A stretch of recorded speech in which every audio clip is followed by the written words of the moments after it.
green arrow means go. Well, I know that. Recording in progress. Good evening. It's 6:30 p.m. on Tuesday, May 21st. Call to order the City of Franklin Common Council meeting. Madam Clerk? Mayor Nelson. Here. Alderman Holfer is excused. Alderwoman Eichman. Here. Alderman Hassan. Here. Alderwoman Day. Here. Alderman Barber. Here. Alderman Craig. Here. Excellent. Please rise for the Pledge of Allegiance. Well done. I pledge allegiance to the flag of the United States of America and to the republic for which it stands, one nation, under God, indivisible, with liberty and justice for all.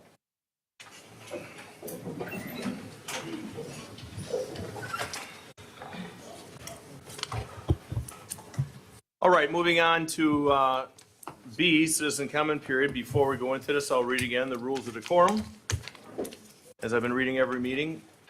So this is under our city ordinance, chapter 19, council proceedings. Citizen comment period. Every agenda of citizen council meeting shall include immediately following roll call an agenda item entitled citizen comment period. Such agenda item shall authorize any person to address the city council. Point 2. During the citizen comment period, no person shall speak for longer than 3 minutes at each council meeting unless the city council shall direct otherwise to an individual. City council direction may take the form of a unanimous consent. Rules of decorum. City of Franklin meeting rules of decorum for attendees and participants. And these two documents are up at the front on this podium. They are laminated. For those attending City of Franklin meetings, number 1, respectful and orderly conduct is expected at all times. 2, disruptive or unruly behavior, including but not limited to clapping, verbal disruptions, signs, and outbursts will not be tolerated. For those wishing to speak during the City of Franklin meetings, number 1, approach the microphone when the chair opens the floor for citizen comments. State your name and address for the record. Address your comments to the Common Council Board, Commission, Committee only. Limit your comments to 3 minutes or less. No endorsements or electioneering are allowed. Number 6, speakers shall refrain from presenting unduly repetitious, offensive, threatening, slanderous, defamatory, or obscene remarks. Persons wishing to speak as a spokesperson on behalf of a neighborhood, subdivision, homeowners, condominium, or business association, or similar group with common interests shall demonstrate their qualifications to do so according to City of Franklin Resolution Number 2007-6227 before speaking on that body's behalf. Number 8, questions may be answered immediately by the chair, that's me, or referred to city staff for a future reply in a timely manner. Those that are adhering to these rules of decorum for attendees and participants will be asked to leave or be removed from the meeting if necessary. So right now I see the only challenge is to make sure that we've got this microphone that's operational. Hope somebody tested it and did a little tap tap on top. And reminder, when you do come up, then our Madam Clerk's going to uh-oh. You think it's on? Yeah. It sounded like it. I was jabbering. Okay, good. And I just asked that if you are coming up to speak, remember, state your name and address, pull this microphone close. And we always jokingly say it's like karaoke night. It is, because that's got to go real close to your mouth so we can pick up everything, and it's part of the live stream, and that's part of this whole meeting. So as we open it now, I'm going to have Madam Clerk's got something to read. This is a citizen letter dated May 18th, 2024 to the City of Franklin Common Council from Andy Pelkey. The City of Franklin Executive Branch, which is made up of the mayor and a cabinet, is responsible for enforcing laws and managing the day-to-day operations of the city. Under the former mayor, this part of local government lost its way, in part because it sometimes disregarded the rule of law. For example, the executive branch under our former mayor violated open records law, violated taxpayers' right to just and equal property taxes, violated citizens' rights to due process, failed to comply with contracts as approved by the Common Council, violated our city code of conduct. These are just a few known examples for which I have firsthand knowledge. The rule of law is essential because it ensures that the government operates within established legal boundaries and that citizens are protected from arbitrarily exercise of power. Here are a few reasons why the rule of law is so important. Protects individual rights. The rule of law provides a framework for protecting the rights and freedoms of individuals. It ensures that everyone is subject to the same laws regardless of their position in society, and that the laws are complied fairly and consistently. 2, limits government power. The rule of law prevents the government from overstepping its bounds and abusing its power. It establishes clear guidelines for the exercise of power and requires that government act within those guidelines. 3, promotes transparency and accountability. The rule of law promotes transparency and accountability for requiring that government officials act in accordance with the law and be held responsible for their actions. This helps to prevent corruption and abuse of power. 4, fosters economic growth. The rule of law creates a stable legal environment that is essential for economic growth. It provides a predictable and transparent legal framework that encourages investment and I can't say that word today. And protects property rights and contracts. Entrepreneurship. Sorry. Not my day today. Overall, the rule of law is essential because it ensures that the government acts in the best interests of citizens and that individual rights are protected. It protects the rights of all citizens from the most powerful to the most vulnerable. It promotes stability, transparency, and accountability. In order for the city of Franklin to serve and protect its citizens, the rule of law must be enforced. While our current mayor has only been in office a few weeks, our former mayor and his cabinet had repeatedly shown they care little for the rule of law. Some of those people are still employed at the city. I am petitioning this council to open an investigation of the executive branch's rule of under the law that the former mayor in order to determine how to guarantee laws are followed and enforced. This investigation should include taking testimony from citizens, reviewing actions of the former mayor, the former city administrator, the former city clerk, city attorney, assistant city attorney, and the role of Paul Riley. It should include an inspection of any and all documents, emails, and communications involving the executive branch that citizens have never seen. In the end, we need our city's executive branch to respect and follow the rule of law. There must be transparency and accountability. Without this, our citizens are not served. Respectfully, Andrew Pelkey. Thank you, Madam Clerk. Mr. City Attorney. The city attorney totally disagrees with the accusations set forth therein, and note that Judge Riley was an elected judge. Okay. All right, anybody wishing to speak at this time, citizen comment period is open. Because we got a packed house, it appears a lot of people want to speak. If you do approach, you can continue, do a line behind, so it makes things a little faster. So it's open at this time. Anybody wishing to speak, come forward at the podium and just state your name and address for the record. And if you're wishing to speak after this woman, please form a little bit of a line, so it kind of moves things along. Good evening and welcome. Thank you. My name is Joan Nellens. I live at 8033 West Winston Way, Franklin.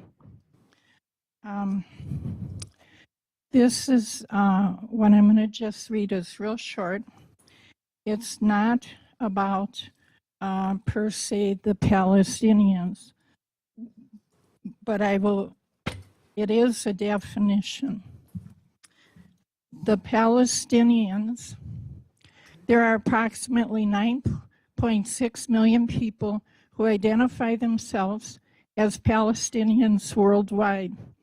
In Israel, the majority of them live in the Gaza Strip and in the area referred to by the media as the West Bank. The overwhelming majority of Palestinians are Sunni Muslims. However, there are some Palestinian Jews and Christians. I want to clear up some misconceptions about who the Palestinians are and their claim on the land of Israel. The land of Israel has never belonged to Palestinians, never. It was labeled Palestinia by the Roman Empire Hadrian in AD 130.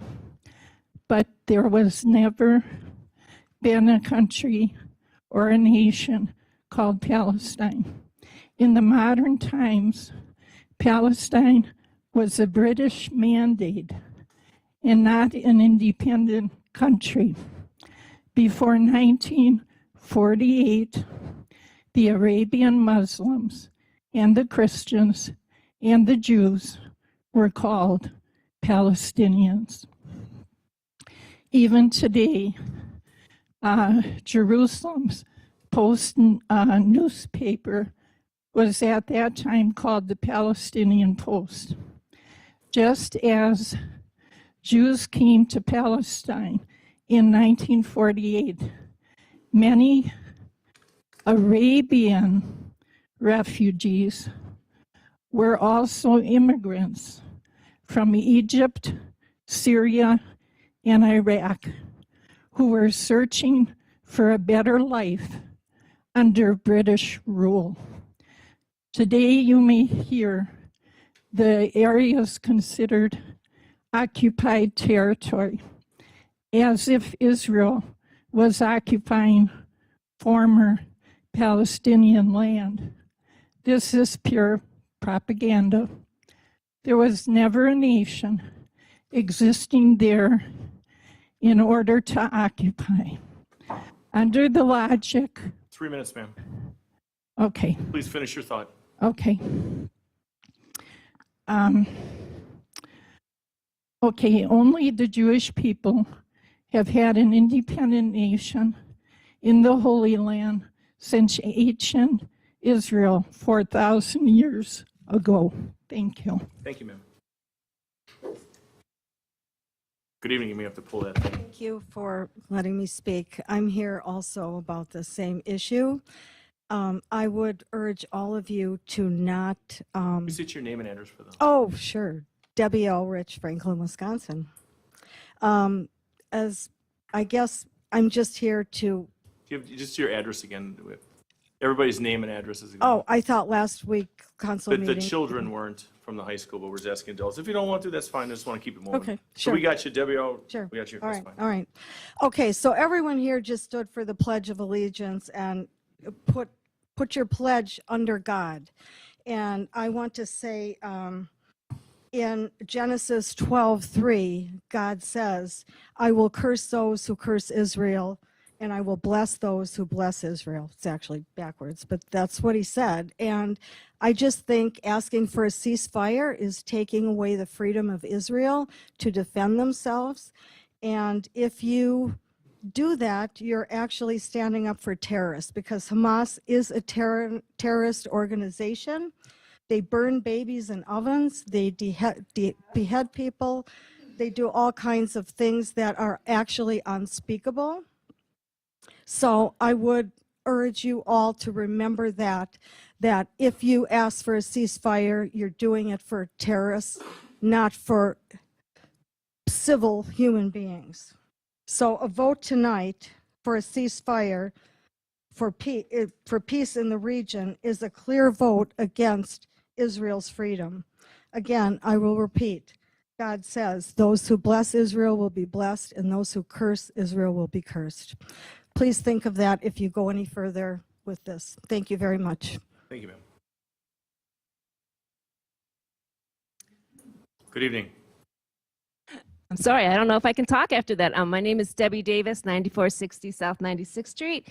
I wanted to thank you for putting the petition in on the agenda, G1. I know now there's over 300 signatures on that petition for a ceasefire, and I understand that you will likely put one on the agenda next week, and I really appreciate it. I feel so bad for the two people who just spoke. I'm sorry for your misunderstanding of the situation. I grew up Christian, and I was taught that genocide was wrong. So, but anyway, I also want to talk to about G2, the proposal to change up staffing, and I want to thank the administration for looking for ways to save so much money. I know probably all the departments are looking for money, and we're sort of in competition for our public service workers.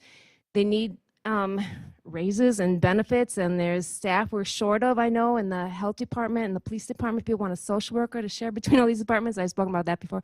But anyway, I'm sure there's a million ideas about how to save money, but I appreciate that, and I would support that change in staff. And also, I know that licensing is coming up again for the eyes, the hills have eyes. And I know that last year there was a commitment for all the sound to stop at midnight, and it didn't. So if it's approved, I hope that there is a clear expectation. All the sound stops at midnight. There's a commitment to that, and there is enforcement of that.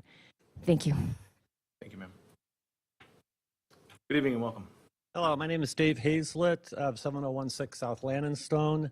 I'm here representing the Whitnall Grove community regarding the Storage Mart facility. You asked us to get together a couple meetings ago and meet with Storage Mart. We did. We came to agreement on several items, and there are still several open items we'd like to have addressed. In agreement, they've agreed to put TV cameras up on the building. They've also agreed to limit the number of the vehicles stored on the existing Storage Mart building, is our understanding. However, a couple items we feel we have a little ways to go yet. One is to shield the lights from cars driving around the existing Storage Mart facility. We had asked for a 12-foot fence. They proposed a 6-foot fence. We were hoping to get an 8-foot fence. Not a major issue. Shielding the taller building lights so they don't shine in the windows of our residents. Right now, they're all on the building. They shield out. We were hoping we could get some kind of shield so they shield down and or move them to the back of the building where they shine onto the property. That goes for the proposed building as well. The third item is a little bit different, recording the proposed new building. Storage Mart's proposed we paint it a neutral color so our residents don't have to look at a bright orange building or something. They paint a neutral color.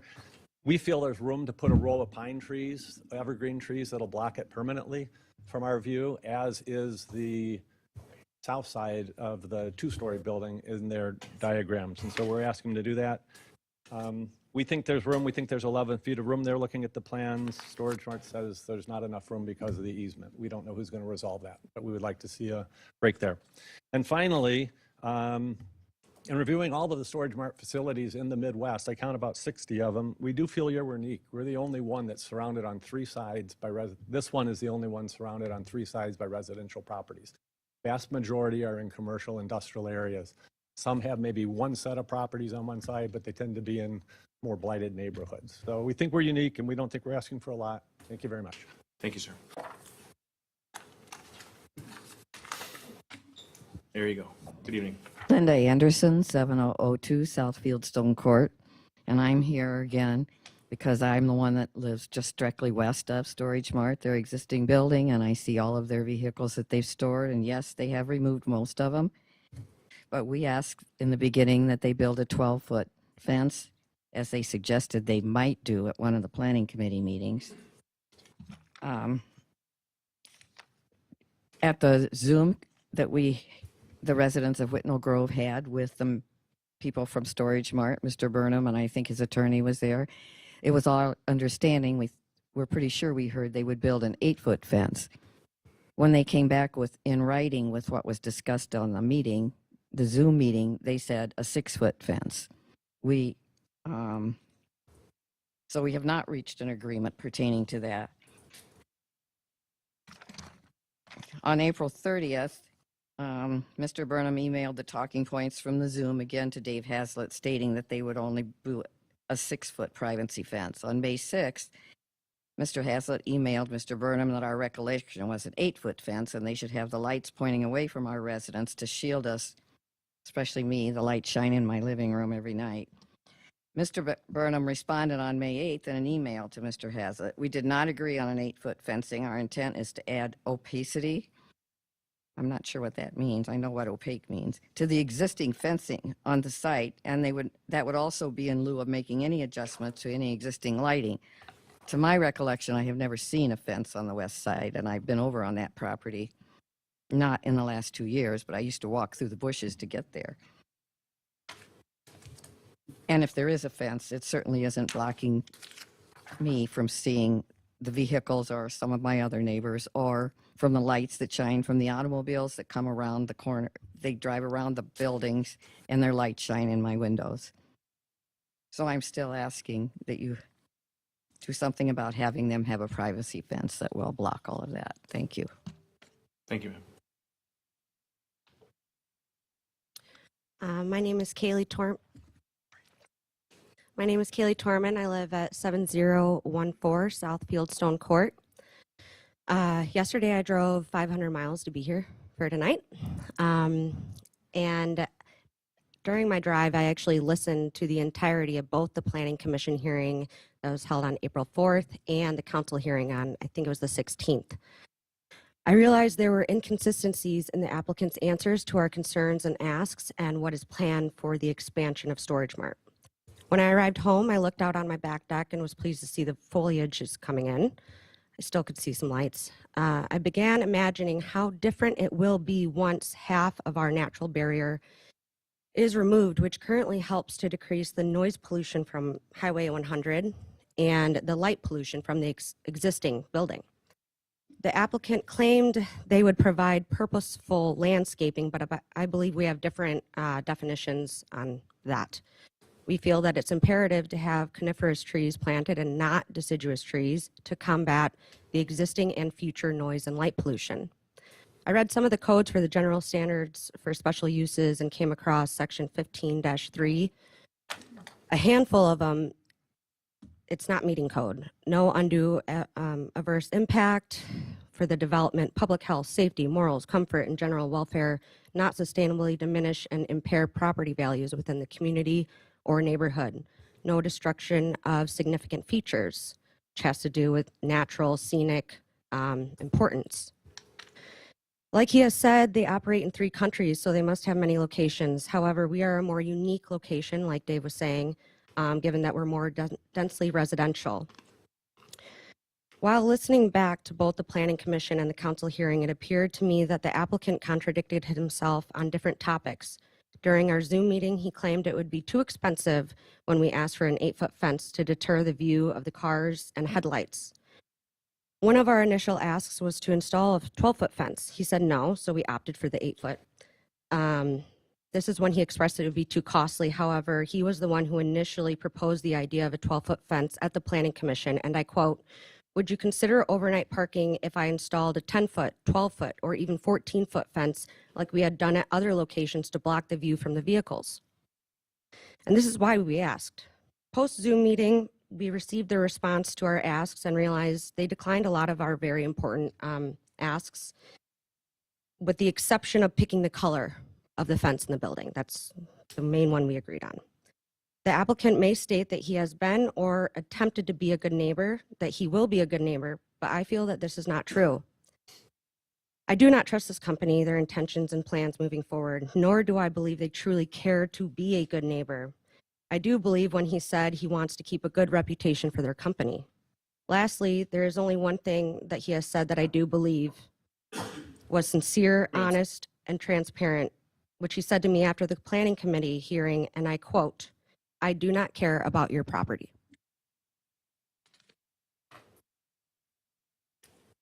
Hello. Good evening, ma'am. Mara Zawicki, 7026 South Fieldstone Court. I'm the last one of our Whitnall Grove group tonight, I believe. I spoke a month and so ago about my experience, and again, I'll give the highlight reel of that. I have been in this area for about 2 years.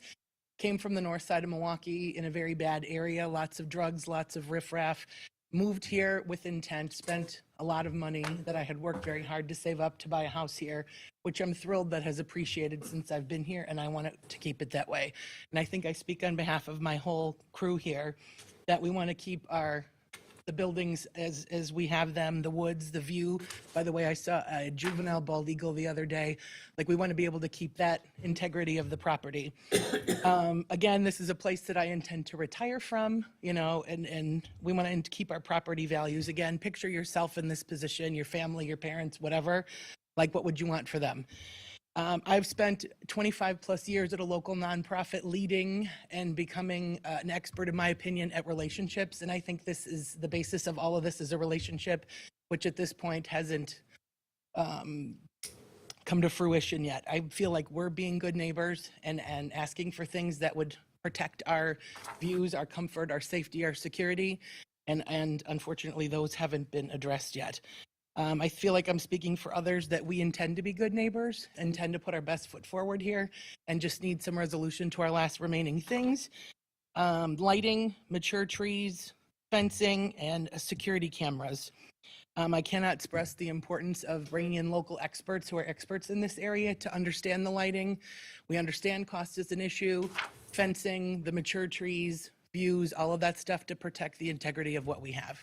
So I ask for your help in helping us get that accomplished. Thank you. Thank you, ma'am. Evening, sir. Hello, my name's Lloyd Dobrinska, 5231 South 43rd Street, Greenfield, Wisconsin. I'm here to discuss the item G2 on your agenda today. The hiring of an in-house attorney. I would really like to implore the council and the mayor to really think hard about not going through with this hiring of an in-house attorney. I don't know if you know what an intelligent, hardworking, caring individual the current contract attorney, Mr. Wesolowski, is. I believe you are making a huge mistake, losing a person with 34 years as the city attorney of Franklin. I hope this plan does not pass. And in regards to saving money, in the April 16th, 2024 council meeting, Alderman Byer, this is right from the minutes, moved to confirm mayoral appointment of Weed Commissioner Gene Nineman as Weed Commissioner for the calendar year of 2024 at the weed cutting fee of $90 an hour. Seconded by Alderman Craig. All voted aye. Motion carried. I can't believe the weed cutter in the city of Franklin makes $90 an hour, the same as the city attorney. Thank you. Mr. City Attorney, if you would hit your mic, please. Only that the last speaker and I met in early 1973 at the University of Wisconsin in Madison. And we have been friends ever since, and I had no clue that he was going to appear at this meeting, and whenever I managed to have him look at me while he was waiting in line, I shook my head that he should, just so you know. And with regard to that item, I did provide a handout to all the council members, which I also did at the Personnel Committee and read to them yesterday evening at the meeting, which does provide points of fact and the fact that this law firm is likely the lowest municipal law firm services hourly rates statewide, including substantial uncompensated over budget work hours. That's all. Thank you, Mr. Mayor. Thank you, Mr. City Attorney, but to address the gentleman speaker, we are not looking to get rid of anybody, sir, if you can hear me back there. Okay, this was simply looking for a job description for the future. All right, we're not looking to get rid of anybody, to be crystal clear to you back there. Ma'am, welcome. I'm Joan Lauber. My address is 4801 West Hunting Park Drive in Franklin. We've heard much that Israel is guilty of genocide in Gaza. Let me give you a definition of genocide from a U.S. Holocaust Memorial Museum article. Genocide is an internationally recognized crime where acts are committed with the intent to destroy, in whole or in part, a national, ethnic, racial, or religious group. Here are 5 categories the acts fall into: killing members of the group, causing serious bodily or mental harm, deliberately inflicting conditions of life calculated to bring about its physical destruction in whole or in part. And there's 2 more. If Israel was really genocidal, the war would have ended on October 8th. Just who is the genocidal party in this war? On October 7th, Hamas committed these 3 categories. It's clearly documented and admitted by them. The charter of Hamas reads, Israel will exist and will continue to exist until Islam will obliterate it, just as it obliterated others before it.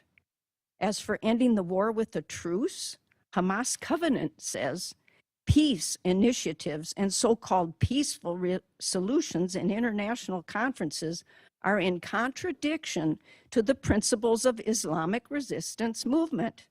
They are but a waste of time. There's no solution for the Palestinian problem except by jihad. Listen to this covenant they have. The day of judgment will not come until Muslims fight Jews and kill them. Hamas is the genocidal party. Their actions prove it. Israel and we have a legal obligation under international law to stop genocidal intent of Hamas since the October 7th massacre. It's obscene to accuse Israel of genocide. They don't have the intent to destroy a population in whole or in part. No other country or military has taken extensive measures to save and protect civilians like Israel has. Hamas kept civilians from listening to IDF's warnings, causing more deaths of their own people and seeking the world's sympathy. They and the UN lied about the civilian death toll being 70% women and children. They refused to share food, water, fuel, storing it underground. The level of their cruelty is atrocious. Hamas is morally and legally liable for every Palestinian and hostage death in Gaza.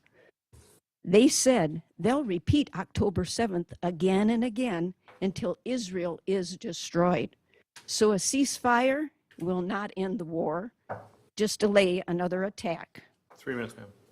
Only Hamas can end the war. Choose life, not death, and choose Jesus, who is life, and then bless Israel so you can be blessed and not cursed. Thank you.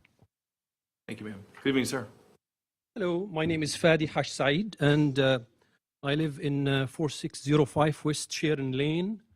I'm standing here as a normal citizen talking to normal people, and I urge you to stand and say the truth and justice for one time, which is cease fire now. That's the very least thing we can say as normal human beings, normal citizens, away from where you are from, what your religion is. We have a great opportunity to join other communities and universities in United States, not outside, in United States, to say the truth. This is going not only to be in the history of every single person record when we are questioned by God, your God, my God, their God, but it's going to be an opportunity to save us here and thereafter, to save life, to save children life, to save innocent women lives. People across the United States are waking up, and I urge you to wake up. Please, please, we don't want to send our tax money overseas. We are suffering here in this community and other community. Just think about it from make sense perspective. Put all these religion books away. Think about it, make sense. God has given us, every single person, a brain to think about what's happening there, how it's impacting us. And I work for private companies, and I talk to my friends and colleagues at private company. I said, look, every single thing in this world has a heart. My heart is here. My heart is here. And the heart of the world is Palestine. And if that case is not resolved in justice way, that tsunami there, it's gonna impact us. You don't have to worry about how it's gonna impact us and when it's gonna impact us, but it will impact us. What we have to do, we have at least to save lives in both sides, innocent life in both sides. Ladies and gentlemen, it's simple. The circuit is 360 degrees. I'm a teacher. If you look at the Please circuit, just address. yeah, if the circuit is only 1 or 2 degrees, you're not looking at 360 degrees. So I urge you to look at that. At the end, you can read from Bible, you can read from Torah, but I urge you to look at the AI prediction in chapter 17 in Quran, the first 2 pages and the last 2 pages. It would tell you exactly what's happening. Thank you so much. Thank you, sir. Thank you, Alderwoman. That was like 10 to the second from the time I got notified. Good evening, welcome. Hi. My name is Mary Casper, and I will provide my address if you ask me. We need to pray for all people. We have your address? 10 Briarwood Drive. You said ask, I asked. We need to pray for all people and yet oppose evil. One life lost is a tragedy, and we are not to rejoice over it. The tragedy started October 7th when Hamas went to a music festival of young people and into Israeli villages where they tortured and slaughtered children and men and women of all ages, including the elderly. The people in the Gaza Strip celebrated their murders. The majority of people in Gaza approved what Hamas did to the Israeli families. Hamas has destroyed Gaza as well as everything else, including the food supplies and humanitarian aid. It's a darkness that's destroying the Palestinians. Israel doesn't want war, they want peace. But they are the only ones who are not allowed to protect themselves against a terrorist. Hamas uses the people of Gaza that are in schools and hospitals as their human shields to put children and the sick in front of them. Israel told the people of Gaza to move south out of harm's way before they would strike. They dropped thousands of leaflets alerting them to move. This is a humanitarian warning. Hamas, though, specifically targeted civilians, entered their homes, mutilated their bodies, did unmentionable things to women I cannot repeat, made their faces unrecognizable, baked their babies in ovens while they raped the mothers.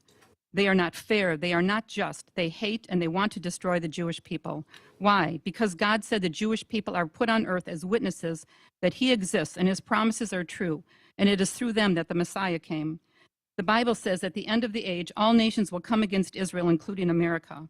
Polls show the majority of young people are in favor of Hamas, and they believe the atrocities done on October 7th were justified. Historians are saying this is a reminiscent of what happened in Germany. Hitler's support came from the young, the college campuses filled with anti-Semitism, and now it's happening on America's campuses. They are saying Jews have no right to live. They want their extermination. They chant, "We are Hamas." Hamas in Hebrew means violence and destruction. When they chant, "Long live Hamas," they are saying, "Long live violence, long live destruction." They don't know what they're saying, but they have become pawns of Hamas. Hamas's charter is clear. They will never make peace with the Jewish people. They say to the Jews, "You shall be overcome and thrown into hell." Ezekiel says, "I will take you from among the nations and gather you out of all countries and bring you into your own land." May 14th, 1948, Israel became a nation, and we just celebrated their 76th birthday. Pray for the peace of Israel and for those who are pawns under the spell of Hamas. The only answer is Yeshua, the Messiah, and when he comes, all the anti-Semites of the world and all who shout for Israel's destruction will bow their knees before the King of Israel. In that day, there will be no more Hamas, no more Hezbollah, violence or murder. We have seen what the Bible foretold, and that tells you that our God is still on the throne, and the only answer for Israel, for America, and the world is Jesus, the Messiah, our only hope. Jesus, the manifest Son of God, was born in Bethlehem in the land of Israel. The Old Testament prophets prophesied that Messiah would sit upon the throne of David, which is in Jerusalem. If you don't know him, if you don't know if you're going to heaven, if you are not yet a child of the living God, ask him to come into your heart so you too can have eternity with him. These are prophetic days. Thank you, ma'am. Good evening. Hello. After all this, I tell you, I pray for peace. Peace in this world. That's what I want. Okay? Name and address, please. Okay. My name is Lupe Monreal. I live at 3815 West College. Okay. There are supposed to be 38 town condos in a field at 3709 West College. I oppose. And I want to say there's supposed to be from 38 dwellings, and then they say 24 dwellings. 38 is way too many. And concerning the fire department, even is concerned about this, all these dwellings here. I want to say, if it comes to be, I would want a fence built from point A all the way to point B in front of our condos, especially mine. I got the front door to the field. I would want a fence with greenery, and only because I do not want people shortcut coming through on our side just for a shortcut. I don't want all these people coming back and forth. Okay, and number one, and not only that, and I know, hey, I like kids. I do like kids, but I know it's going to have a lot of kids. I do not want fireworks of any kind, no way, no how, at any time. This is way too close to our dwellings. And I don't want all that firework paper coming all over on our end. And I'd like to know how many fire hydrants they're going to have in this area. Okay? And the one reason I really don't want that these condos up, we do have a beautiful wildlife. And I'm telling you, it is beautiful out there. And then they come, I don't understand why we have to keep building in all these empty spaces. Everybody's like this, you know, like sardine. And I can understand why the fire department is concerned about this. There's just too much. Every time there's an empty space someplace, let's build something, let's build something. No, come on. I just can't see it. I just can't see it. Okay. Thank you. I'm leaving. Thank you. Good evening, sir. Welcome. Good evening. Marwan Otala, Franklin, Wisconsin. God is great, and God is great. I was not going to speak here today on this issue, but I just came from the West Bank a week ago, and I was very shocked to see these people talk about it's okay to keep killing kids.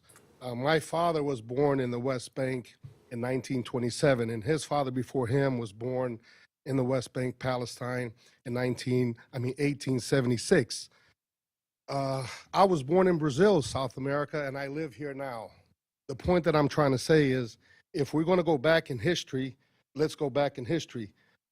Moses never led the children of Israel to the promised land. In the Bible, he died 40 years wandering the desert. The true day Israelis are from present-day Abyssinia, which is Ethiopia. So we need to, let's not confuse here. No God is okay with anyone dying. And this false propaganda about putting babies, this was debunked a long time ago, and I'm very shocked to see educated people, smart people, spilling these false information. We're not asking any human will say, stop the killing, stop the genocide.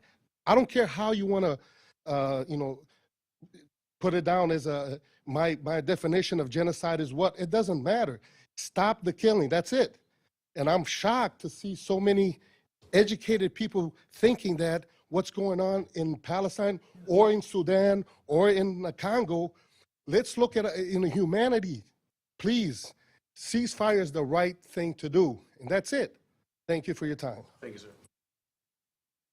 Good evening, sir. Welcome. Howdy. Marcelina Rivera, 5536 West Allwood Drive, Franklin, Wisconsin, reporting from the Upside Down. Because I cannot believe some of the things that I've heard tonight. Very troubling. I was raised as a Catholic. You see the malas and the amulets on me. It's because now I accept all religions and understand that there's one God over all of us.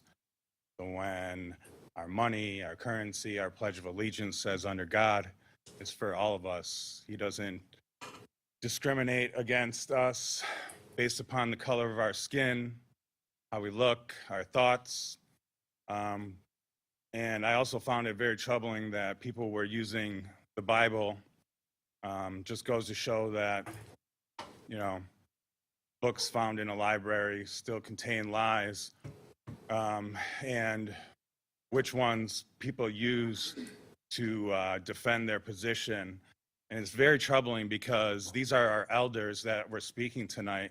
And instead of leading a future generation, including myself, some of these people that were speaking were my elders.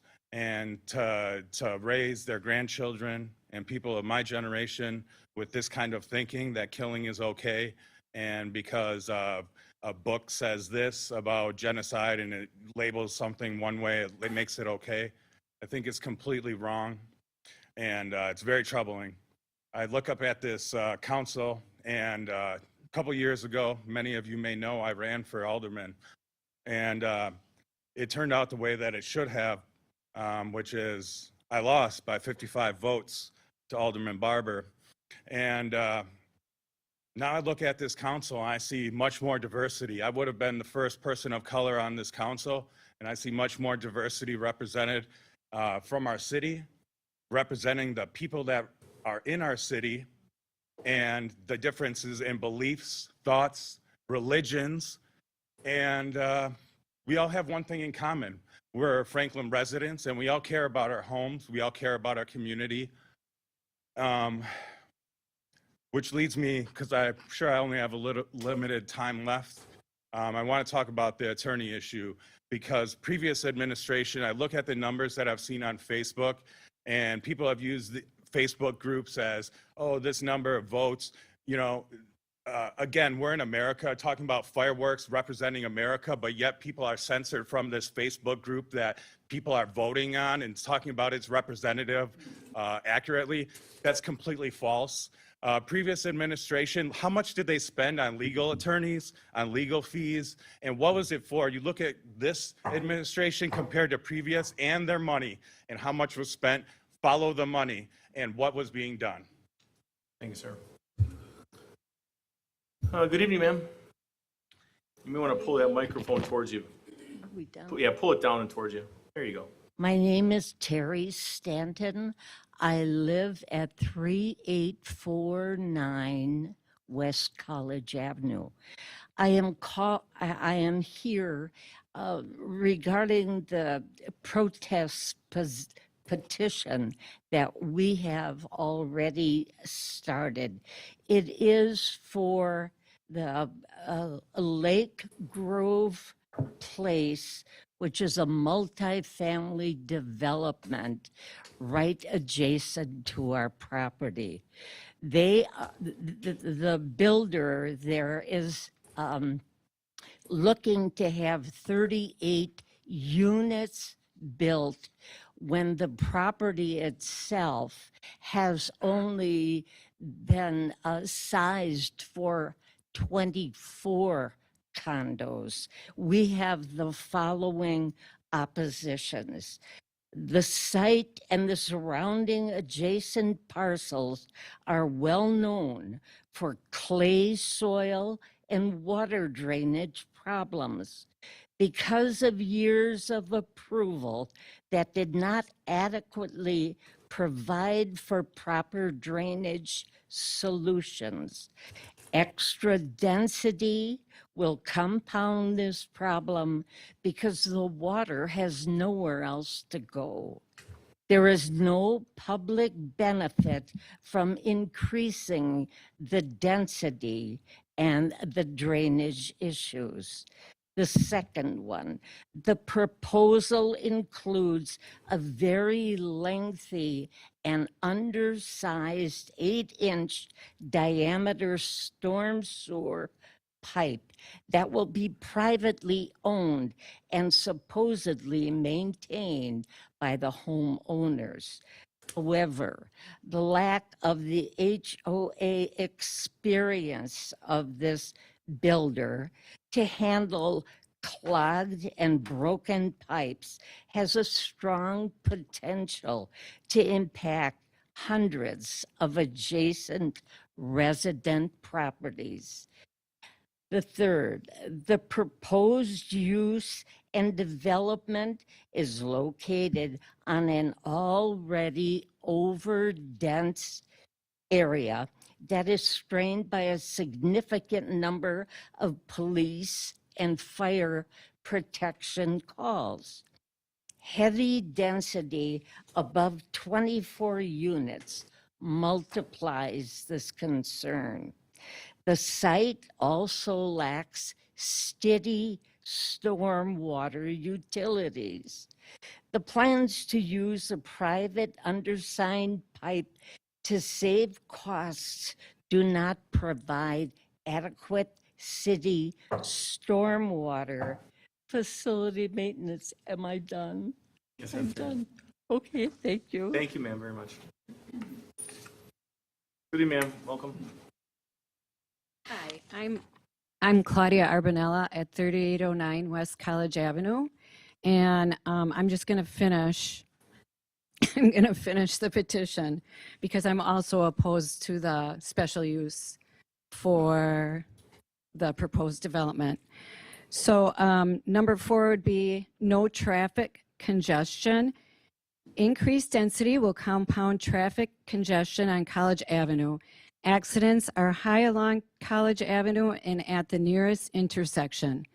The housing density includes a high rate of children that will need to board and unboard school buses on an already busy street without sidewalks. In addition to this, I would just like to add that children and people in general will be provided little or no open space for play and relaxation. The additional hard surfaces needed to accommodate the 14 units will only increase the stormwater drainage problems. If you're going to increase the density, shouldn't you consider increasing the drainage pipe as well from an 8-inch to a 12-inch diameter? Being a neighbor adjacent to this proposed development, I understand the stormwater drainage problems in the area. Stormwater runoff is a continuous event coming directly from the properties west of us, which are situated at a higher elevation than ours. One last concern would be the building design. Perhaps the proposed buildings could be in more character with the surrounding neighborhood and possibly more aesthetically pleasing by incorporating some brick or stone to the front elevations. Thank you. Thank you, ma'am. Good evening, sir. Welcome. David Casper. Oh, boy. It's the only one we got. Sorry. David Casper, resident of Franklin. I've got my address here. I'll submit it for record if you want it. I have read the petition brought to the Common Council by the 89 American Palestinians. The petition does not include pertinent information that discloses the truth about Hamas and the war crimes they committed upon unsuspecting Jews on October 7th, which prompted Israel to respond. Hamas was formed in late '87. In August of '88, 40 years after Israel became a state, Hamas published its charter. The preamble called for Islam to obliterate Israel. Hamas first employed suicide bombing in April of '93. In '97, the U.S. designated Hamas a foreign terrorist organization. It still is. In the early 2000s, Hamas was responsible for violence against Israel. In '06, the Palestinian people voted in Hamas to be their governing authority, which is a foreign terrorist organization, and for 18 years, they have not been voted out. In May of '17, Hamas published a revised charter, but still refused to recognize Israel. Item 8 in the revised charter states, quote, Hamas also believes that Palestine has always been and will always be a model of coexistence, tolerance, and civilizational innovation, unquote. Their children, their statement and promise apparently does not apply to the 1,200 innocent Jewish children, adults, and elderly that were murdered, many brutally massacred, and the 230 plus that were taken hostage on October 7th. These atrocities meet the definition of war crimes. War crimes are explained and defined by various organizations and documents, including the UN Office on Genocide, the International Criminal Court, the Human Rights Watch paper from January of 24, and the letter from U.S. Senator Jim Risch from October of 23, ranking member of the Senate Foreign Relations Committee. In the letter, he called out the atrocities and war crimes Hamas committed against Israel on October 7th, including beheading of children, rape, brutal murder of innocent people, kidnapping, hostage-taking, and many more unspeakable violent crimes. Thank you. Thank you, sir. Good evening, sir. Welcome. I'm Dave Sorensen, 8669 South Deerwood Lane. I'm here to speak about something much less controversial, hopefully, something much less problematic. I want to talk about how we should have a city attorney that we hire and pay less for. I think there was a 3-year period in which we paid $450,000 for legal fees, roughly 10 times what some of our neighbors pay for this. I've heard the figure of $90 bandied about. $90 would be very cheap for a lawyer, but my understanding is we've even used lawyers to put the schedule together for the meetings. $90 to put together a schedule, $90 an hour is ludicrous. We could do that for someone making $20 an hour. So it's obviously an area we haven't looked at closely, and I can't imagine why, no matter what side of any divide you fall on, why you wouldn't have hundreds of thousands of dollars of tax savings, why you wouldn't support those tax savings. In addition to that, if we create this as an internal position, it doesn't prevent anyone from applying for it. So it doesn't exclude any person currently. It just puts the position at probably a much more controllable dollar amount and dollar value. And as our taxes are very high, obviously we love when it goes to the school systems and things that are very worthwhile. But again, for attorney fees and exorbitant figures, it seems ridiculous to pay that. It should actually be a city-held position. And again, anyone is available to apply for that. So it's not disregarding anyone or taking them out of the process. Thank you. Thank you, sir. Good evening, man. Welcome. Hi. You may want to pull, there you go. My name is Helen Kakmarinsky at 3819 West College Avenue. And I'm also talking about the Lake Grove Place located at 3709 West College Avenue. I am definitely opposed to this project. Both Lupe and Terry and Claudia basically said everything that needed to be said. But I'm just going to reiterate. The 8-inch pipe versus a 12-inch pipe for the retention pond. It has to be 12-inch. We're going to have problems. This is supposed to be a family community complex. There is no ground space really for these kids to come and play. Where are they going to go? There's no sidewalk for them to walk down. The buses during the time that we have school. Right now, Sunday, I went to leave our parkings or my condo area. It took me 5 minutes to be able to get onto College Avenue. And this is a Sunday at 10 o'clock. Can you imagine what this is going to be like at 4:30, 5 o'clock in the evening or at 8 o'clock in the morning? The density of 38 units is just too much. It should remain smaller. The fire department, again, has concerns over this project and the density. That has to be taken into consideration. As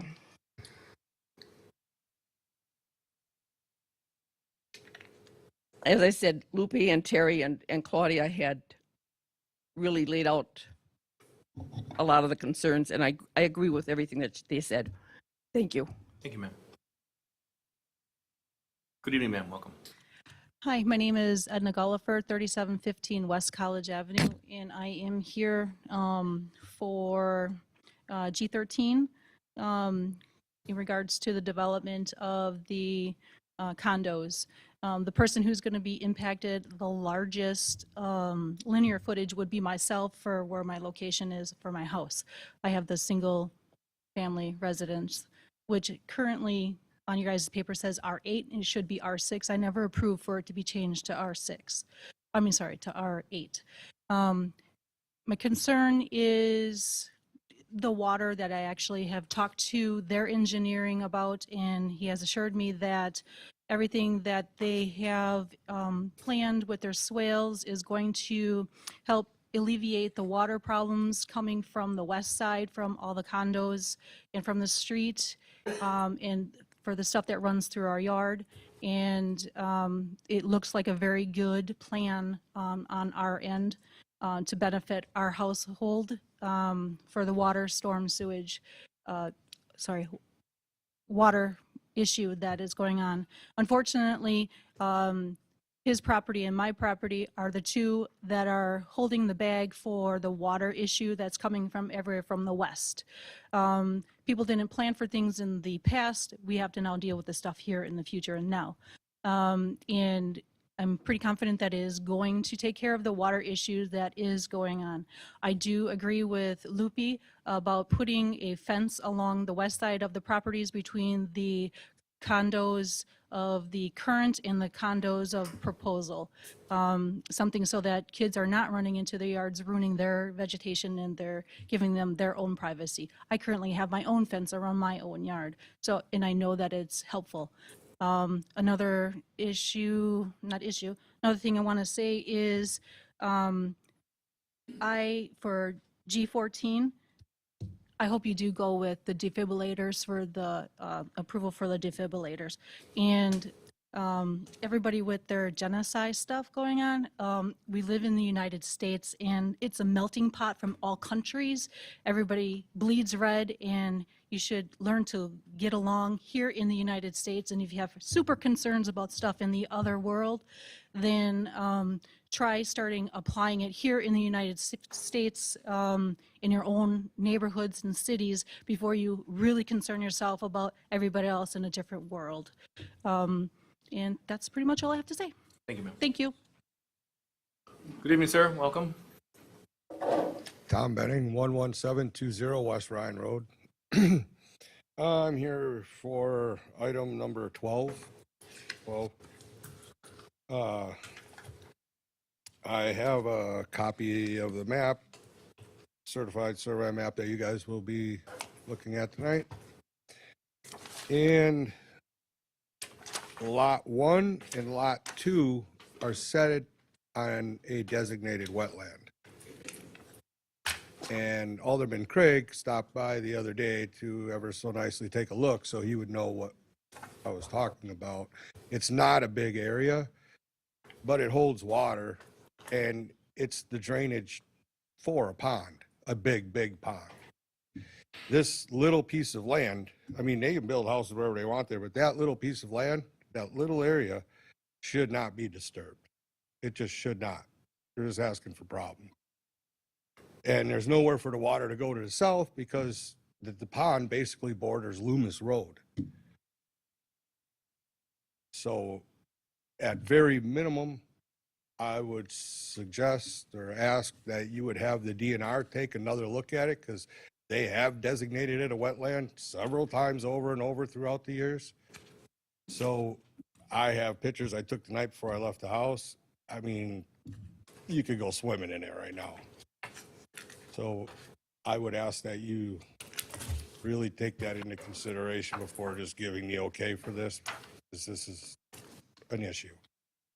Thank you. I didn't see you back there, Ms. Gint. I was hiding.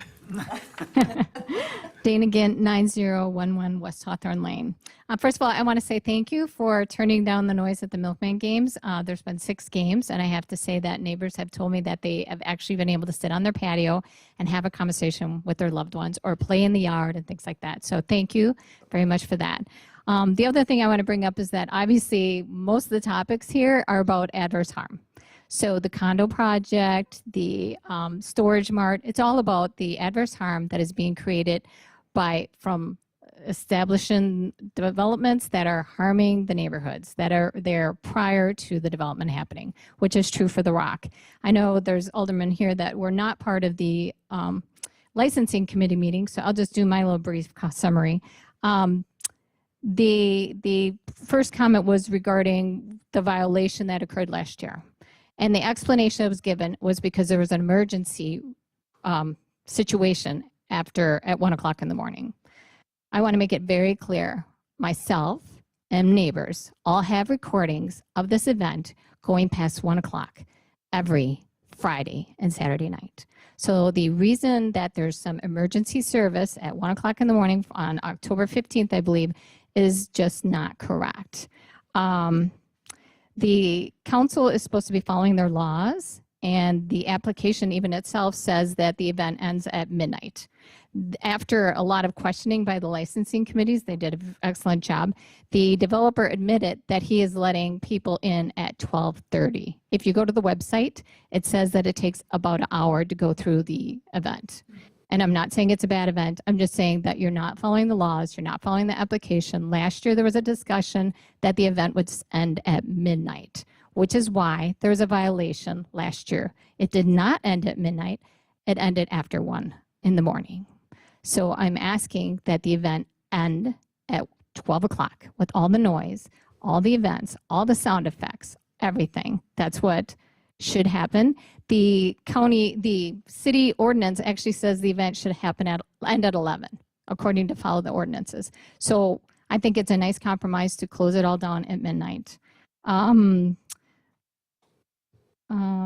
there was a mention at the previous Common Council meeting by the development team that the PDD allows them to have a certain amount of fireworks, a certain amount of concerts, and the Hills Has Eyes thing.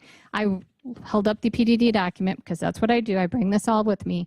It does not say that anywhere in this document. So I don't want that type of thing to influence your decisions because it is not in the contracts. You need to start following your laws, which is what you said that you would do in the resolution. So please start protecting all the neighborhoods from adverse harm. Thank you.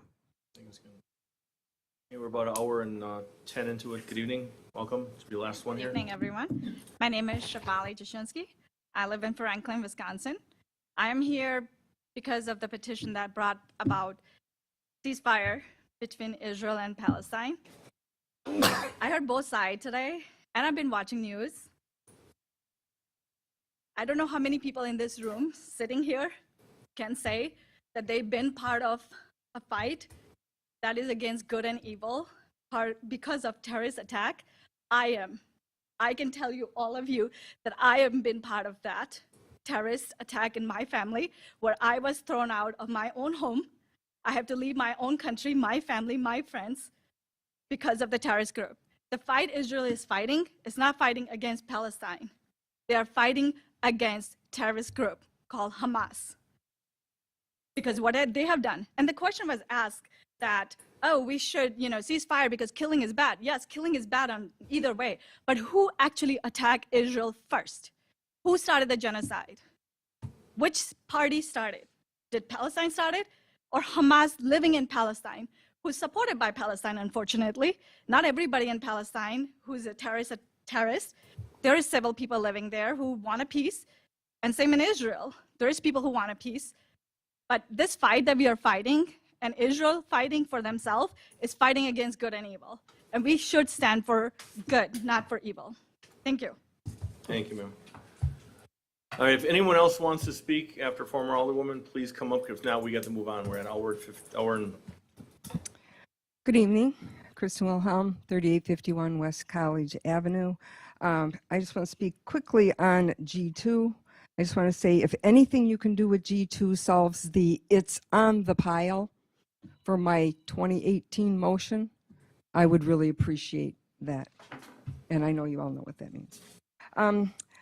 So I verified that some of the items I will speak on are not in your packet, and I'm asking for your consideration to allow me to address each point from my review of the Plan Commission materials for the condominiums that the residents have been talking about.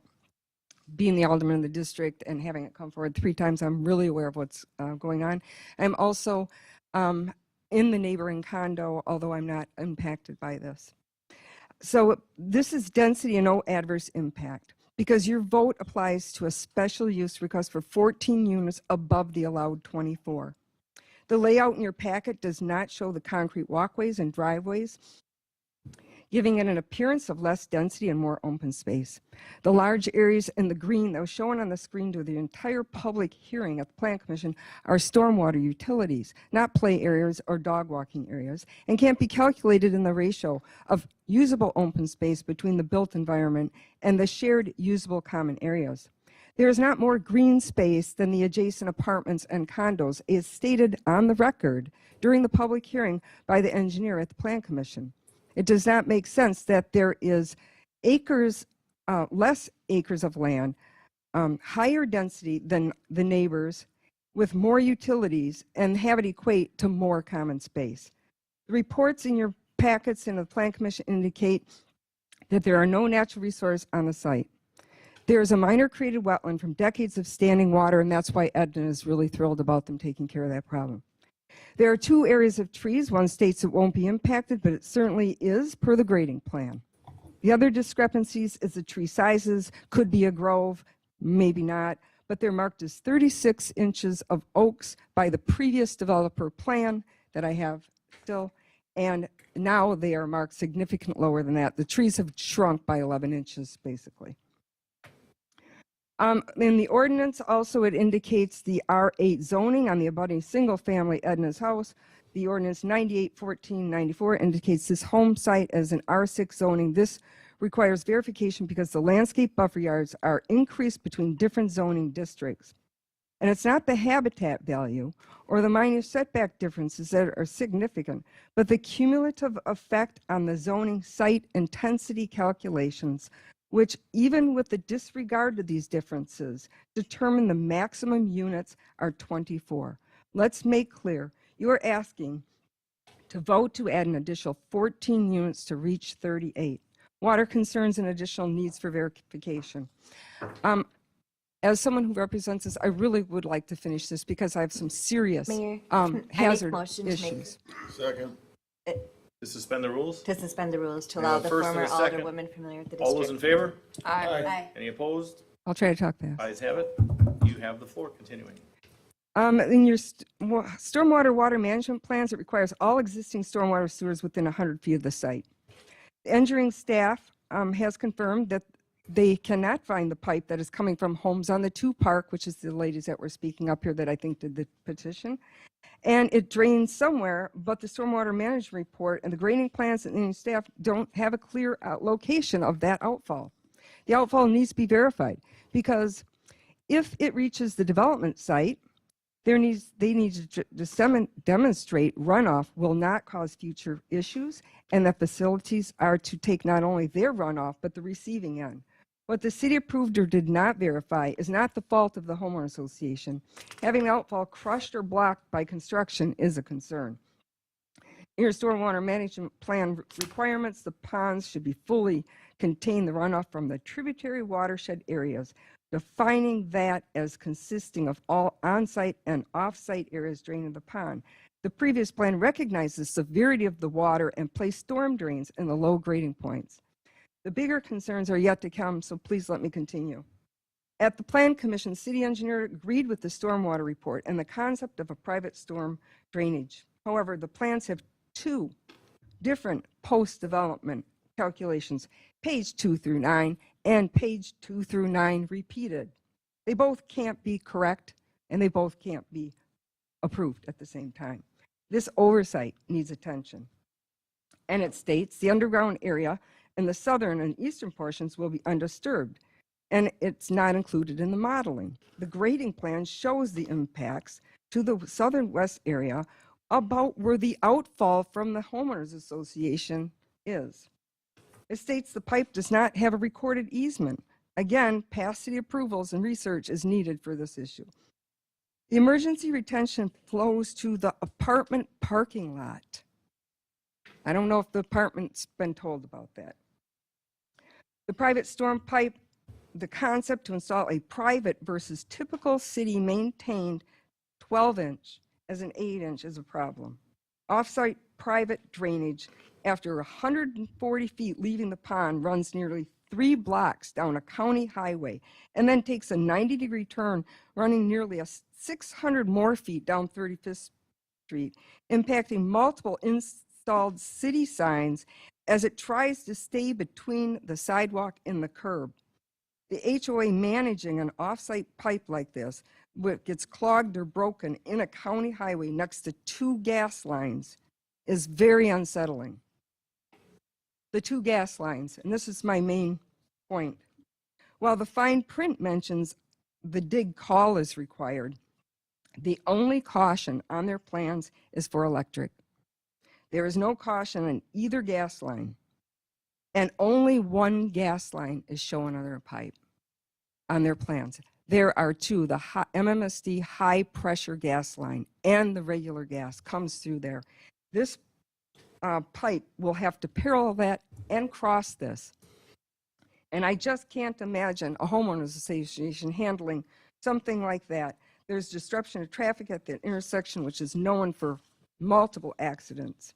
So some of these can't be addressed tonight, but if you believe the items I've mentioned and the higher density is already an emergency response burden of Franklin is acceptable, then please address some of these concerns. Also, the lighting plan does not show 0 lighting at the property line. And I have a list of other things, but I'm not going to, but please take these into consideration and do the right thing. Thank you. And I have all the supporting documents for everything I said here. Thank you. Motion to go back into regular order? Make the motion to go back into regular order, Mayor. I'll second. First and a second, all those in favor? Aye. Any opposed? Ayes have it. Seeing nobody else, close citizen comment period. Moving on to letter C, approval of minutes. Number 1, regular common council meeting of May 7th, 2024. Is there a motion? So moved. Second. We have a first and a second. Any further discussion? Seeing none, all those in favor? Aye. Any opposed? Ayes have it. C2, special common council meeting of May 15th, 2024. Or excuse me, the first one was the regular, this one's the second. Special common council meeting of May 15th, 2024. Mr. Barber's got the motion. Second. Second. All those in favor? Aye. Any opposed? Ayes have it. Motion carries. Nothing under D, hearings. Nothing under E, organizational. F, letters and petitions. Are we doing that now, or is that going on the agenda later? Okay. Going into G1. Petition to the City of Franklin Common Council for adoption of a peace resolution. There's no action on this. This is simply to be reviewed if there's some council. Alderwoman Day. Thank you. I do have a question. As we do have another petition on file this evening for another agenda item, I would like clarification from either the city clerk or the city attorney about the petition here before we place it on file. My understanding is that in the past, any petition that we received and we put on file had to include signatures and addresses. This one does not. Mr. City Attorney, after he hits his button. The only petitions that city attorney has dealt with are statutory petitions or local ordinance petition akin to a protest petition. And this was submitted by citizens, and that's what it is. Okay. I just, It was submitted by citizens requesting that the council adopt it as council action. Any further discussion? There should be to receive and place on file. Motion. So moved. We've got a first. I'll second. A first and a second. All those in favor? Aye. Discussion. Discussion, Mr. Barber. I think what we have also discussed, I don't know who's all involved with it or how many people have discussions, but the idea is to come up with a joint solution statement that everybody on the council can go along with, as well as the citizen groups that are out here today. I think we owe it, if we're going to stand up for the things that both sides have said today, we should be able to come together and form a statement that is agreed upon, that we can move forward, and I'd like to see that happen, some mechanism for that to happen, whether we meet to do that or the council members work on a statement that is ours to move forward with, that includes everybody and the points of view. And that is why I'm making the motion now, because I'd also like to see that in place and move forward as well. Thank you. I'll comment on that. I know we've been working. I have a resolution that was forwarded to me from Dr. Khan. I made a few changes that in my opinion, as much as I don't want to get involved in this international position, because we have enough of our own local points, which I understand from both sides that it affects our community. And there was a document that was presented. There was feedback on another document from their alder. So whenever these two alders can come forward with a document to present to council, that's when that should work just fine. So we've got a first. Is there a second on this? Was there a second? So we have first and a second. Any further discussion on this at this point? Seeing none, all's in favor? Aye. Any opposed? No. Roll call, please. Alderwoman Eichman. Aye. Alderman Hassan. Aye. Alderwoman Day. No, because of how it is written right now. Alderman Barber. Alderman, aye. Alderman Craig. Aye. 4 ayes, 1 no, 1 absent. Motion carries. G2. So we had this last night go in front of personnel, and I believe Alderman Barber has a motion on this. Just as a way of talking to the item, Personnel Committee looked at it last evening, and we come up with the fact that this was presented to us last evening or shortly before. We would like to see more thought being put into it in terms of the job description that is actually being presented and some of the costs. We know that although a $90,000 figure was announced, there's going to be a lot more cost to doing legal. Beyond that, we want to explore the costs that are going to be associated with going with a in-house as opposed to a contracted attorney. So our hope is that as the Personnel Committee, we are going to continue to look at this for the next few months, come up with more detail and more specifics in terms of dollars and cents and job responsibilities, qualifications, everything that is due diligence regarding this issue. So we are looking for that to be done by September. And then we can come forward. It's still within time of the fiscal budget, whatever we decide or wherever we're going with it. But these are the kind of things that we should be looking at in advance and working through, and that's what I want to see happen so that everybody in the Personnel Committee as well as the council understands the direct costs, the responsibilities, the job duties, what kind of person we're going to be looking for if that were the case. So last night, the Personnel Committee voted to not act on this, but hold it over till the September meeting of the Personnel Committee to come forward with alternatives or better and more information. So is your motion to table until after the September Personnel Committee meeting? Yes. Is there, Alderman Eichman, before there's a second? I will second that. We have a first and a second. Further discussion, Alderman Yes. Eichman? Thank you, Mayor. I just wanted to mention, in some of the homework per se that I've done on this, I'd like to have, when we do revisit this, a little bit more clarity of explanation. For example, Mount Pleasant is used as a municipality, I believe I read in here, I did read in here, that has a quote-unquote staff attorney.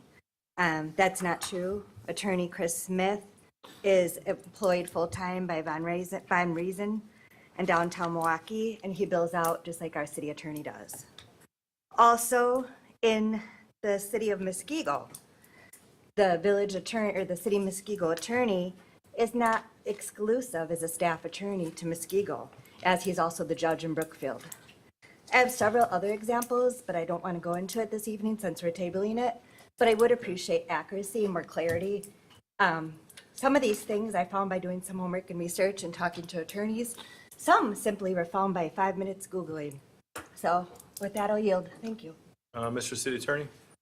With regard to Mount Pleasant and attorney Christopher Smith, who formerly worked for our law firm, then Mount Pleasant asked for our services, and those were commenced. Then after a year, 2 or 3, Mount Pleasant wanted Attorney Smith to work as staff there, and that's what he decided.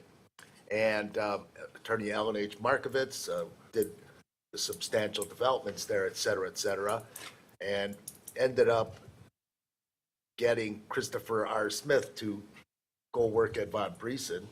My understanding now is that the municipalities, which my firm was asked to provide the services, and I said, well, I have all this work to do for Franklin. How about this individual? The other law firm, or the other municipality also is still represented by him, but the hourly fees, unakin to $90, $60 an hour here, I believe are $345 an hour. Thank you. We've got a first and a second. See no further discussion. All those in favor? Aye. Any opposed? Ayes have it. Motion carries. G3, this will be a roll call vote. An ordinance to amend ordinance 2023-2569, ordinance adopting the 2024 annual budget for the capital improvement fund to provide additional $161,113 in appropriations and $254,613 in resources for the school traffic signal project. So move. Second. We have first and a second. Further discussion. Director Brown, anything on further on that?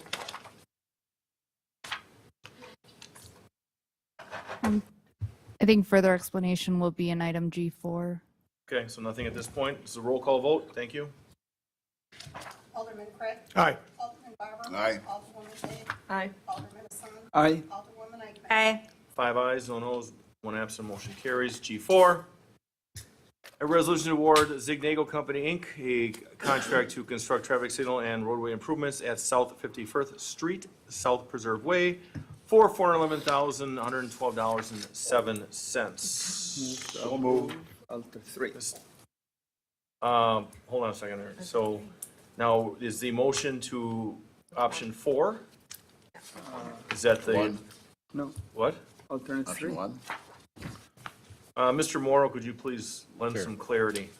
So if you look at page 50, alternate 3 is really the base bid plus alternate 1, which is the detection system, and then alternate 2, which includes the emergency vehicle preemption. So alternate 3 is the whole package. And then when you look at the options, option 4 is what recommends that. So option 4 is the base bid plus alternate 3 with a total of $411,000. Also in there, the recommended motion is contingent upon written confirmation from the Franklin Public Schools that they are acceptable with the final project cost of $254,612. And at your paper tonight, at your place tonight, there is an email I printed from Mr. Andy Cromie, and I believe he's here. He can verify this, but they are okay with this cost. So your recommended motion does not need to include that. It can say, if that's your desire, it would say a resolution to award Zignago Company, Inc., a contract to construct traffic signal and roadway improvements at South 51st and South Preserve Way for $411,112.07. I understand some of you. So that page. is that Option still? 4. So it's still option 4, as I said Yeah. It is still option 4. minutes ago. Okay, good. So option 4, we got a motion. We have a second by Alderman Hassan. Barber first. Alderman Eichman. Thank you, Mayor.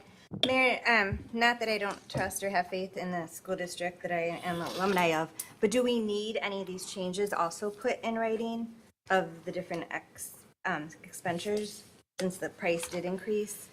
Because it looks like in the MOU, we don't have that exact dollar amount unless I'm missing it. Mr. Morrow. So that's what this email at your place is for. It's in writing. It's an email. If you would like it on letterhead, I Whoa. would imagine that the school could supply that on letterhead. Right, I would prefer that, not to hold up the motion, not to move this forward, but, I mean, just the email, this is like a handshake and a promise.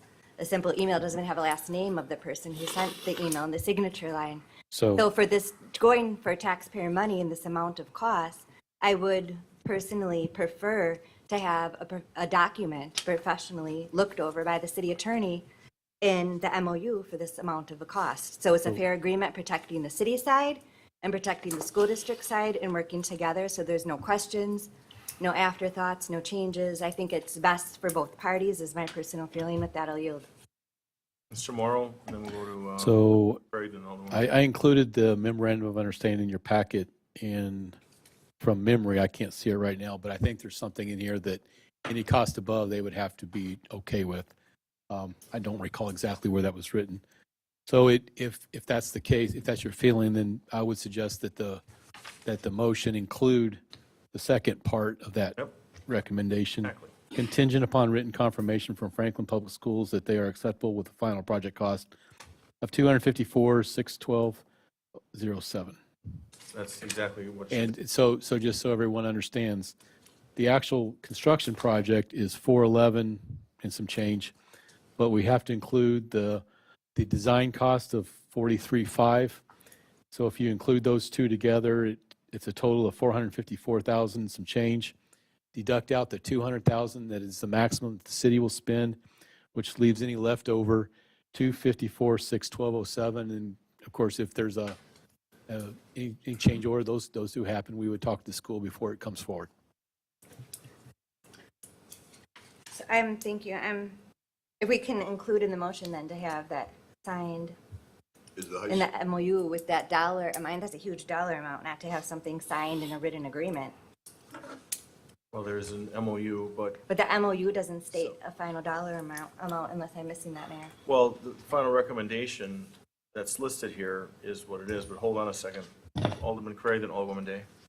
Just want to, for my own edification, what roadway improvements are we going to be seeing? Is it going to be on 51st or is it going to be on South Preserve Way? Generally 51st Street. So we're talking about crosswalks and signage for pedestrians and those types of things. Okay, thank you. Alderwoman Day. Thank you. So I think to Alderwoman Eichmann's point of this number 5 in the MOU, I'm inclined to agree with her in that it states in number 5 that the city will pay 50% not to exceed $200,000 for the design, purchase, construction, installation of the improvements. Total project cost estimated to be $300,000. So just in case, I mean, people turn over all the time. This is not to impugn Mr. Cromie or anybody in the school board right now, but you know, staff turns over all the time. So I agree with Alderwoman Eichmann. Now that we have a hard dollar amount, I don't think it's that difficult to ask that something, you know, be more formally, since it is $150,000 more than the estimate that's in the MOU. But, and then also that this amount that we have the first and the second on for this particular option, number 4, matches what we just voted on previously for the budget amendment. So we're in line with that. We already approved it. And I would note in the fiscal note, I used an incorrect number, the 258. The real number is what's shown in the recommendation, the 254. So the bottom line is, okay, Mr. Barber, then I'll go. Would the school board be willing to, you've been willing to go along with everything, how about a statement that would be included in MOA pertinent to this? Mr. Cromie, could you just approach actually have a seat here? Sure. And then just state your name and business address for the record, please. You can use that. Yep, Andy Cromie, Assistant Superintendent with Franklin Public Schools, 8255 West Forest Hill Avenue. As Mr. Morrow presented, we've agreed to the price, so we're in. Okay? Okay. All right, so we had a first and a second? All right, all those in favor? Aye. Any opposed? Ayes have it, motion carries. Thank you. Thank you. For that clarification. Item G5 and D6. A resolution imposing conditions and restrictions for the approval of a special use for a self-storage facility. Use upon property located at 7045 South Lovers Lane. Tax key number, don't see it. Acquisition LLC, DBA Storage Mart applicant. Good evening. Nick Fuchs. Officer, thank you. So this item was previously before the council at the April 16th meeting, I believe it was. Many neighbors had concerns, as you heard some speak again this evening. So at the meeting, the item was tabled and the applicant was directed to reach out to residents to try and address their concerns, which they had many stated: safety, crime, lighting, outdoor storage, hours and access, stormwater and drainage. It was discussed about the screening of the west wall of the smaller building, property value impacts, traffic and parking issues. So those are all discussed at the last meeting. The applicant, I know, did reach out to the Whitnall Grove Condo Association. There's an email exchange that's in the packet. I think the applicant is here and could best go over their outreach and those conversations that they had directly.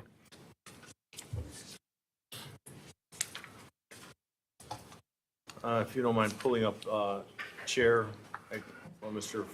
Fuchs, not to go too far.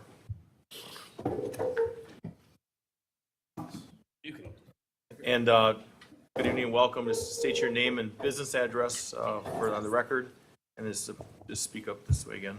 Wyan Burnham, 215 North Stadium Boulevard, Suite 207, Columbia, Missouri, 65203. Sir? Jake Remington, 511 North Broadway, Milwaukee, Wisconsin.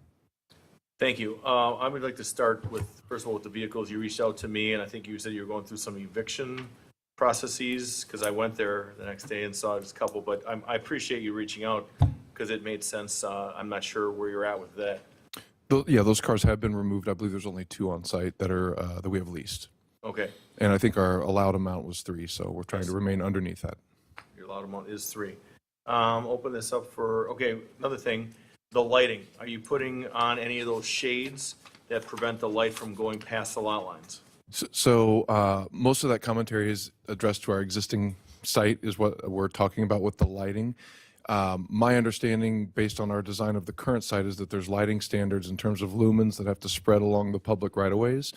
And so what I discussed with the neighborhood was the willingness to consider making alterations to the lighting plan so long as it accommodated with the city lighting requirements. So the shading, for instance, because of the design of our existing facility, if I do that, we probably won't meet light code at the perimeter at the curb line. So we'll have to work with an engineer, work with the city, figure out if there's some sort of accommodation that will work. In terms of my flexibility, I'm willing to do it so long as the city code will allow it, is how I would describe that. And where are you at? We heard a lot of back and forth with the fencing.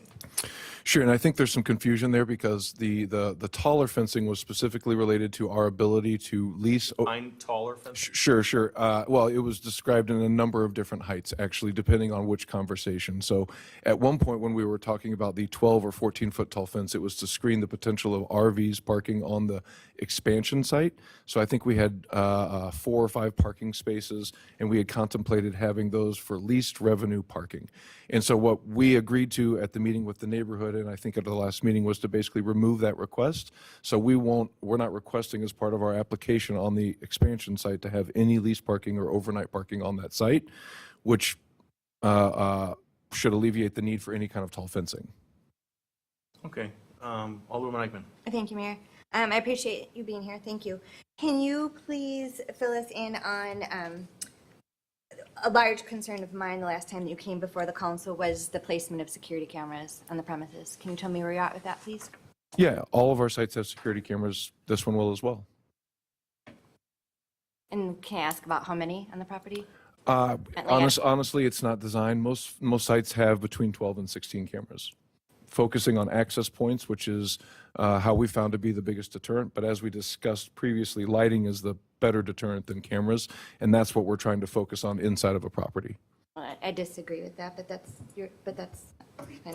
Yeah, that's my experience. I feel Yes. security cameras. I don't want to go roundabout in Yeah. the same discussion that we had last meeting, but security cameras, footage, I mean, can be turned over to our Franklin Police Department. Lights can't. Lights don't do anything. I appreciate your opinion. Thank you. I'll yield, Mayor. Alderman Barber, then Alderman Day.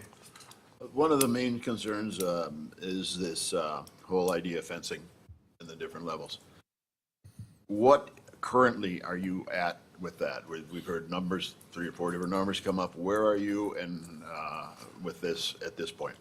Sure. So as I said, because we're removing the request to have overnight parking, our proposal right now is, I think, is 6-foot architectural or decorative fencing that meets the City of Franklin requirements.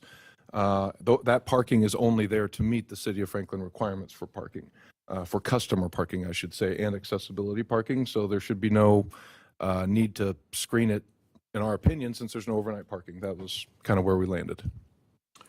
Would you be adverse to going to the 10-foot on 3 sides to accommodate and to give just a little more privacy to the neighbors that have been there and purchased their homes, lived there? Would you be adverse to doing that? Because I think that's a plausible kind of conciliation to get the situation resolved and we can move forward with it. I guess my comment would be all of the people that commented today are relating to our existing site fencing, nothing on the new acquisition that we're requesting. So my proposal is that I'm willing to consider things on the adjacent site, but I do not want to tie them to the conditions for approval on my expansion.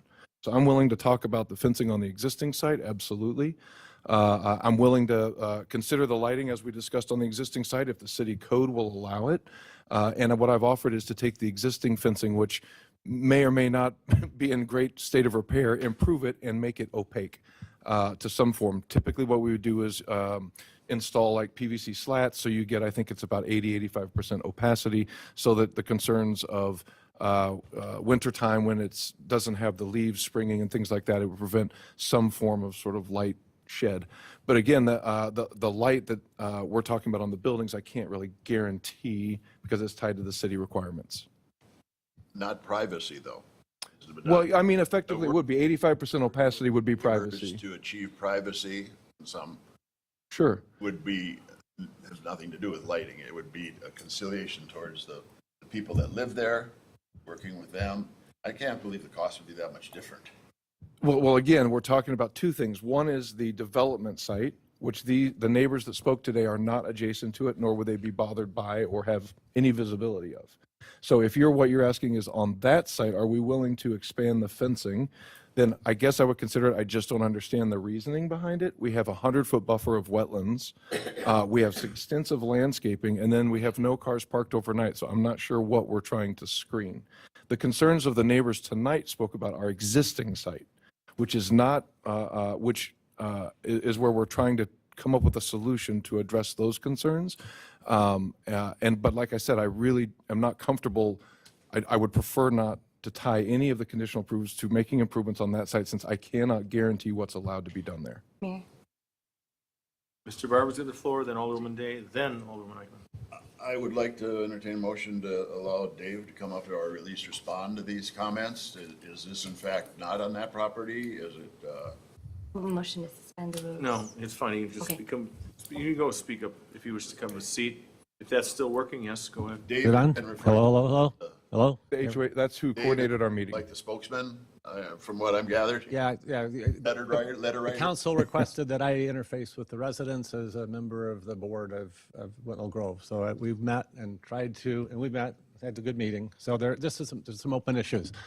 So there are two. There's the existing site and there's a new site. Right. To be simple, let's talk about the new site. There's two buildings. There's one really big, tall building that faces south, north. And there's the short buildings that Could we face see a map? to us. Okay? Could we get up a map on this? Is that possible? I don't think we're prepared to. That's okay. No, But okay. the north-south, so the short road-up buildings are directly adjacent to our property. And they're taking out about half the woods to put those buildings in. And what we would like to see is a row of arborvitae or some forever green trees planted behind those buildings, so we don't have to look at those buildings in the wintertime. Summertime, for 3 or 4 months of the year, it grows in and it's okay. But in the wintertime, you can see right through them. And there was a misunderstanding or a disagreement, or we don't know. We think there's 10, 11 feet of room to put trees behind that building, like they are doing on the other wing behind the 2-story buildings and the residents over there, which aren't Whitnall Grove residents, but they are in the plan, have a large forever green tree. We would like that same group of trees going behind the other buildings. That's the big issue on the new site, okay? The existing site is the cars. There's 2 issues on the existing site. There's all the lights on the buildings right now. They're up high and they shine directly onto our property. We want to explore if there's a way to shield those and minimize those to where it's zero lumens at the yellow line. And that, I don't know how to do that. It could mean relocating them, putting them on poles and facing them in the other direction.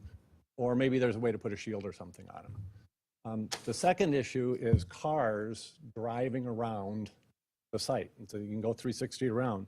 That's where we wanted that fence high enough to block the headlights of cars and trucks that drive around, because when they drive around, they shine into our building. And it also serves the purpose of the sites where they're parking vehicles year-round to try to block as high up as we can on RVs and other vehicles that we don't want to see. So it's a light shining into the residents as well as blocking the view of the vehicles. That's our request there. Okay? It's not my purpose to negotiate. That would not be what I'd want to get into. But I still think there's some room that you can come to an agreement on some of this stuff. So Before we go ahead and approve it, I feel like I have given some. I've removed about $50,000 a year in revenue by limiting the paid parking on our site. That is a significant, the value of that at a 10 cap is worth $500,000 in value. So I don't feel like the council appreciates what I've already given on. The fact that I'm limiting the perimeter lighting, which is lighting is the single biggest deterrent to theft, vandalism, and things like that. I've said I'm going to limit the perimeter lighting facing all of these homeowners to try to accommodate that. I'm removing the revenue. I'm improving these buildings and the facades and landscaping to try to meet both city codes and to address the concerns about screening. So I guess my question to you all is that at some point, this becomes not as viable of a product for us, and then we'll be forced to sell it to a use that's approved, like a car lot, which is going to be way more intensive on the use of the lot. It's going to be way more intrusive for the neighbors. It's not going to be what they want, even though they think they don't want what we're doing. So again, I guess I'm requesting that you take in light of what I've already offered at this point and consider that relative to our petition. I yield. Alderwoman Day, then Alderwoman Eichman. Thank you. Speak briefly about the trees. So I'm looking at, so for Page council, 96, I think, is a good one, if that's what you're on. Is that the right page? I was on 103, but 96 works too. It's pretty much the same. So I'm looking at 103 that goes over the planting table. Yes. So, and I'm looking at it, and I see that you do have, there's blue spruce, there's arborvitae, there's juniper. What is your opinion on increasing the number of those and reducing the number of leafy trees? Because it sounds like that's something that a lot of the residents that were here were speaking about, just the coverage. And I think because we live in Wisconsin, I think that would help a lot for, half of the year when trees don't have leaves. Yeah, quite honestly, as long as the tree count and species meet the city code, I'm open to altering the planting type or things like that. We did a plan that went for native, local, trying to meet the code. So if there's something that still fits within that and gets the coverage that the city wants for code, absolutely, I'm willing to trade species out to more coniferous varieties. The other thing I would say is Mr. Hazlitt's exposure is not on the two-story building where you see all of that plantings. Sure. The discussion he has is on the single story, and our problem there is tied to the wetlands and our easement, which we cannot encroach upon for Yeah, plantings. I'm speaking of the south side Sure. of the new building. Absolutely. I'm happy to make that accommodation. And if you have a percentage you want me to shoot for, or if it's just more, I mean, I would defer that to, the planning department, but if there can be some sort of reconfiguration of your planting so that the majority of what goes in there is something that is, full and lush, the whole year round. If that can be accomplished, I think that would help alleviate some of the concerns. I'm happy to do. The other questions you have already answered. So Okay. I yield. Thank you. Nick, if you want to come up here again, and Alderwoman Eichman, you've got the floor. Thank you, Mayor. Mayor, I was going to also ask for the representative to come up when Alderman Barber did. And I wanted to also state for the record, I echo a lot of what Alderman Barber said as well. I agree with. Thank you, I'll yield. Mr. Fuchs? Just to clarify, I believe Can you take Glenn's mouthpiece? behind the smaller building to the west is young woodland, not the wetland area on site. So I believe. This area is the easement. Correct, but it's a young woodland. I mean, you Oh, can sorry. plant trees within a protected wooded area. Within- you, within you the could, easement. You could add trees within that area. Okay. I did not know that. I thought the easement was restricted for plantings and we couldn't do anything. But you can plan. So our request would be similar to You the tall. add to the wood, Hold on. to the woodland, that's okay. Okay. So I guess I'm open to, If we just simply talk into the mics, please, it's very important. You don't need forward, you just bring it towards you. We spend huge money so they can. yeah. Sorry, I've blown this twice already. Yeah, I'm open to adding if there's some, potential spreading out some of our tree load to encompass that, or work with our landscape engineer to include those. Sure, I mean, that's pretty easy to spread out trees along if there's, my misunderstanding in terms of our, what we can and can't do in there. Okay, Mr. Fuchs is clear on that, sir? You want to Well, yeah, so I talk about into this? Yes, the understanding is it's on the shorter buildings, but it's not like spreading out trees from the other side to there, but to provide enough trees in that area that we can now say we can plant in to provide a year-round visual block to the buildings. And that would be some kind of arborvitae or pines or something. I'm a tree expert, but something that would provide that year-round visual block. Mr. Fuchs, thoughts on that? Still referencing behind the smaller buildings. Building. Yes, I think landscaping could be added, depending on the room. I mean, you wouldn't want to disturb any of the existing trees more than you'd have to. Yeah. But where that, I think the gap where it would take to build and construct that building, there may be sufficient room then to plant additional evergreen trees. I mean, you'd have to look at that width and, what's remaining after construction. Sure. Sir, what are your thoughts on that? Yeah, I think that I'm open to considering that. Again, I guess I would want to meet with our civil engineer and landscape designer to understand what trees can and can't be disturbed for planting. I don't generally like to plant trees in too close proximity because it damages buildings, getting gutters, damages roofs, things like that. So as long as we can accommodate the current easement requirements and stay within that, then I'm happy to consider looking at some form of additional planting. Will you commit or consider? Because consider means, okay, in 5 minutes we're done, or Sure. you know what, I'm going to do this. Well, I guess I don't quite understand what I'm committing to, so maybe you could help That's me the with fun that. part. Okay? Is you never know. I mean, it's just a box of fun. So Neither do the neighbors. But that's the thing is, I think what we're looking at, sir, is what Mr. Fuchs brought up is, okay, what can be put there, what's reasonable, and that's what we're looking for. We're to this point, we're looking to grant Sure. this, but with commitment, Sure. so. So is it a number of trees that would be helpful? Like if I said 10 trees or 12 trees, or what's the? Well, we prefer an even number, so you're on the right track. But with whatever Mr. Fuchs is looking to get into and get you to commit to make this, satisfactory to the neighbors, which, is a reasonable request. And, up here in the North Woods, the arborvitae is an amazing thing. Okay. I don't know if you see what those are. I mean, I've got some on my lot lines at home. Sure. They're amazing. They're thick. It's like its own little human shield. So, Mr. Fuchs, any final comments? Then we'll go to Mr. Craig. Yeah, I think if the council's looking to set a number, I think around, just looking at what's behind the other building, around 10, 12 trees. And, around 10, I'd say, because you're going to have to look and see what you can infill. There's maybe some existing that you don't want to plant similar like the other building where it's just a straight row. Are you saying the arborvitae or are you saying a tree?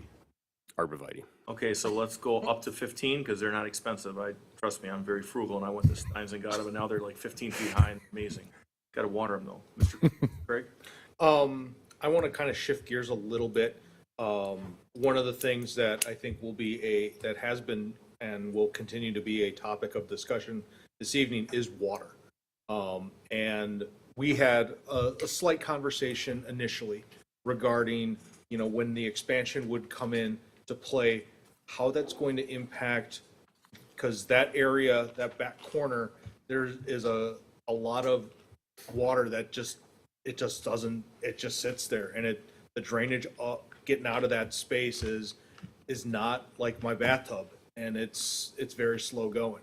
And I would really want to make sure that if we are going to expand out more buildings, more hard surface, that water's got to go someplace. And we're going to talk about it, on I think 4 other items with water.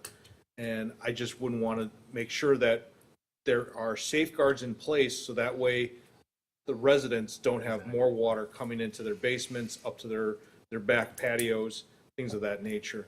Sure. Could you talk on that a little bit? Well, I guess my question is, are you confident that the city code fully addresses that?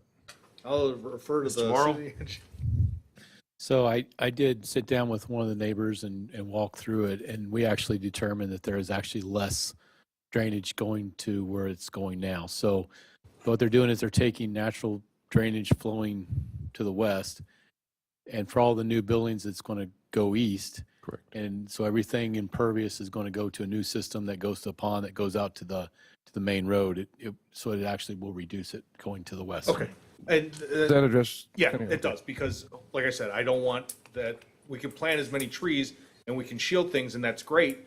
But if that means that, you know, if the water is an issue and if our city engineer kind of says, yep, that's not going to be a problem, great. If that's the case and if we get that commitment like we've been looking for, I would make a motion to approve as long, contingent on all of the items that Mr. Fuchs will kind of get with you as far as, you know, finalizing the terms and things of that nature. Okay, we've got a first. Barber, Yes, sir. I'll second. we have a first and a second. Seeing no further discussion, all those in, One discussion. okay, hold on, we have a couple hands up here. So Mr. City Attorney, then Alderman Eichman. If we're gonna plant more trees, are you willing to replace them if they don't survive? Like a landscape bond or a warranty period or something like that? Something like if they all go south in the first year, Yeah, I assume that's, sometimes do that in bad winters, especially in the new growth period. So, just wanting to know that you'd be willing to replace as needed. sure, I mean, yeah, I suppose so. I don't, yes. The UDO does require a 2-year planting guarantee. Perfect, 2-year planting guarantee. I Excellent. figured there would be something like that, sure. Mr. City Attorney, after you hit your button. With regard to the motion, I believe it was Kelly? just a general conditioned upon what Mr. Fuchs thinks it should be conditioned on, Trees? and that should be stated more specifically. Mr. Fuchs, could you please state that more specifically? What I heard from the council would be revising the condition to allow no cars being leased within the parking spaces, so those would be customer parking only. Adding up to 15 evergreens behind the west, or the smaller building on the west side. Replacing decorative trees with evergreens as may be allowed by code. And then we'll add in to clarify that there is a 2-year planting guarantee on the new landscaping. Mr. City Attorney still has the Whatever else I floor. missed. You said up to 15 could be 1. How about 10 to 15? Does that work? Between 10 and 15 How about arborvitae. 15? Okay. And Well, I mean, I guess I could agree to 15. What I don't know is, I think as you said, is can we get all 15 behind the building versus they may have to wrap the corners because of the space and the existing trees. we still want to short the citizens, and we Sure. appreciate your, Yeah, I'm willing to commit to a number if you want. that's why up to. Sure. So No less than 10. what's the sweet spot? 12 and a half. All right, Alderman Day or something? No, that was, Okay, city good. attorney clarified it for me. Did you have a point, Alderman? Okay, so we had a first, Mr. City Attorney, back in the game. And just for the clerk, those items that Mr. Fuchs stated, and for the motion makers and the second, they're nodding their head, yes, that is part of the motion, so it will be stated in the motion for the record. And that was no less than 10. Was that the final free number? 10 to 15 Yeah, is what that's we. fine. 15, yeah. You had a person give you some advice just now. Discussion, I just want to confirm I hasn't fallen Don't off. fall, ma'am. We have no insurance. Fallen off the cliff, as we had talked about in the new facility, between the two buildings, providing a fence sufficient enough so as cars turn around in there, they don't shine into our property. I just want to make sure that didn't come off in this discussion that we'd agreed to. Sir, is that still part of your agreement? No, when we decided that we weren't going to do parking on site, that whole site-proof fence consideration went away. That was specifically tied to, That wasn't what was in our no, email. wait, I maybe, Mr. Haslett, are you talking about the existing site or the new The site? new site, the L between the two buildings Yeah. is to provide a visual a fence there sufficient to block car lights when they drive around that corner. You know, I'm not sure about what you're agreeing on or not, but I want to make sure that you're crystal clear on it, so, you know. Yeah. No. In my mind, the ask went away with when I gave up the revenue. That privacy fence went away. And the privacy fence discussion was related to the existing site and our willingness to consider working with you there. On the existing site. Yes, but I am, again, what I have asked for tonight is for that not to be tied to my conditions. Wait. On the existing site. Work on the existing site. Remington, you now have the floor. Welcome to the party. Hi. Okay, so I think we're talking about the fence on the proposed new site in between the two buildings. So so when cars pull around there, Sir, you've got the floor, so please clarify this. Clarify, there are two fences, okay? One, when you put the two new buildings up in the L shape, in the corner in that L shape, there's an open area.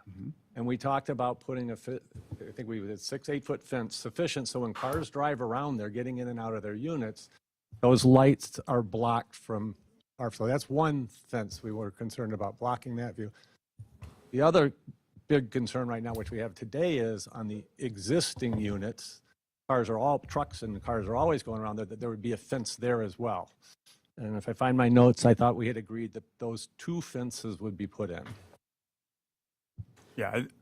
Mr. think- Remington? Sure, I think our position was to focus on the application before the council. So for the proposed site, the L shape where cars would be driving through, there'd be screening there from headlights. That's what was discussed. Can you say a little louder, Mike, because Yeah. I Yeah. bring it right towards you. So what was discussed was previously there was going to be overnight parking there. That was being requested. That has been removed. But the concern is that when cars are pulling around, I'm hearing there'll be lights shining west. And they're requesting a fence, opaque fence to screen those lights. And I'll defer to Mr. Burnham, but I believe he's agreeing to that opaque fence, 6 feet, to screen any light spillover from cars pulling through. But as to the existing site, he would want to address that separately, but not tie it to the conditions with the application before the council. But the new one for the new building will have that 6-foot fence with the opaquing, which could be either the slots or whatever. So any vehicles facing west, the lights are not going to hurt the neighbors and bother the neighbors.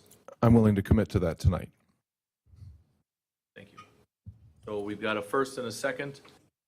Oh, hold on. We got, what else you got here, sir? We just want it higher. So 8-foot fence? We thought that was when we had our Zoom call, we were doing 8-foot fence, but Mr. City Attorney, can they, well, actually start with Mr. City Engineer. So are we good with a 6 on this, or is an 8? Can we do an 8? That's the first question, Mr. City Engineer. Mr. City Engineer. Hi. So we were going to ask about the 6-foot 2 and 8-foot before this thing either doesn't go forward or we want to get a few things out there. So fencing height. So I, with the applicant, I do recall, as a member of Planning Commission, we talked about the fence was added at the last minute because we were talking about screening for any cars that would be parked there. So if that goes away, 6 foot or 8 foot, I mean, I think either one would be sufficient to. Okay, so it's okay if there's 8 foot. Now, sir, it's your floor if you want. Well, Mr. Fuchs, because we got to get moving here. So we got to get to some sort of decisions and move. I just want to note, looking at the plan, the wetland setback does extend into that area. So the fence, it'd have to fit in outside of that wetland. Correct. But if you see this dashed line, this is the wetland setback. So the fence, and it would interfere with some of the landscaping there, so there'd have to be adjustments there. But if there is a condition to require that fence, it should state that it should be outside of the wetland setback. And the other thing I guess I would argue is we have a significant amount of landscaping. What about if I just do coniferous trees there? Can I call the question, please? Yeah, okay, we're going right now. We've got a first and a second. And as a clarification on this, Mr. Barber, anything else on this? My only question, is it going to be just trees then at this point? Is that what we're agreeing to? I would prefer to do that since that's consistent with what we're doing on the other buildings, would be to upgrade those trees, make them coniferous, space them so that they act as potentially a privacy area in the screening required, and not do it on the fence. Okay. Is that acceptable to the? Well, okay, we already called it a question, so here's the deal. We've got a first and a second, okay? So let's do a roll call on this. With the adjustments. So who made the first again? Okay, Mr. Craig, you made the first. So is your first with the added changes that were just discussed? Yes. And who made the second? I didn't. Mr. City Attorney? And that does not include the installation of the fence. It's just the conditions that were stated earlier, correct? But Mike, You were going to be doing a fence regardless, because that's your. They're talking about the screening on the fence. So the fence will still remain because that is access control to our facility. The landscaping we're talking about would replace the need for an opaque fence and instead take opacity using landscaping. That's what we're talking about. Okay, I just want to make sure we're clear up here. So we have a first and a second. Let's do a roll call on this, please. Alderwoman Eichman. I with the exceptions that were What? mentioned. Oh, it's okay. Roll call. Alderman Hassan. Aye, with the exceptions also. Alderwoman Day. Aye. Alderman Barber. I with the hope that the fence issue can be more finalized between you and the neighbors, so there is some common ground there. A little bit, sir. One more vote. Alderman Craig. Aye. 5 ayes, no noes, 1 absent, motion carries. Thank you. Thank you. We, before we go into item 6, we're going to take a much deserved 6-minute break, please. Slowly go off. Well, I'm going to start a fight with the citizens? No. It's nice to sit back and be judgmental, but it ain't happening.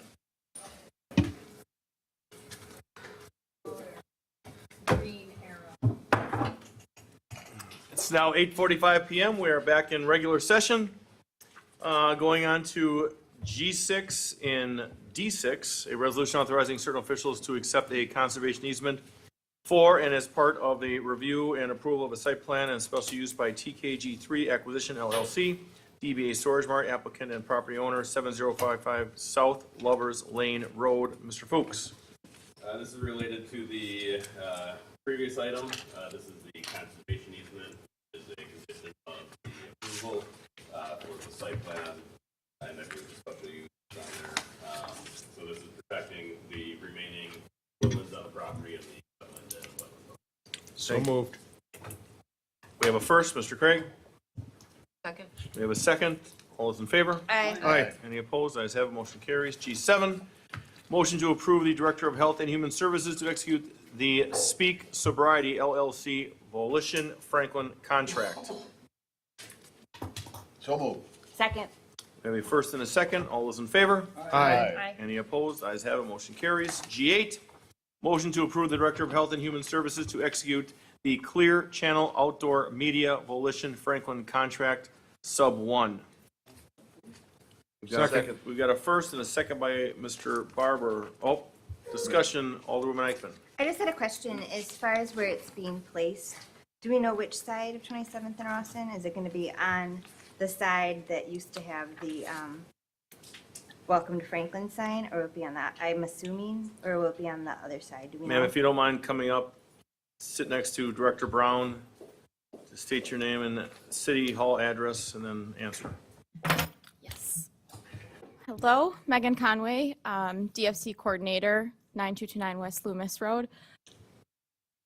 I am not entirely positive because I don't specifically know the roadways, but I would be happy to send you an email with all the specs on that from Clear Channel. We can get you that. There is only one billboard in in that specific area. I just am not sure which way it faces. Okay, good. We have a first and a second. All those in favor? Thank you. Aye. Any opposed? Ayes have it. Motion carries. Thank you very much. Motion to approve the Director of Health and Human Services to execute the Clear Channel Outdoor Media Volition Franklin Contract Sub 2. Move to approve? Second. We have a first and a second. Alderman Hassan. All those in favor? Aye. Any opposed? Ayes have it. Motion carries.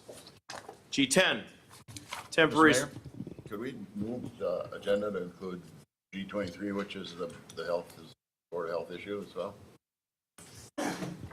G23 is another health-related issue. Health department. Pardon? The director wasn't going to be here for that, that's why she said to put that one towards the Oh, end. I got you. These other ones are all That's fine. together. 'cause- That's fine. Okay, thank you. Return to G as in George 10, temporary street closure request in conjunction with the June 21st, 2024 outdoor movie. Is there a motion? Motion to approve. First and a second. All those in favor? Aye. Any opposed? Ayes have a motion carries. G11, motion to approve temporary street closures in conjunction with the June 1st, 2024 Franklin Bike Rodeo. Motion to approve. First and a second. All those in favor? Aye. Any opposed? Ayes have it. Motion carries. G12, resolution conditionally approving a 4-lot certified survey map being part of parcel 2 of certified survey map number 3104, and that part of vacated South 116th Street in the northeast 1/4 of the northwest 1/4 of section 30, township 5 north, range 21 east, city of Franklin, Milwaukee County, Wisconsin, SR Mills, Boomtown LLC, property owner, at 11607 West Ryan Road. Mr. Martinez, good evening and welcome. Good evening, thank you. This is a certified survey map to create 4 new residential lots, single-family use, and that's what the area is zoned for, SR3. The Plan Commission recommended approval at the last meeting to the proposal as presented by the applicant. You see the resolutions with all the conditions. However, the staff recommended to the Plan Commission, and is recommending again for consideration of the Common Council, 2 additional conditions that are not in the resolution that you have in your packet. So these additional conditions are discussed in the staff report. So the first one is to that the applicant shall submit a landscape plan for the area that is abutting Loomis Road. It's a requirement by the Unified Development Ordinance that any CSM or subdivision plat that is abutting an arterial road, which is the case of Loomis Road, shall submit a landscape plan kind of depicting the existing vegetation and also any proposed vegetation to provide the screening from the arterial road that produce noise to the proposed residential lots.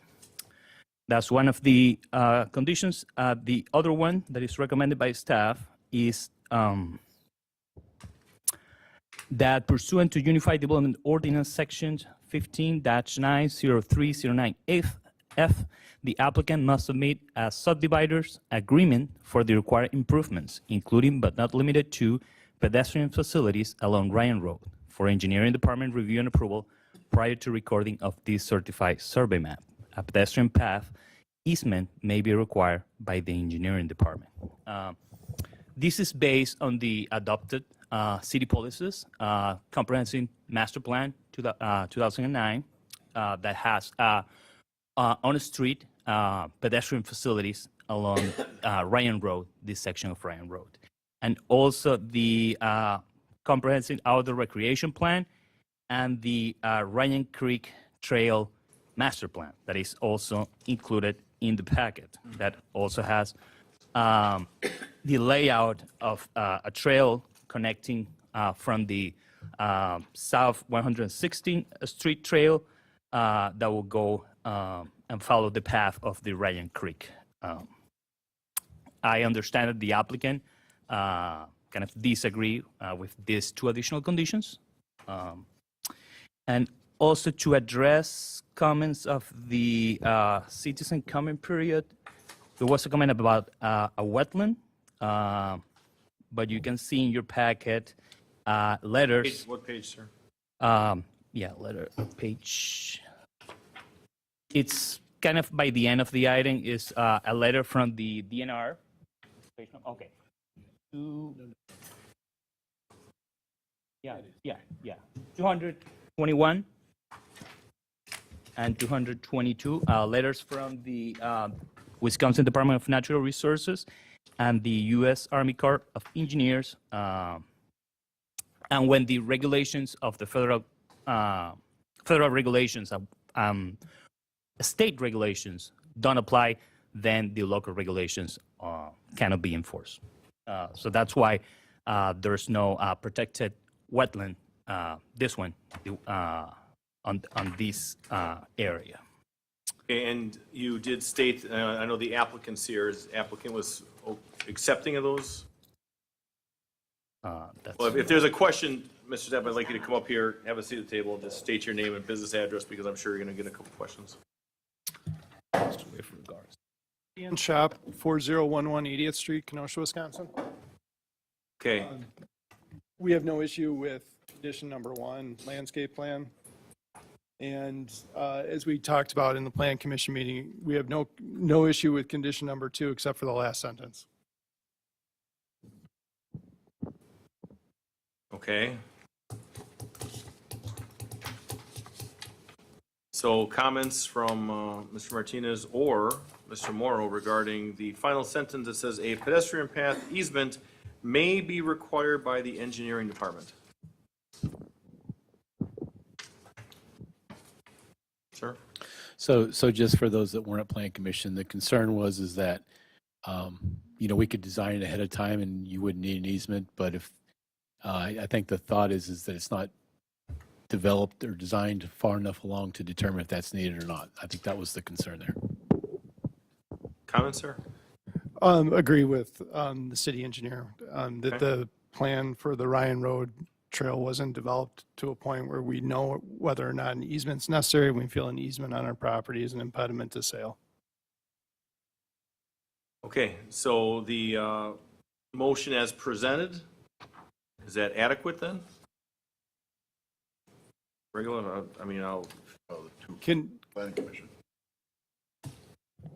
Well, there's a motion presented here. Mr. Craig, do you wish to? I just have, the amount of water that is sitting on what would be lots 1 and 2 is significant. And I'm just, as I said earlier with Storage Mart and now here, the water's got to go someplace. And water, much like time, is kind of undefeated. So what's the plan? well, if you look at the topography of the site, it's extremely flat across the site. So whenever you have a small depression, water stands. The plan for this project is to grade these sites to buildable pads. That would include swales and drainage improvements to the site that either would drain to the Ryan Road ditch. I think that's where it should be going. But it's a small depressional area in a field. It's not uncommon. It was delineated as a wetland. We went through the Army Corps and Wisconsin DNR, and they provided a non-federal exemption for this wetland for impact. Thank you for that answer. So our plans to grade this are probably going to improve drainage. So how is this going to impact the pond that's sitting right adjacent to this? I don't believe so.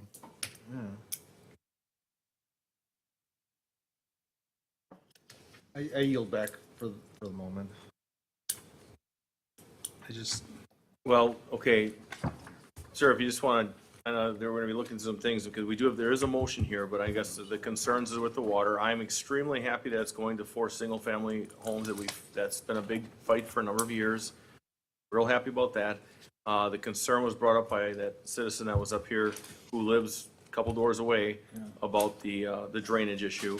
And I guess if there is some sort of remedy or there's some sort of plan to mediate that, then great. But I just want to make sure we have it on the record that whatever you're going to do, it's going to help. I think If I understand correctly, all building plans come before the city inspection office and city engineering. So as part of that, there's going to be a plan for each one of these building lots. Excellent, thank you. Alderwoman Day. Thank you. So from Plan Commission, I just wanted to kind of circle back to where we were. I don't have a problem with, and it sounds like the applicant doesn't either, about including the landscape plan. So I would be comfortable with making the motion, adding that in. I'm not comfortable with adding in the easement piece for the pathway. Those of us on Plan Commission were pretty adamant that we didn't think it was at the point where that was a necessary process to move forward, as well as with that not being at the point to move forward, if it's going to impede home sales. I think it was the Plan Commission's purview that getting the development going and being able to sell the properties outweighed when and if there may ever be a path. I agree with you. I was there. So I would make the motion to, as is, but include the landscape plan that Mr. Martinez referred to as a part of the resolution. So we've got a motion on the floor. Is there a second? I'd like some clarity. Mr. Barber. You said you're going to be leveling off that area till it's a level surface, so it wouldn't be ponding as part of your plan. Where does that water eventually go then? Does it go into that pond adjacent to Loomis? I don't have full topo on the CSM. I imagine that a portion of that land drains to the Ryan Road ditch, and perhaps some of it pitches towards the pond. But in any event, these sites are going to be, building pads are going to be constructed, and there'll be side yard swales that would direct the water from that area where it sits now. Because I'm looking at a house very close to that pond right now, on page 217. And I just would hope that whatever we're doing doesn't impact that.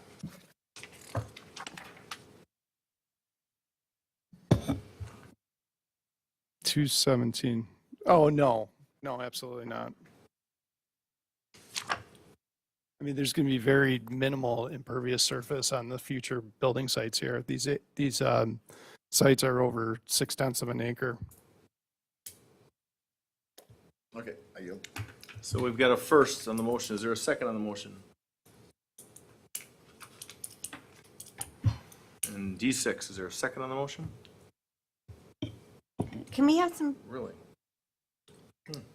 could we have clarity? Alderwoman Eichman. Thank you, Mayor. Can we have clarity on what the motion will now state? Because it's changed. May help. Well, the motion is as stated on the bottom, including of points 1 and 2, with the exception of the last sentence in number 2. This is a pedestrian path easement may be required by the engineering department. That's stricken from that. Is that correct, Alderwoman Day? You said it's the motion plus 1 and 2, except for the last sentence in 2.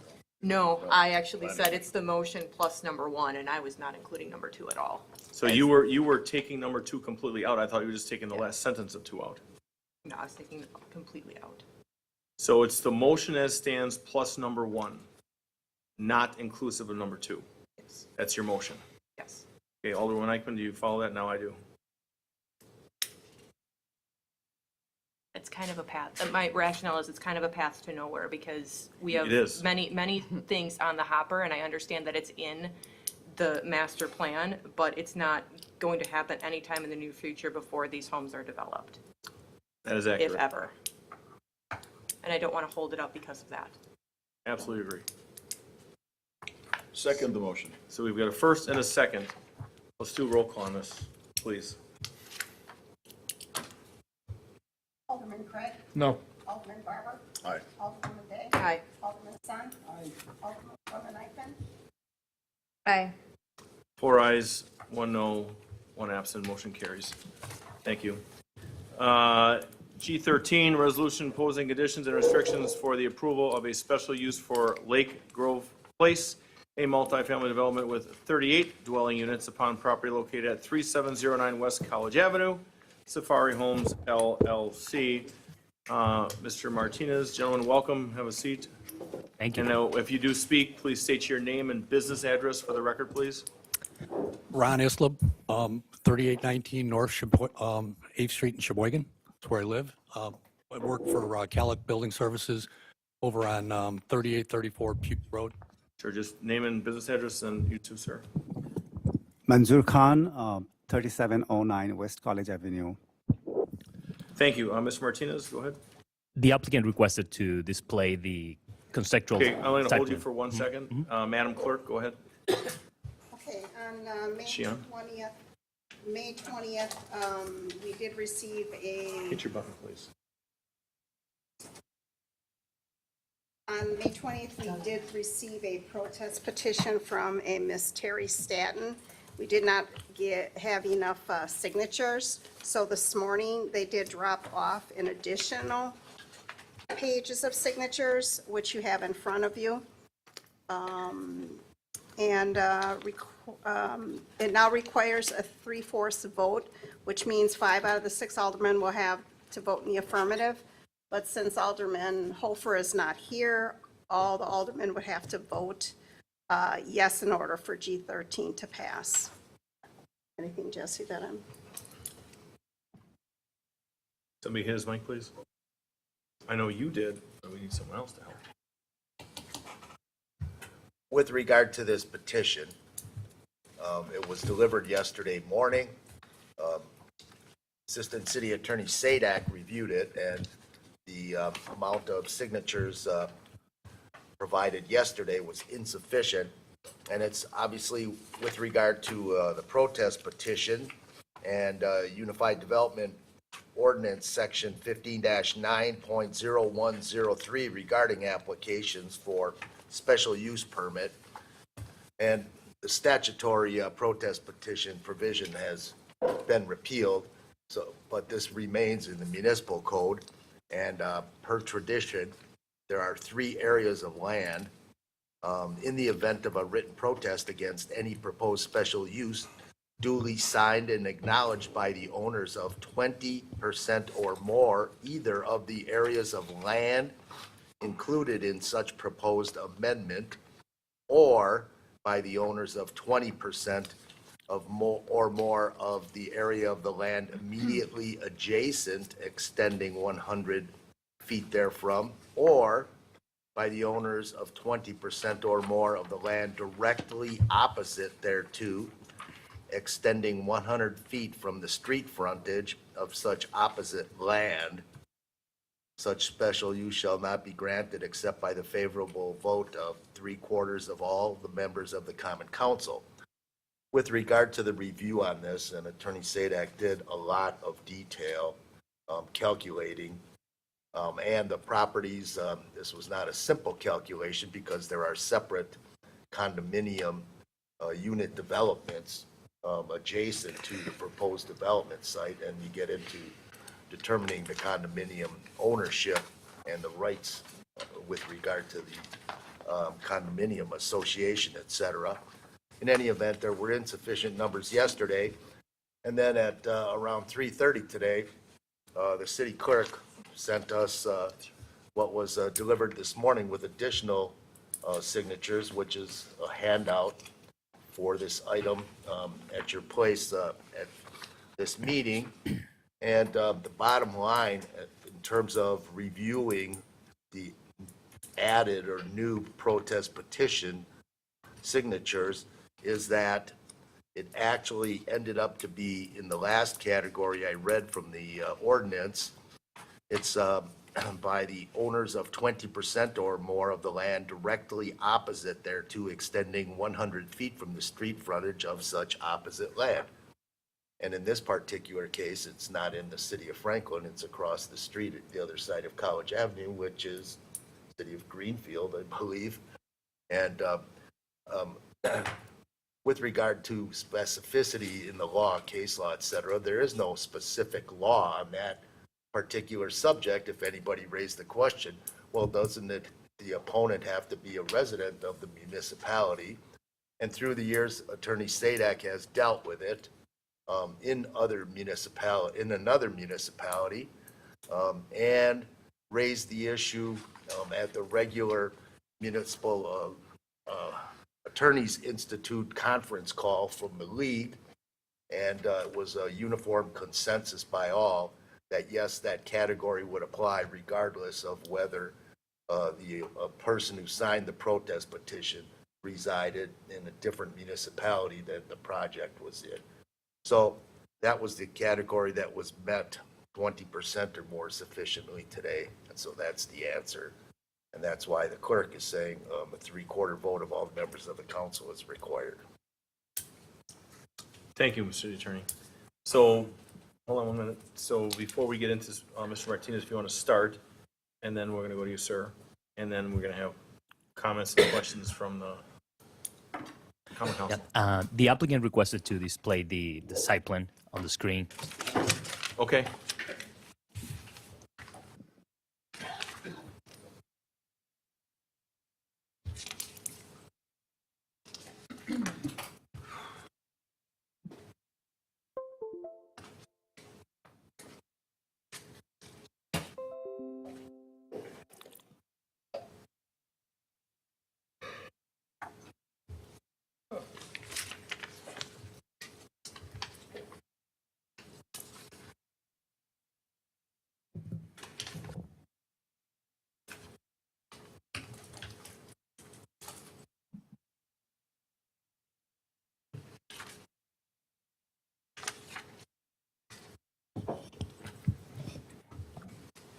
While it's still loading, just want to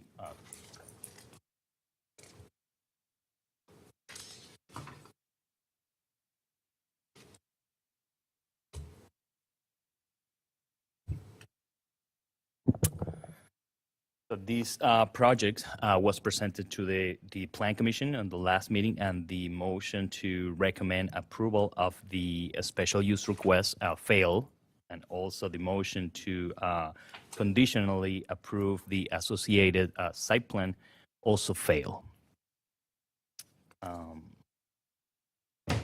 In the staff report, the staff has no objections to the multifamily use because in the zoning district, the R8 zoning district, all residential uses, single family, two family, and multifamily requires to go through the special use process. However, staff does not support the request for density increase due to one concern with the adequate public facilities standard. And there is a comment for the fire department that is concerned about the increased density in this case. Could you say that again, sir? Louder. Correct, yeah. The staff does not support the request for density increase. What is allowed as of right is 24 dwelling units. The applicant is requesting an additional 14 up to 38. 38. 38 total units. Yeah, So 88. increase of 38 14. total. Got it. And the UDO sets the standards that the Common Council should review for granting a special use. So one of the standards is the adequate public facilities. In the staff report, there is an analysis about a water supply, sanitary sewer, fire protection, refuse disposal, and schools. And with regard to fire protection, there is a comment from the fire department that says, given the existing fire and ENS station locations and current fire department staffing levels, the cumulative effect of this and several other residential developments will pose a challenge to maintaining industry standard emergency response times to fire and medical emergencies. End of quote. So given this standard, that concern, that's why staff does not recommend the density increase. With regards to the comments during the citizen comment period, there was a comment about a wetland on this site. The applicant submitted a delineation report stating that there are no wetlands on this site. That's not in the packet, but it's on file in the department, available upon request. Concerns about drainage in the recommended condition of approval, if it's approved, the stormwater management plans that needs to go for review and approval by the engineering department. And with regards to traffic congestion, access to college, that's under the jurisdiction of Milwaukee County. So that's also recommended condition that the applicant must obtain approval of Milwaukee County for access to College Avenue. That's an overview of the comments on the staff report. And the site plan is there if the applicant would like to provide a description of the project or additional information. Yeah, what I'd like to do is talk about some of the things that were brought up during the public meeting and other things that were discussed. Now, when we first started this project, we met with the engineering department, and we became aware of that we were the central location of all of the drainage through the plain into our property. So we had a big challenge in front of us, so we knew what we had to do. So what we did is we designed our stormwater management system to be able to account for all that water and be able to channel and absorb all the water that we have on our site itself. So the end result is that we've not only been able to manage all of our stormwater, but we have made it possible to resolve the issues that the properties have to the west.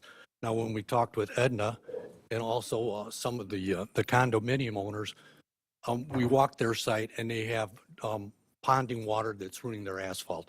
What we designed our system for is that they can go ahead at their cost and their engineering, they can tie into it. And that would handle all of their water. We're not shedding any additional water from our site onto any other on the property to the east. Now, we've had to go through an extensive engineering process, and of course, we still got a little bit more, but we've met all of the city requirements. That we've got a 2-pond system. We had to have 2 ponds on there, and that took away a little bit of our green space, but they're dry ponds and they're bio ponds, meaning that they'll take the water flow and it'll disperse it within the next 24 to 48 hours. Now, everybody's talking about that the 8-inch pipe is too small. I mean, if you look at it, you stick an 8-inch pipe in the bottom of a pool, yeah, it's like how much water can go through there. That's not how the system is designed. It's a filtered system so that the water maintains in the retaining ponds, and then it's filtered through the 8-inch pipe. And it's a very expensive system. Another comment that was made was that, well, why would you guys do such a cheap system? That's not what we've done here. Now, with the maintenance agreement that we're talking about with the city, it would be a private line, and we're totally responsible for the maintenance of it. It would be part of the HOA. And any restrictions that the city wants to put on it, yearly maintenance on it, whatever we have to do to maintain that's not an issue.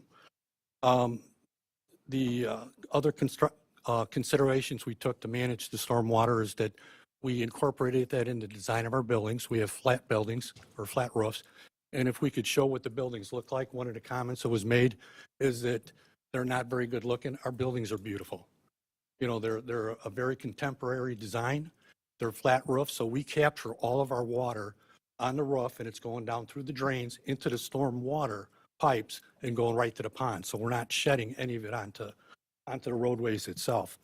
As far as installing the system, as we're going down College, excuse me, guys, and also going down 35th, we're doing directional bore, which means we're going to, if you ever see one of those big machines out there that has the water, that's pushing it through so that we're not disrupting the streets. We're going to create a lot of issues with construction during the implementation of that.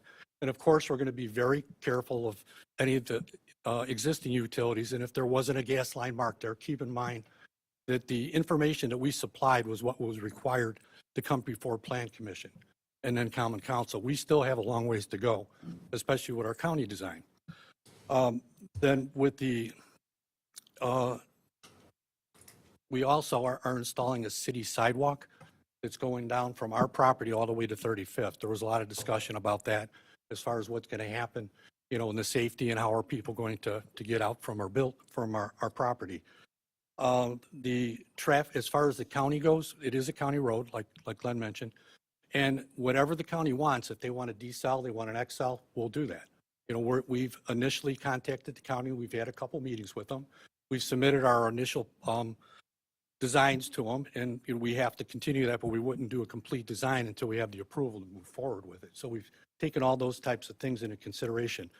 The density has been a big issue that everybody's brought up. There's been 2 previous projects that were submitted in front of the Plan Commission and the Common Councils that were approved, and they were 48 units. And I believe that the reason that they didn't go through was because they had a problem with the stormwater management. It's very hard to get off our site. And we've taken a very unique and expensive way to try to get it, not try, but to get it off of our site. Let's see. Now, it was also mentioned that that we were going to impact the trees on our property. We are not. You know, there's the trees we have in the corner, we're making sure that we're staying far enough away from that so that we're not going to disrupt them. And I'm a tree hugger. I'm going to make darn sure we don't do anything to those darn things. And I think that's about what I've got as far as rebuttals. I know that, you know, there's probably some questions you have, or if Mansors wants to say anything about it. We understand that we think that this is a public benefit. We're putting sidewalks in at the street. We'll manage the traffic flow, and we're helping an enormous problem that everybody has with their stormwater to the west, you know, at our expense. You know, so we captured all that. Okay, I'd like to start, and then I'll turn over to Alderwoman Day. So you mentioned that in the past, and I don't know this to be true, that this project was approved previously at the 48 unit mark. And I don't know when that was. I don't know if we have a fact check on that. But if it was, I'm not sure. One of the things is that I really like is I like the aesthetics. I think it looks fantastic. It's probably the best project that's been coming up through that area in a long time. So it looks really good.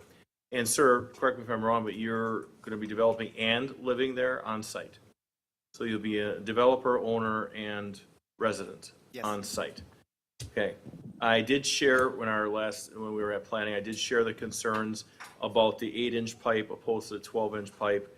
I understand the justification behind it. I don't know if it's accurate. I mean, I don't know. I'm not a water guru, but just the 8-inch just seemed small and the 12-inch just seemed more realistic, but that's not, if it's been proved and engineering is good with it and that's how it can be done.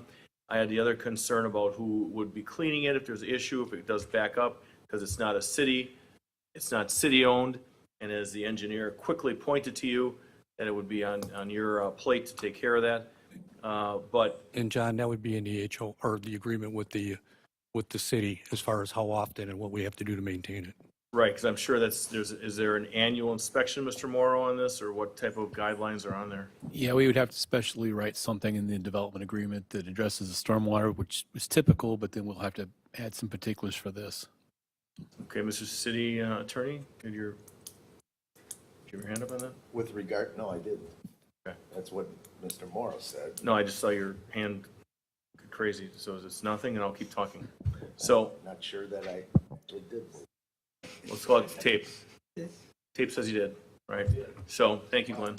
So, I guess, and we hear this, well, if there's an added density, it's going to put more strain on first responders for fire department. Well, we've got a number of projects going up in the city that we're going to have the same problem with. So then what do we stop? So I don't know. I don't think so. I think we're going forth with quality projects. I just want to make sure that we have those environmental concerns addressed. Mr. Morrow? And if I could address one of the other concerns was about our a conflict in the drainage calculations. I texted Assistant City Engineer, and we're not sure we could verify it, but I believe that's in reference to the City of Franklin. We have when we do our stormwater calcs, we actually go above and beyond what most communities do. So we make people calculate it going in couple different ways, and you have to show us that it works during a couple different instances. And I think that's what that's referring to, but I can't confirm that tonight. Okay, Alderman Day? Thank you. Then Alderman Eichmann. I know we went through a lot of this at Plan Commission, so I won't rehash a lot of that. And I appreciate you reaching out to me. It was almost for everyone's benefit. Within 24 hours of Plan Commission, the developer reached out to me to ask for, ways that we could discuss, knowing that this was coming forward to council, of, what my general concerns were. So I'll just kind of go over those again.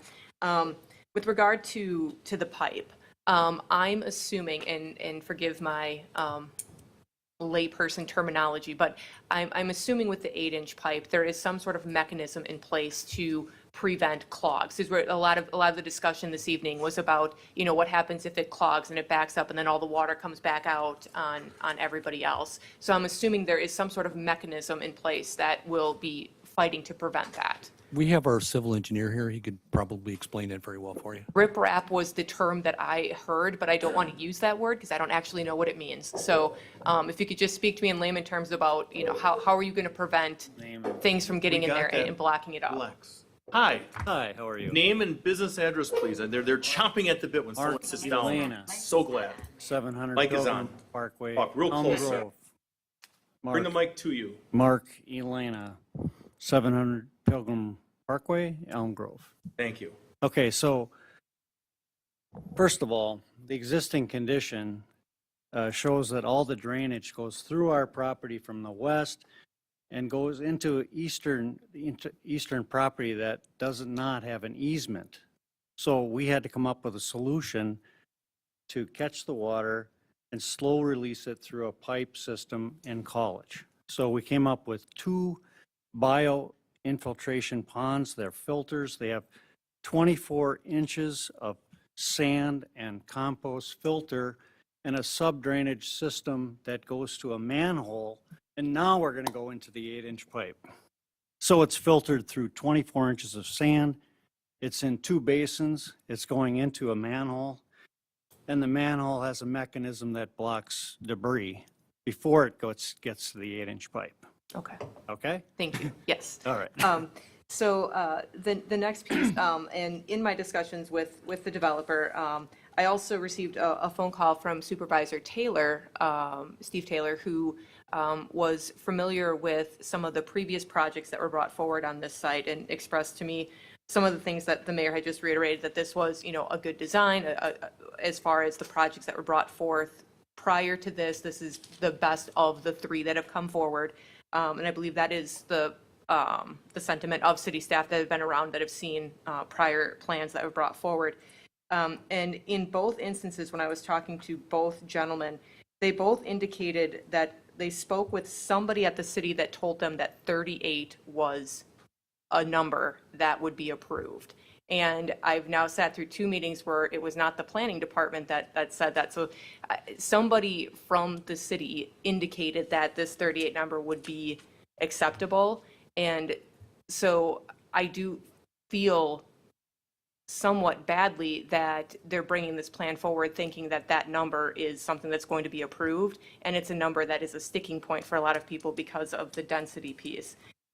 In my discussions, I asked, what I understand that with these developments, there's like a hard number, right? I mean, you put in a lot of money and time into developing this, and there's a hard number of units that you need to, make this profitable for you, because you're not going to continue to develop something that's not profitable. And can I ask you, what is that number?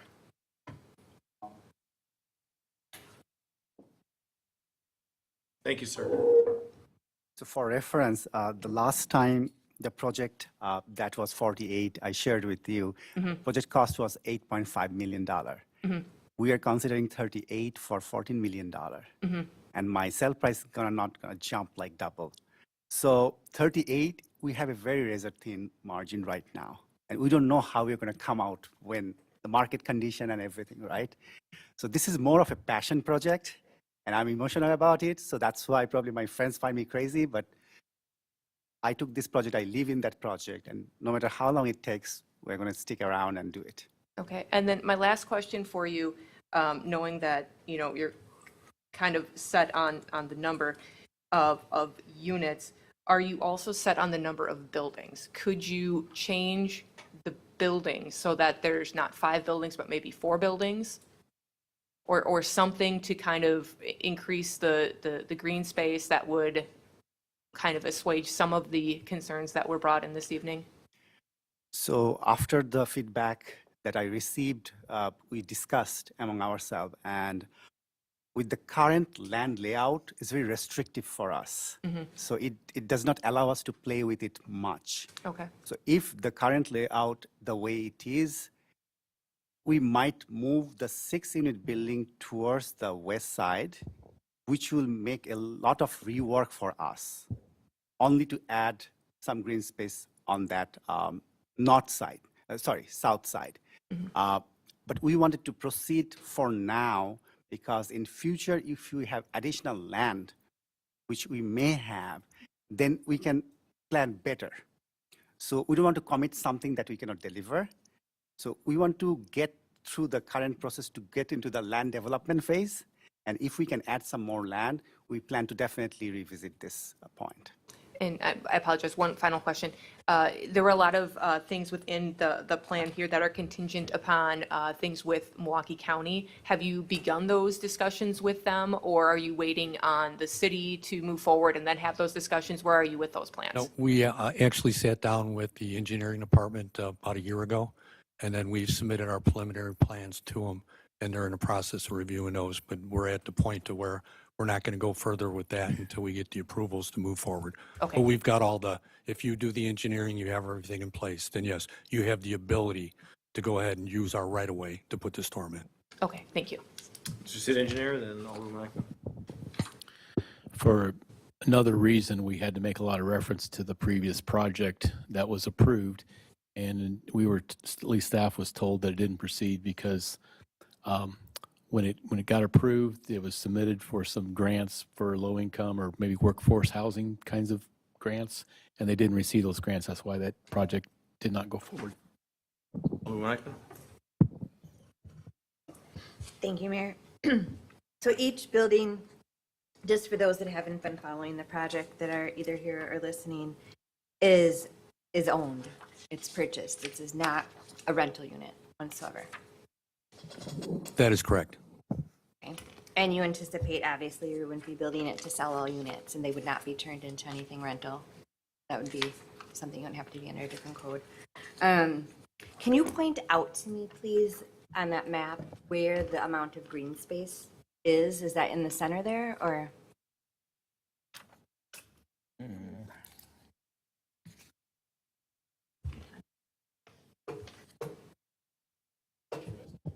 Anyone? Yeah.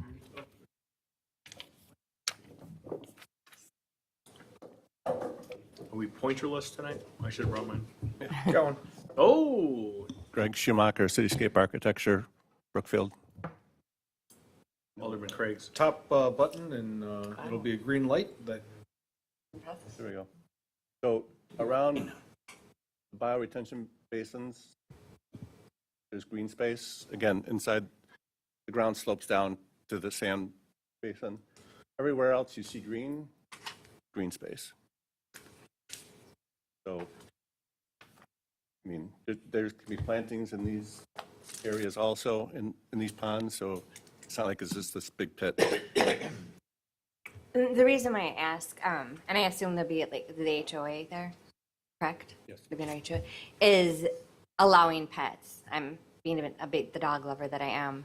I'm just making sure there's adequate space for a dog to go outside and so forth. Yeah, but it should be in there. Grossman Dog Park. So, they zoom in, but- Yeah.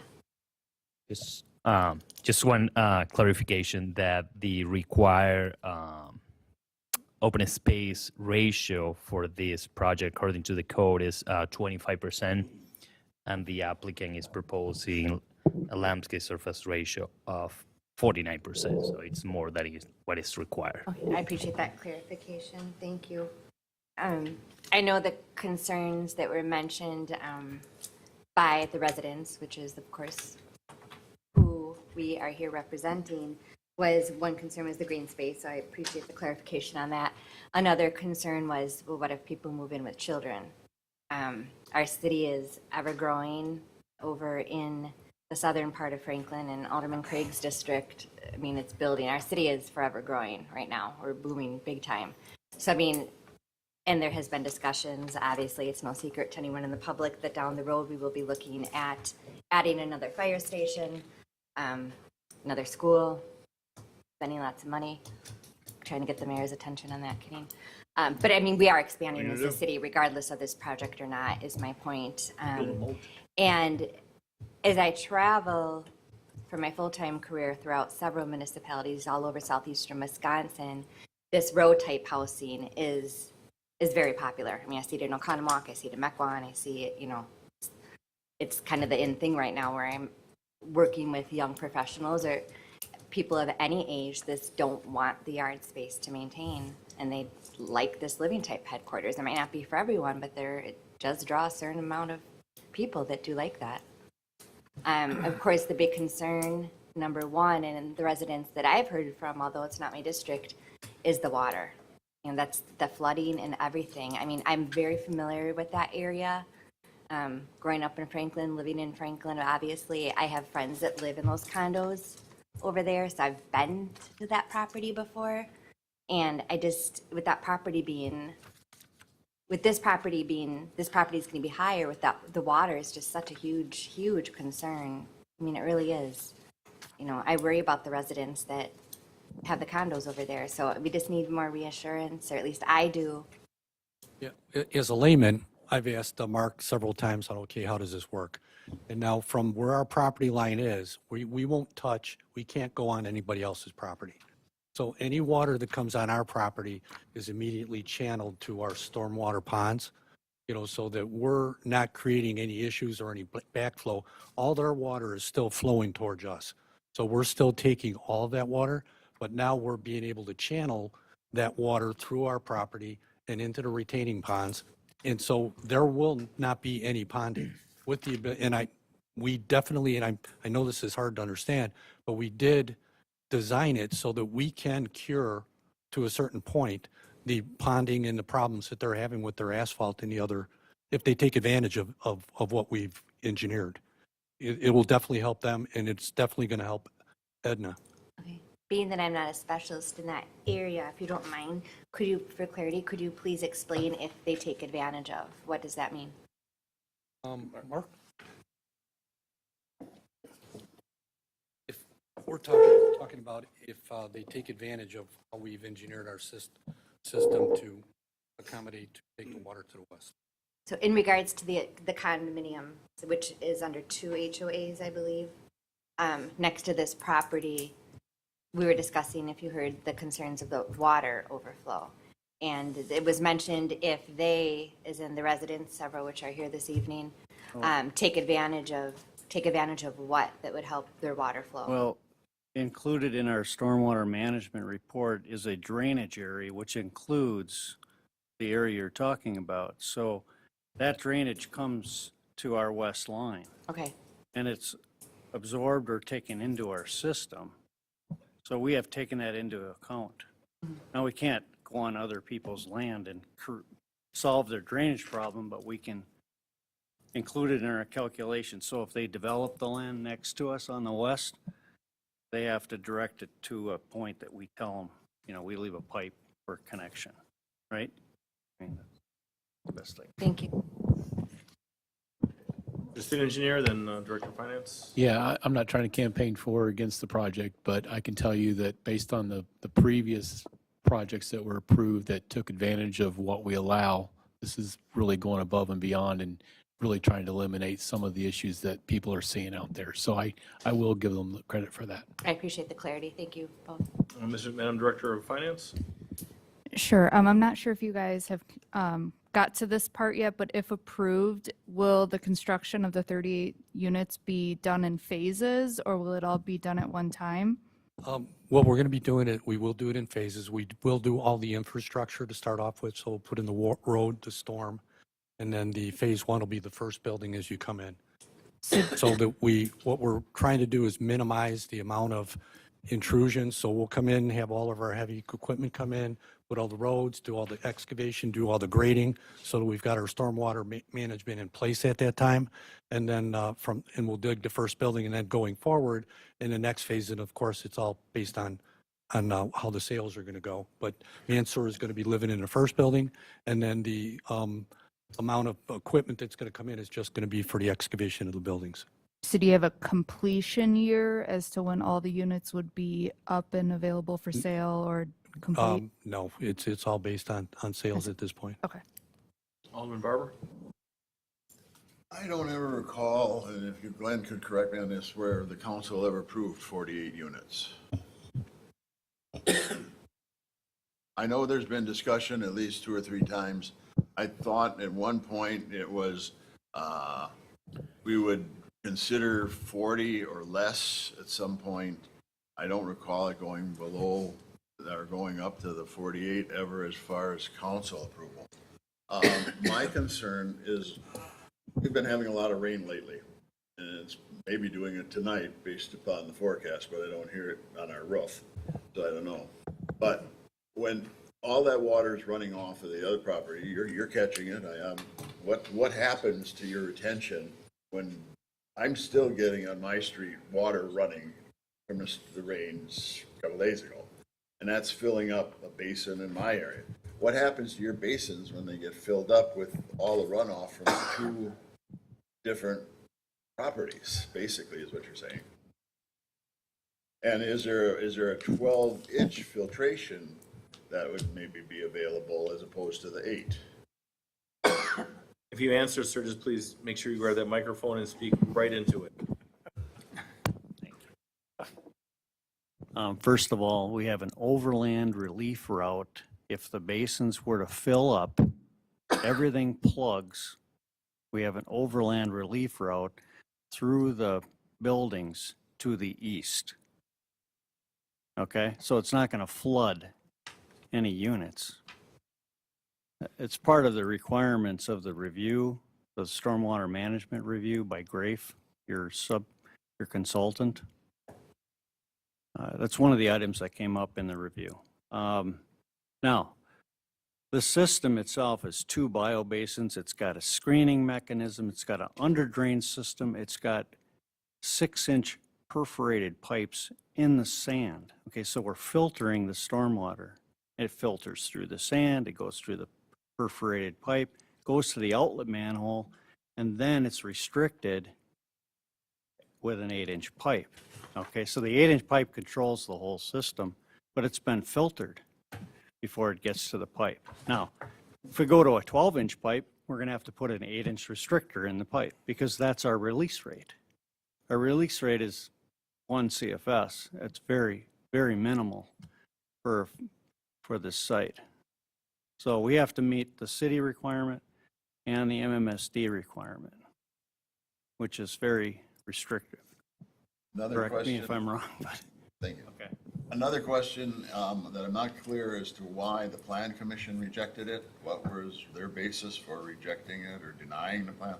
Specifically, I don't need to go into all the minutes of the meeting, but what was the major roadblock for them at this point to allow this to move forward? Regular Glenn, if you recall that? I mean, I was going to say, I recall some Alderwoman Day, why don't you chime in? I Get her don't know that moving. I can speak exactly for everyone. For myself, my concerns were the density piece with regard to potential traffic congestion, continued questions about the drainage and the water issue, which I have done some homework on since the Plan Commission, so I'm feeling more comfortable about that piece. The density piece, I'm still a little hesitant on, but I think a lot of it, from my recollection, was, one, the density being that much over the 24, and the drainage concern. That's my recollection of the 2 major sticking points for As is mine. those no votes. That was, as my recollection as well. I still have the floor for one more. All right, sir, you got the floor.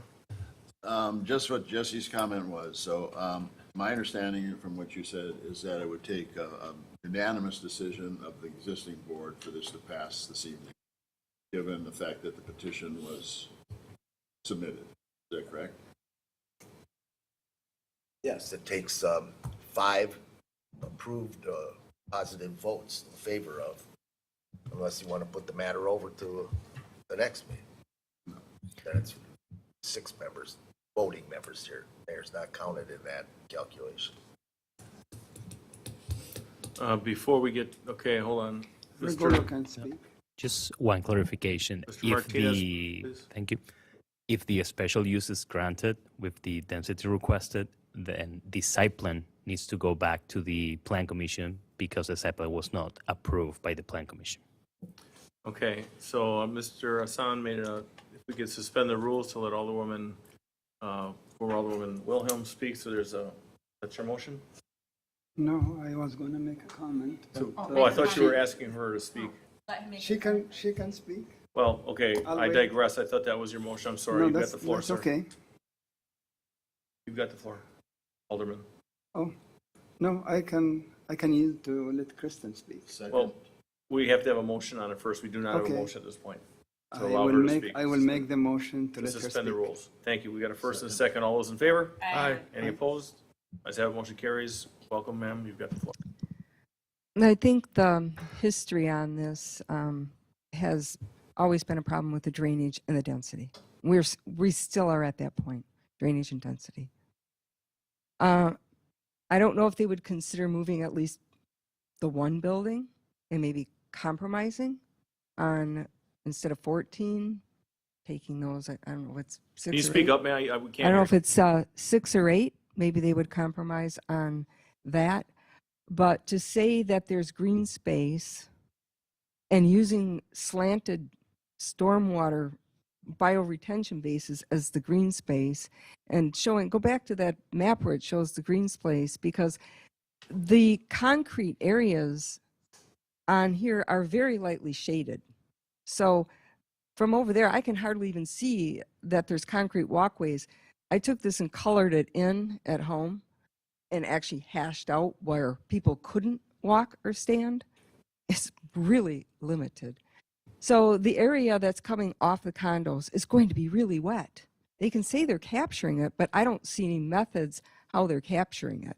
They're capturing, yes, they're capturing to the north, and some of their calculations show that, which will really help Edna out, where the wetland is existing, and I had a wetland scientist look at it, and I actually know my plants.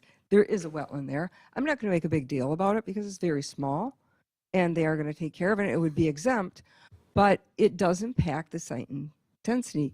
The other comment was they're not impacting that tree area. You can see the tree area is sitting in the building footprint. So that is not a correct statement to say they're not impacting. Now, again, it's not an issue, but why not just give the correct information? Because that's where the outfall for the condos could be located. So to say you're not going to impact it, but then maybe you do, that's a problem. So I don't know where you're all headed with this. And the project itself is the people like the ownership aspect, although there isn't any language in here that says they can't rent, so you'd need to put that in there. But there are some outstanding drainage issues, and a mystery pipe going onto the property is a problem. And for them to say that they can take advantage of that, what they meant by that when Alderman Eichmann asked the question, they didn't give the answer that's in the report. The answer is they want the association to pay to hook into their basin. That's what the report says. You're going to make association that had no fault of their own, a city approved that outfall onto that property, and now you're going to say, well, you know, you're dumping on there and we're going to try to capture it, but if you really want to capture it, you have to pay to hook in. That's a problem for the association. So I don't know what the whole outcome and answer is for this, but I wish that maybe there would have been more work with maybe Milwaukee County Parks, because you have a property butted up to a lake. I think it's one of only 4 natural lakes in all of Milwaukee County, which you are blocking now. People use that to get to that lake. You are now blocking that access. I don't know, I thought there was a state law that says you can't block access. But if you worked with the park system and took the drainage from that, which maybe just outfalling right down to Grossman, causing all kinds of erosion, and worked that angle and brought it through the back and came across there, the fact that there's no city easement for that pipe, doesn't that concern any of you? shouldn't you be addressing the lack of city easement for a stormwater pipe that goes to who knows where? That's an issue as well. So maybe these things can be worked out. And I know that some people have mixed feelings about, does it go away? Do we get worse? Whatever. Really, the site is very challenging to build on. I believe that they have given some really good efforts to try to fix a lot of things, but they're just not there yet. So I don't know if you want to just ask them to try to compromise on a few, which might help that drainage off the condos a little bit, or if you can get them at least to look at the pipes or some conditions, or if you're going to move forward. I don't know where you're headed with this, but I understand that if you deny the special use, then I don't think they can come back for a year. I don't know if tabling is, I was really pleased to hear that the site plan would come back because that would be before the plan commission.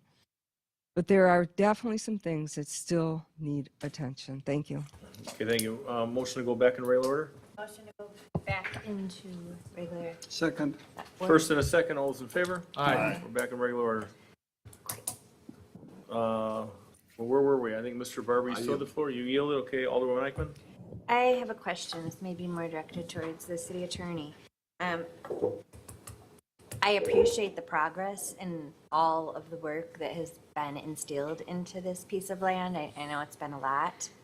I don't want to see the project completely go away. It's got a lot of great potential. I feel from some of the feedback that I've gotten from residents is they would rather have the units owner occupied than low-income apartments, which was presented in front of the council in the past. Apartments in general is usually not desired. This, again, I know one of the other site plans for this was apartments. So, you have to almost pick the better of two evils when you live in a residence and there's an open piece of land near you. It's a risk that you take, unfortunately, that anything can happen, anything can go there. So the part that it's owner occupied is huge for me personally. So I don't want to see this project go away. I don't know as a council if we're at that point, however, that you would get the 5 votes that you need. So as a compromise, is there any way that this could go back to planning and then come back to us? Are we able to table that? That way, because if we don't have all 5 votes, the project goes away. I don't want to see the project go away with all the work that's gone in when I feel they're close to getting what is needed, but we're just not quite there yet. That's one thought. And then another thing I wanted to ask too, and I really apologize if I didn't see it in the packet. 32 items, it's almost 10 o'clock and we're not even halfway through the packet. My last meeting adjourned at 2:44 a.m. and I'm expecting this one to go just as late, if not later. No way. No way. That's what you said the last time, Mayor. Anyway, was there a traffic study done on College? No, when we do our submittal with the county, then they'll tell us what they're going to require. Okay, thank you. So that's what I'd like to present to the council without just throwing this project away or postponing it yet another year when they've come in front of us and have done so much work and spent time, money, and everything on this. Would it be fair for it to go to planning and then come back to us? No, before we get to Mr. Barber. Well, City you. Attorney? Could send it back. But I dare say, if there were an approval, council should also direct staff to provide whatever comments in favor of that approval there were made at this meeting, taking it back to the plan commission, as opposed to, it's a policy choice, but just sending it back and there's been no action by the common council on it yet. It's, Yeah.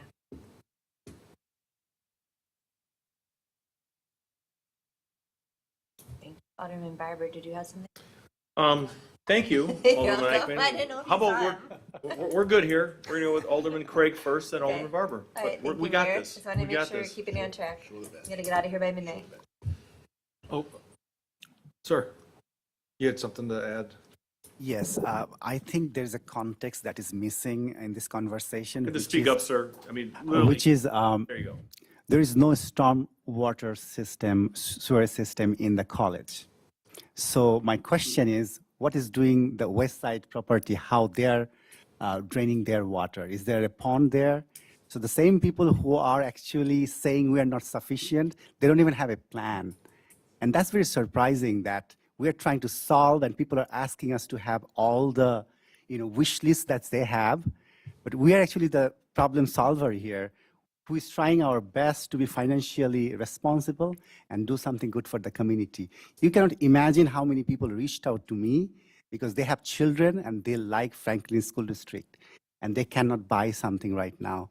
So we thought we were doing a service to the community, but it seems like, I heard about NIMBYism before, but this will be a classic example for me to know that after years of effort, this is how our efforts are treated. So I'm hurt in that sense that Franklin is my city. I made my family here. I took the project, which was very challenging. We took the time. We did not just come the first year. We took 2.5 years. And my wife, she was promised for a 6 months temporary stay, and she has no dishwasher. And we're surviving just thinking one day. But the same people who told us 38 is okay are coming here, are rallying the community against us just to win some points, I think. It's very sad. I'm hurt for that. Thank you. Mr. Craig, you still have the floor? Great. I do have a couple questions, and it seems to your point, you're talking about of how you're the ones that are taking on all the water, because that's where everything's kind of pitching to right now, is current day, and figuring out the solution to take care of that. Also, side note, a lot of homes available in the Whitnall School District, just saying. Wow. Yep. But I did want to ask, how much total distance traveled is that water having to kind of navigate in order to be dissipated out?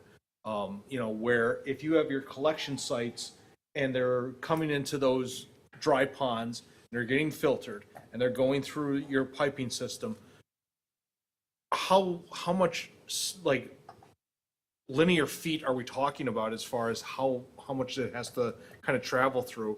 Where are we talking like we have a very truncated sort of solution, or is this something that's incredibly complex and there's a lot of kind of movement that has to go through with that? If I may. So obviously the shortest route would be just take it to Grobschmidt Park. I can tell you that previous developers have tried to do that. You have to negotiate with Milwaukee County.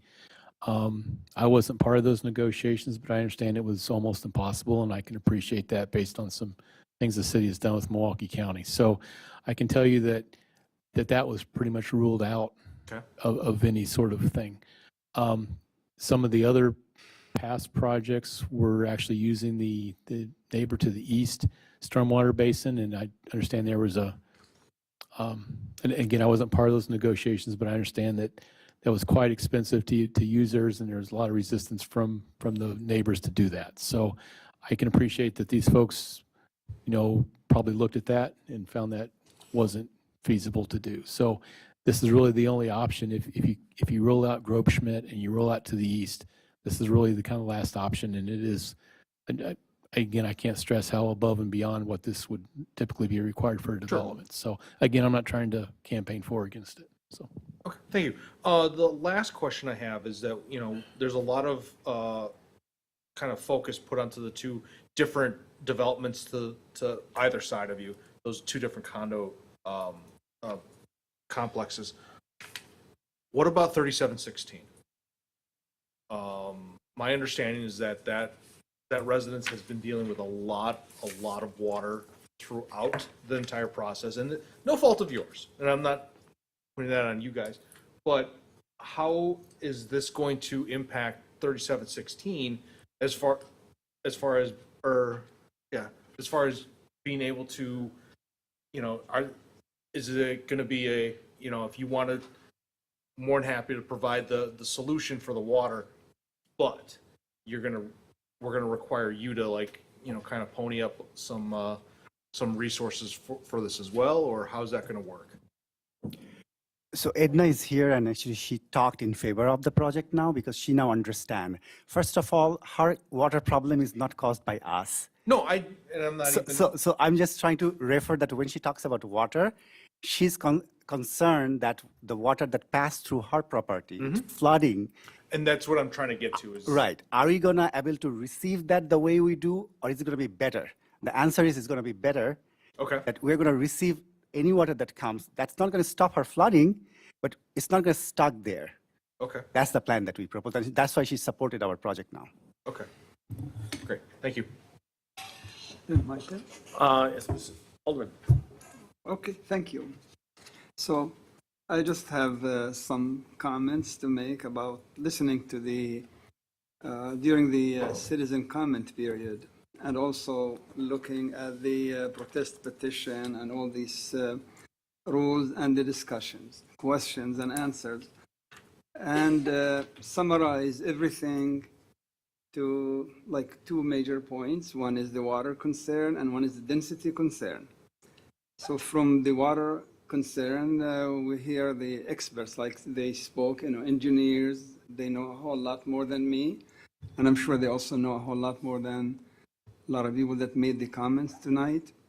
And so with that in mind, I think that the water concern is being really, looks like it's been taken care of mostly, because they have done all kind of research, study, and looks like they have these the two basins that they're going to be taking care of the water problem. And as far as the density is concerned, if the city agree that at one point they approved, or they were very close to approving 40 units, and they mentioned that they will approve anything less than 40, and these applicants came with an idea to come up with 38 units. So that's really, I think, very fair and very reasonable for us to consider all these things and keep those things in mind. And I yield. Alderwoman Day, then Alderman Barber. Just one final comment from myself, and it's more of a rhetorical question, I guess. One of the things I was challenged on recently with my my concerns about this project from Plan Commission was about the density issue, and that there have been votes in the recent past before this very council, the 6 of us that are sitting here right now, 6 including Ed, about increasing density for other projects, and this council has actually voted yes, almost unanimously all of the time. And I was challenged at what was different about this property than those other ones that I had on the record voted in favor of, and I couldn't actually name one thing.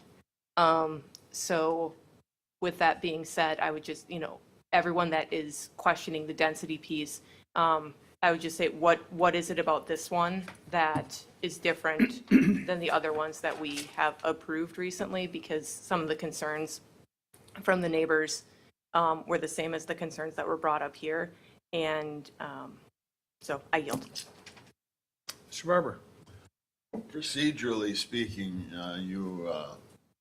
Michelle, or Alderwoman Eichman suggested that we do something. We don't want to lose this. I like the buildings. They're attractive. I think you're kind of working a little bit with that landscaping stuff to prove that. One of the ways I think that Regulo mentioned as a procedural issue is if we say yes to this, then the Plan Commission has to approve the final site plan. Is that correct? The site plan, correct. And the Common Council, if approved, will approve the use, the multifamily use, and the number of units. Okay, so then this Plan Commission can work out some of the other details that they're having a problem with or issues beyond that? However, the stormwater management, that goes before engineering for approval. But if there are changes to the, like, an elder person mentioned about the design of the buildings and how many buildings, that could be addressed before the plan commission Okay. for the layout. Just for clarity, and your procedural question, that's what that's what I heard. Thank you. I- I was going to go to Alderman Craig, but the city attorney, you got the floor. Kelly? Mr. Martinez, what specifically is required for the approval with regard to the number of units, the density? Is that a separate statement in a motion or what? Is it on the action sheet or in the resolution? I think it's in the resolution Yeah, at 38. Okay, you can't get to all the items in 523-page agenda on top of everything else all day and night. actually, the resolution states the number of units. It's 38. And that's appropriate approval process under the Unified Development Ordinance, correct? Correct, yeah. Thank you. Yep. Mr. Craig? Mr. City Engineer, then Mr. Craig. So just for the site plan issues, so when it goes back to staff to review site plan, I think I heard something tonight that I did not hear at Plan Commission, is that you plan to put a sidewalk all the way down to 35th Street. So if that does that, that nullifies some of the concerns about having a piece of sidewalk that doesn't go to anything.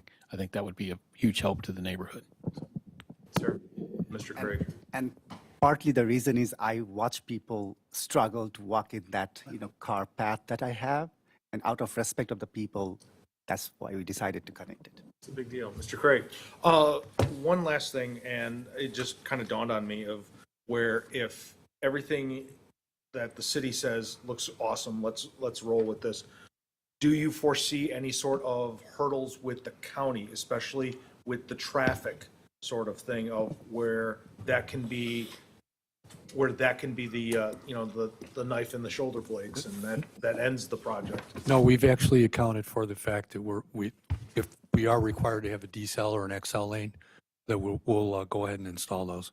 That's part of our plan. Okay, thank you. Mr. City Engineer, then Alderwoman Eichen. So I should also mention that after Plan Commission, I was on a call with the county, various folks in the county, including the county bus folks. And so I was expressing an interest about, making sure that we have people access the bus. For those of you who didn't know, there's no longer a bus stop there. So now if you live there and you need to get down 27th Street, you'll have to access the walk that we built a few years ago. So just FYI, that's some of the issues. I know the county is looking at it very closely. Alderwoman Eichen. Thank you, Mayor. So once again, for clarification, if this project were not to pass, there would not be a sidewalk there that is being put in by the developer, correct? Correct. All right. And I have a habit of always asking, who will be maintaining the sidewalk? Who's going to be doing the snow removal and so forth? Will that be the INU or county or? Go ahead. Aggressive. We had thought that we would do that to the county specifications, so I guess that's something that has to be determined. If it is determined that we have to maintain it, we'll put it in our HOA. Perfect. I yield. Thank you. Thank you. Is there a motion on this? Mr. Hassan? Yeah, since I'm the alderman for this district, I do like to move to approve this. I'll second. So we've got a first and a second. Any further discussion from the members of the council? Roll call, please, Madam Clerk. Alderwoman Eichmann. Aye. Alderman Hassan. Aye. Alderwoman Day. Aye. Alderman Barber. Aye. Alderman Craig. Aye. 5 ayes, no nos, motion carries. Item 14. Request council approval to purchase 2 Zoll X-Series advanced cardiac monitors, defibrillators from Zoll in partnership with Milwaukee County Office of Emergency Management, OEM, using funding from OEM and 2025 capital budget. So move. Second. We have a first and a second. All those in favor? Aye. Any opposed? Ayes have it. Mr. City Attorney? I was going to say perhaps direct staff to provide all the, in support of Excuse me, item city. G13. Hold on, I- Alderwoman. I can't hear with To those the speaking plan in the audience. Please take it outside in the hallway. Thank you. I can't hear what the city Okay, attorney's just, saying. all right, hold on. Everybody just exhale. Mr. City Attorney, you've got the floor. Just restated, perhaps there should be, or I understand there is, direction to staff to provide all the statements by the council members in support of the item G13 project that were presented at the common council meeting before the special use was adopted, and present that to the plan commission with regard to the site plan. Mr. Martinez, you got that? And he's nodding, okay. Right there, yes, he nods, he approves. Back on track, are we back on the G15 now? Yes, we are. Request common council approval to allocate $8,000 additional funding for the upfitting of the interim 2013 Pierce Saber fire pumper purchased in April 2024. Motion to approve. A first and a second by Mr. Barber. All those in favor? Aye. Any opposed? Ayes have it. G16 in D4, a resolution to authorize an award for Kayla's Playground poured-in-place flooring to Blumels Maintenance Service, Inc. for $207,237.80. For the record, I do not have a page 336, so I'm going to be trusting here. So, Mr. Morrow. Okay. So one of the blessings of having a very popular playground means that the surface wore out. We made this last for 8 years, and staff works very hard to keep it in workable shape, but it's getting increasingly tougher to do. So with that decision, it was put in the budget for this year. $300,000 was the budget. The idea is that there would be $200,000 from borrowing, $50,000 from a private grant, and then $50,000 from what I call the KALIS fund. There's some accumulated funds that various folks have donated to. So anyway, we bid it out. We had 2 bidders. We talked to 4 contractors, but only 2 bidders were what was received. We had a base bid, which is 70-30, so that's 70% some color and 30% black. And then we also bid out an alternate one, which was 50% color and 50% black. So the base bid would have been a brighter color combination. So we also had some alternate 2s where we talked about annual maintenance beyond the 3rd year, like year 4, 5, 6, 7, 8, 9, 10. And so upon reviewing the bids, we also assisted the aid of Ms. Shelley Runty, ex officio of the Plan Commission, or the Parks Commission. And with that, staff is recommending that we go with the absolute lowest option here. We felt like it's important just to make our dollars go as far as they can. So we are proposing alternate 1, so it's the 50-50 color. So Blumels would be the appropriate contractor if we choose that, and they would be at $207,237. Just FYI, if we were to choose one of the other options, we'd have to go with the other contractor. But in this situation, the absolute lowest cost, the city, is $207,000. So having said that, we evaluated exactly how to pay for it. So it's substantially below our $300,000 budget. I was proposing that we consider the $300,000 budget. We know that with the $207,237, we also need, just FYI, about $2,000 for DPW's efforts and materials to tear up the existing surface. We're going to shut the whole playground down for pretty much the month of June. First week, DPW will be with some volunteers to tear up the existing surface and prep it. And then starting the second week of June, Blumels or whoever the contractor would be would come in and do this. So we need $2,000 for DPW expenses. So the $207,237 plus the $2,000 gives us a project of roughly $209.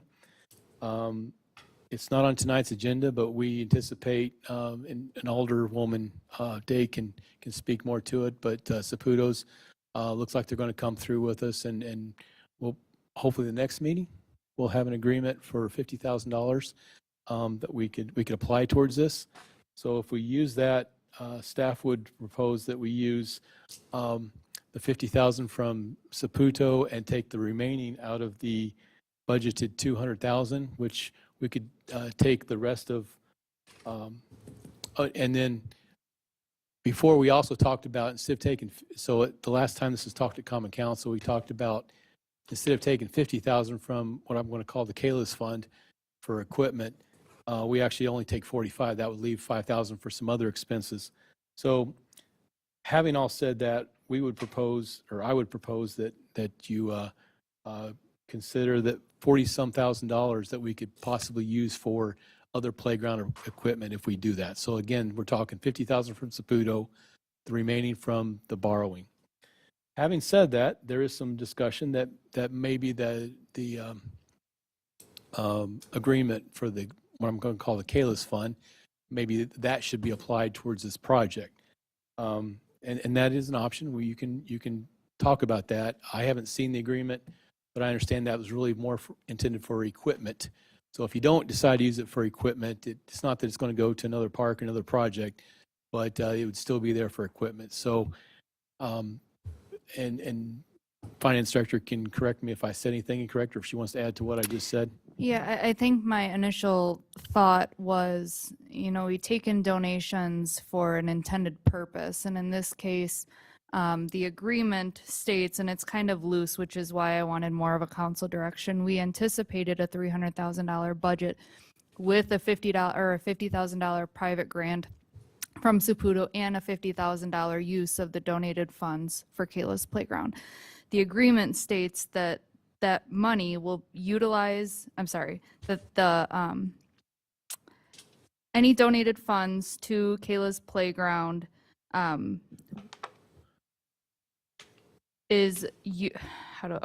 utilize the contribution of funds it has received and will receive for the purchase of playground equipment with any funds available after full build out to be applied to city projects, playground equipment, operation, maintenance, and improvement. So it doesn't state specifically that it's only for playground equipment. It does kind of throw in there that it could be applied for city project costs, playground equipment operation, maintenance, and improvement. So whether the council decides to put $45,000 towards this project, it could also be used for future Kayla's Playground projects. However, it was in the budget to be used for this purpose. So the direction I think finance is looking for is, does the city use the $45,000 in donations that it has intended for Kayla's Playground, or does it use taxpayer dollars? And really, again, because the agreement is pretty loose, it's hard to determine which way it should go. Right. And that's where we wanted more direction on that. Kachi, right now, I'd ask Ms. Runty if you can please come up to the front here, have a seat. While we're waiting for you to come up here, Mr. Barber, then Alderwoman Day. Just to understand the finances, we're coming in with a bid of 207, we've got $2,000, so that comes up to 209, 237. We had allocated 300,000 set aside. We allocated 200,000 of taxpayer dollars, 50,000 of donated Kayla's Playground funds, and 50,000 of the Saputo grant. Okay, so we're getting the Saputo grant, Correct. so I don't see where we need to tap any of the Kayla funds. Again, I feel like that would, my intended purpose of donated funds are we use those before we use taxpayer dollars, since that's what they're intended for. But again, the agreement kind of lays it out that it could be used, or we could continue to use the budgeted money that we have aside. To me, I'd like to keep that money separate and in reserve for other equipment for Kayla's. And that's fair. The city engineer and I kind of went back and forth on it, and we said we were fine either way. We wanted you guys to make that decision based on how the budget was laid out. I'd make a motion to that effect. Okay, we've got a first, I know Alderwoman Day wants to speak, and Alderman Eichman back there, so we've got a motion. Is there a second on that? We can have further discussion. I'll second. Okay, we got a first and a second. Further discussion, Alderwoman Day? Yeah, thank you. So I think when we were first coming up with this plan to get this in the budget, I mean, it's been something that's been on the Parks wish list for many, many years, and it just hasn't actually gotten to a point where we could get over the hurdle. And I think having at the time, the possibility of getting the legacy funding from Saputo in conjunction with knowing we had a safety valve with the Kayla's not knowing how much this was going to come in with the budget. I mean, we were even anticipating that it might be over 300, you know, so I think this was like worst case scenario. How can we come up with, you know, this pot of money? And fortunately for us, there's some, you know, the dotting i's, crossing t's on the stuff from the Saputo side. So I hope to have that soon from their legal team that I can give to our legal team to go over the contract. And with the Bluemells coming in, you know, lower than anticipated, and us being able to, you know, also shave some costs off by having DPW do some of the, you know, initial upfront work, I agree with Alderman Barber and the conversations that I've had with Ms. Runty about, you know, saving that donation for, you know, potentially other playground equipment as things are wearing down in there. I mean, it's been 8 years, it's a heavily used park. But also, we do know that this flooring doesn't last forever. So in, you know, 10 years, 15 years, we're probably going to be right back here again. And, you know, it would be nice to, you know, still have that safety catch if we need it at that point. So I think, you know, like I said, when we first anticipated this, we thought we were going to be, you know, 300, maybe even a little bit over. So we were looking for every penny that we could, you know, pull to try to come up with the money for it. But thankfully, it did come in lower. So I'm inclined to agree with Alderman Barber to leave that money from the donations for use in the future. I just want to say, sorry, I'm fine either way from a financial perspective. I just want to remind you that this is coming out of the Capital Improvement Fund, and we have a lot of projects that are way over budget, and that is $45,000 that could be used towards other projects. So, but I'm okay with saving the donations too. Okay, Alderman Eichman, then Ms. Runty. And when you just state your name and address. Mayor, that's what I was going to request, that we could ask Ms. Runte to speak if she desired. That's all I wanted. Thank you. I yield. Ms. Runte. Michelle Runte, 8235 West Coventry Drive. I think just to bring everyone, you know, up to date, I think comparatively Kayla's playground flooring to any other flooring in the city of Franklin. When we think of other projects such as tennis courts, baseball diamonds, pickleball courts, those are all costs, right, which come out of taxpayer dollars with no donated funds at all. Kayla's crew was an advisory board for 3 years raising funds for Kayla's playground. For the playground itself, the city of Franklin took ownership of that flooring. So I think it's just fair to all the other projects that have flooring or upkeep. It's no different. It's really no different. And to look at working with staff to get a Saputo grant, budgeted for $200,000, there's a cost savings there, and I think that's to be celebrated, you know. We went under budget. So really looking at taxpayer dollars, we're saving the city money with our efforts working with staff. So just, I ask for that perspective of other projects in the city where the city takes on that flooring and that foundation of different things, that we have that same comparison. Okay, thank you. We've got a first and a second on this motion. All those in favor? Aye. Any opposed? Ayes have it, motion carries. Thank you for your patience in staying here. Yeah, thank you, all your work. So what we're gonna do is we're gonna move to item 30, Counselor, as we see a gentleman in the back, we can kind of move him up and,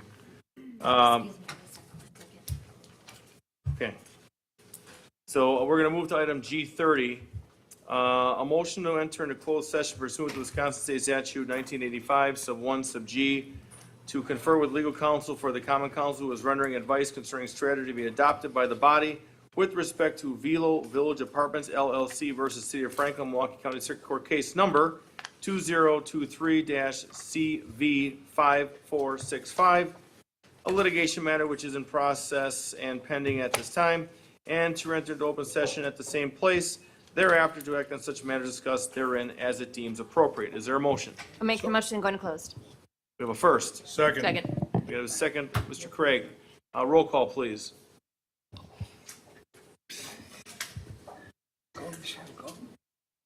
Alderman Craig. Aye. Alderman Barber. Aye. Alderwoman Day. Aye. Alderman Hassan. Aye. Alderwoman Eichman. Aye. 5 ayes, no noes, 1 absent. We are slowly going into closed session. Recording stopped.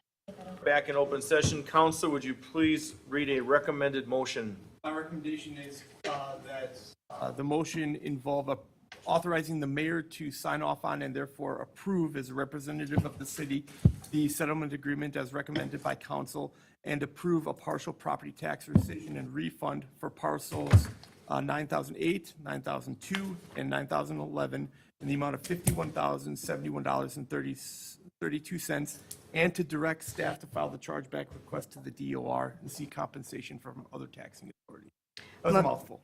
Thank you, Council. I'll make the motion to move. So moved. Second. We've got a first and a second. Roll call on this, please. Alderwoman Eichman. Aye. Alderman Hassan. Aye. Alderwoman Day. Aye. Alderman Barber. Aye. Alderman Craig. All right. 5 ayes, no noes, 1 absent. Motion carries. Thank you, Counselor, for your patience. Thank you. You're welcome. Now go into G17, G17. An ordinance to amend ordinance 2023-2569, an ordinance adopting the 2024 annual budget for the Street Improvement Fund and Capital Improvement Fund to reappropriate $147,800 of street improvement appropriations from the Street Improvement Fund to the Capital Improvement Fund. Madam Director of Finance. I like to admit when I'm wrong. And during the budget process, I put the DOT project for South Lovers Lane from Rawson to College in Fund 47, which is the street improvement fund, which is strictly intended for the street improvement program. So it just needs to be reappropriated to Fund 46 and be charged out of the capital improvement fund. Excellent. Second. We have a first and a second. Roll call vote, please. Alderman Craig. Aye. Alderman Barber. Alderwoman Day. Aye. Alderman Hassan. Aye. Alderwoman Eichman. Aye. 5 ayes, no noes, 1 absent. Motion carries. G18, a resolution authorizing certain officials to execute a development agreement for public infrastructure improvements with Gillies LLC for 5484 West Rawson Avenue, tax key number 741-9002-000. So move. Second. We have a first and a second. All those in favor? Aye. Any opposed? Ayes have it. Motion carries. Item G19, a resolution authorizing certain officials to accept the release of the public water main easement and to accept new public water main easements at 5414, 5444, 5484 West Rawson Avenue. Tax key numbers 741-9004-000, 741-9003-000, and 741-9002-000. So move. Second. We've got a first, second by Alderman Hassan. All those in favor? Aye. Any opposed? Ayes have it. That's Mr. Barber.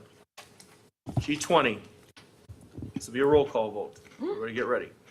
An ordinance to amend ordinance 2023-2569, an ordinance to adopting the 2024 annual budget for the capital outlay fund to provide $30,000 of trees and landscaping resources and appropriations for the purchasing and installation of developer trees. Motion to adopt. Second. Madam Director of Finance, any comments on that? It's an in and out. The Public Works Director brought to my attention that on an annual basis, we charge new subdivisions and developers for the purchasing and installation of trees. And then he goes out and purchases the trees and installs them. So I needed to add that to the budget so that he Excellent. can continue to do that. Thank you. Roll call, please. Alderwoman Eichman. Aye. Alderman Hassan. Aye. Alderwoman Day. Aye. Alderman Barber. Aye. Alderman Craig. Aye. 5 ayes, no noes, 1 absent. Motion carries. G21, resolution to execute a state municipal agreement for an infrastructure transportation alternatives program, TAP, project for West Putes Road pathway in the amount of $440,000. Is this Mr. Morrow? Yeah. Yes, GEM. So we've been talking about this project, and this is really an effort to get this going. We can proceed with the design possibly this fall, and that's what we're working towards. Hoping the state will free up some money to allow us to do that. One of the first things the consultant will do is do a full analysis. Is it cheaper, or I should say, is it better to go on the north side or the south side? And once that decision's made, we'll start the design process. And at the worst, 27, 28 would be the construction. And hopefully, we're going to work to maybe make that happen sooner. I'd like to make the motion to adopt. Well, okay, so we got a first, is there a second before we go into conversation? 'Cause there's a- Sure, I'll second. Okay, first and second, discussion, Alderwoman Day, then me. Thank you. So the only concern I have when I'm reading through this agreement from the DOT, looking at number 21, which is on page 411, says if the project sponsor should withdraw the project, it will reimburse the state for any costs incurred by the state on behalf of the project upon demand. So my concern is that we're going to do this study, and the consultant's going to come back and say, you know, this side of the road or that side of the road. Let's be serious. I think everyone's pretty certain which side it will go on, looking at the current infrastructure that's there. Now, what happens when the people on that side of the road say, no, thank you?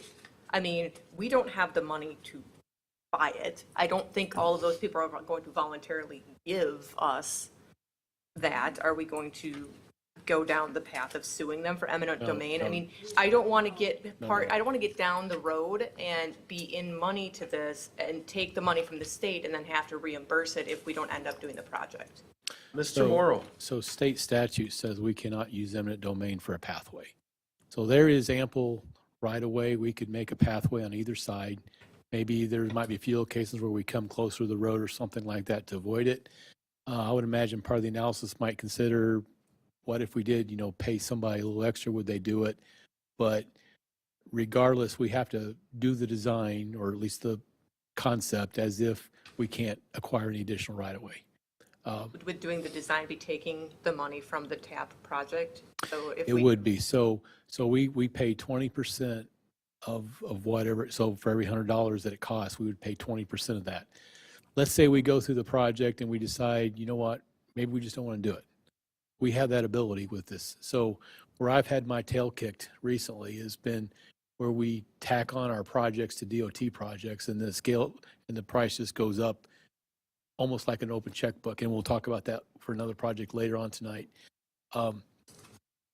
We don't really have that issue here. We can maybe pause it, delay it, do some other things to kind of stretch it out, to maybe, you know, phase it if we want to, those kinds of things, or we could just even cancel the project completely. So we still have all those cards that we could play in the future if we need to. But again, some of your concerns are like State Highway 100 that we'll be talking about later tonight. The project just went up and you're kind of over a barrel. So.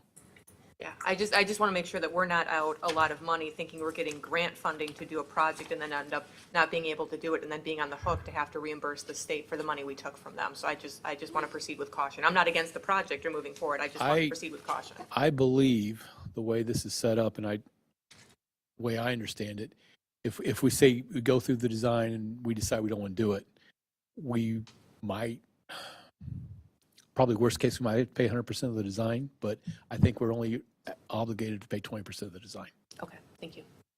So I'll talk, and then we'll get to Alderwoman Eichman after this. So yeah, so I had some echoing some of those concerns, but on the time frame, I'm getting a number of calls from the area. I also frequent the Michelangelo's a lot. Thank you for putting the signs up. They're very happy. The owner, Dennis Rao. Been there since 1981, not that location, but in Franklin since 1981. Very happy about the project, and hopefully that we can get rolling and have that citizen feedback, but I'm a favor of the south side of the street. Alderwoman Eichman. Thank you, Mayor. Being that it's partially in my district, Carson. I wanted to just add, for those that may not be aware and those listening at home and the one in the audience, that the city engineer and myself did host, was it 2 meetings for this park, for this path? Glenn, I'm forgetting now if it was 1 or if it was 2 meetings. I'm losing track. I I can't remember know, if it's there's just so one. many projects, so many meetings. However, the feedback that we received was positive, because for those that aren't aware, and of course, Glenn, please correct me or stop me if I'm wrong. I mean, we all know that speeding's a problem on Putes. We've heard resident after resident stand It up will here and get tell worse, us, we've sure. all received calls. Putes is being repaved. Is not an option to widen Putes, because then we're going to be cutting into residents' yards. Residents do not want to give up their yard for safe traveling for those on bikes, bicycles, and foot to go up and down the street. But yet residents are complaining that the people are doing that. So it's kind of a no-win situation. They don't want the road widened, but they want somewhere safe to walk and bicycle. So that's where the path really comes into play and the demand for it, without a doubt. So I mean, I would like to go forward with it and make the motion that we start the process of getting the design prepared so that it could potentially be presented this fall. And not to confuse those listening at home, as the city engineer said, and I will echo that, it has not yet been decided which side of the road that the path will be on. And I, as an alder on one side of Putes, will be having a neighborhood meeting in conjunction, I hope, with the city engineer and so forth, to meet with everyone, take feedback again. We'll be sending letters, Can I have it at Michelangelo's? possibly mayor. So just not for anyone to worry, you know, there's been no decision. This is simply, what does the plan look like? What does it entail? Phase. So I will yield, otherwise Well, no. I'll make the motion. Well, are you going to make the recommended motion? Recommend. Are you making the recommended motion? There's already an emotion. And I second So we've got a, but I'm saying, is that Yeah. the clarified motion? Okay, Mike. Just to clarify Yeah, your yeah, motion? To adopt the state municipal financial agreement. Okay, so we've got a first and, madam? Just, Glenn, can you clarify if this, well, this is going forward, and you say there's an opportunity to design in the fall, are you going to be asking for money for the design in 2024, or is the grant going to be So- funding that? So if the state would allow us to start in the fall, I'll have to come back and we'll have to allocate some funds for this year to do that. So that's, if not, we'll have it in next year's budget, and hopefully they'll let me get started next year. But keep in mind, when we did the budget, we didn't have this project. Now we have the project. It's not for certain that I can start this fall. I've gone out for, per previous council actions, I've asked for permission to solicit engineering firms. We are doing that, but we won't sign up. I would anticipate that if we were able to start this fall, when I come back with a design contract at that same meeting, we'll be talking about a budget amendment. Just please make sure that we talk before then. Please do. All right, so we've got a first and a second. All those in favor? Aye. Any opposed? Ayes have it. Motion carries. G22, an ordinance to amend 55-1 of the municipal code to retitle the position of city engineer, director of public works to city engineer, and to restructure the Department of Public Works and sewer and water superintendents respectively to report directly to the mayor. Madam Director of Administration, you want to start? I spoke with city attorney, and there is a revised ordinance that was handed out. And essentially, it just states that we would have the superintendent of the Department of Public Works and the superintendent of water sewer follow the same method of selection and term as the city engineer. So it puts everybody on the kind of the same page and creates equity, if you will. Okay, well, I'll go into a little more detail. So it basically span of control, budget control, project control. My thought and efforts are 100% to have the city engineer focus on projects costs, avoiding nonstop overruns, to have that hyper-focus, hyper-vigilancy on that piece. The superintendent, Schleter, fine with running DPW. Roberts, fine with running the water area, both competent, long-term employees. I have full trust and faith in their abilities. They are looking forward to the opportunity to lead and also be in control of their own budgets. And I think that's also something that would have been taken off Mr. Morrow's plate, and it has no adverse effect on Mr. Morrow financially. So that's why it's brought up. Alderwoman Eichmann. Thank you. Please correct me, as I know you will, Mayor, if this is not proper for me to ask, but was Mr. Morrow made aware that this is going to be on the agenda, or was it a surprise to him when the agenda came out? I can't speak to surprises. I did talk to Mr. Morrow, though. Because that would be a pretty bad way for any employee in the city to find something out of that nature, is my personal thought. I wanted to also ask, so with no change, and this may be for another agenda. Maybe you're just trying to get a feel tonight from the council if this is something that would be open to. But as far as I'll be crystal clear. It's a motion to move forward with this.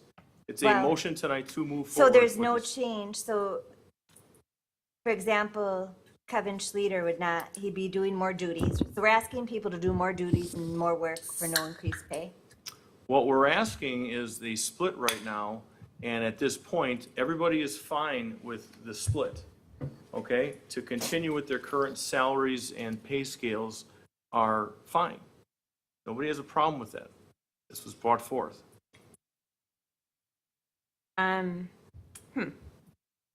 Well, can that be something that, well, I talked to quite a I mean, few what- people. what you did. I did my homework, Mayor. Oh, did you? Okay. So this is just simply for the split. So that would be another topic of discussion if we were to desire to discuss different salaries down the road. Am I understanding you right? The salary information wouldn't be changing anytime soon. It would be considered with our compensation study that we've been working on and the 2025 budget, but not right now, no.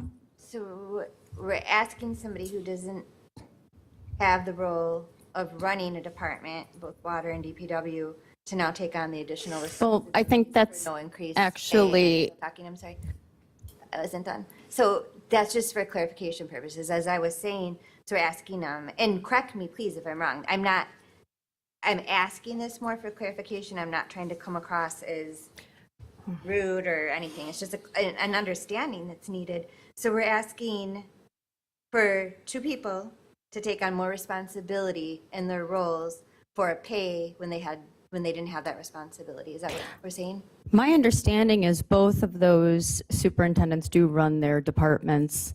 And also I know that the superintendent of the Department of Public Works does the great majority of the budgeting.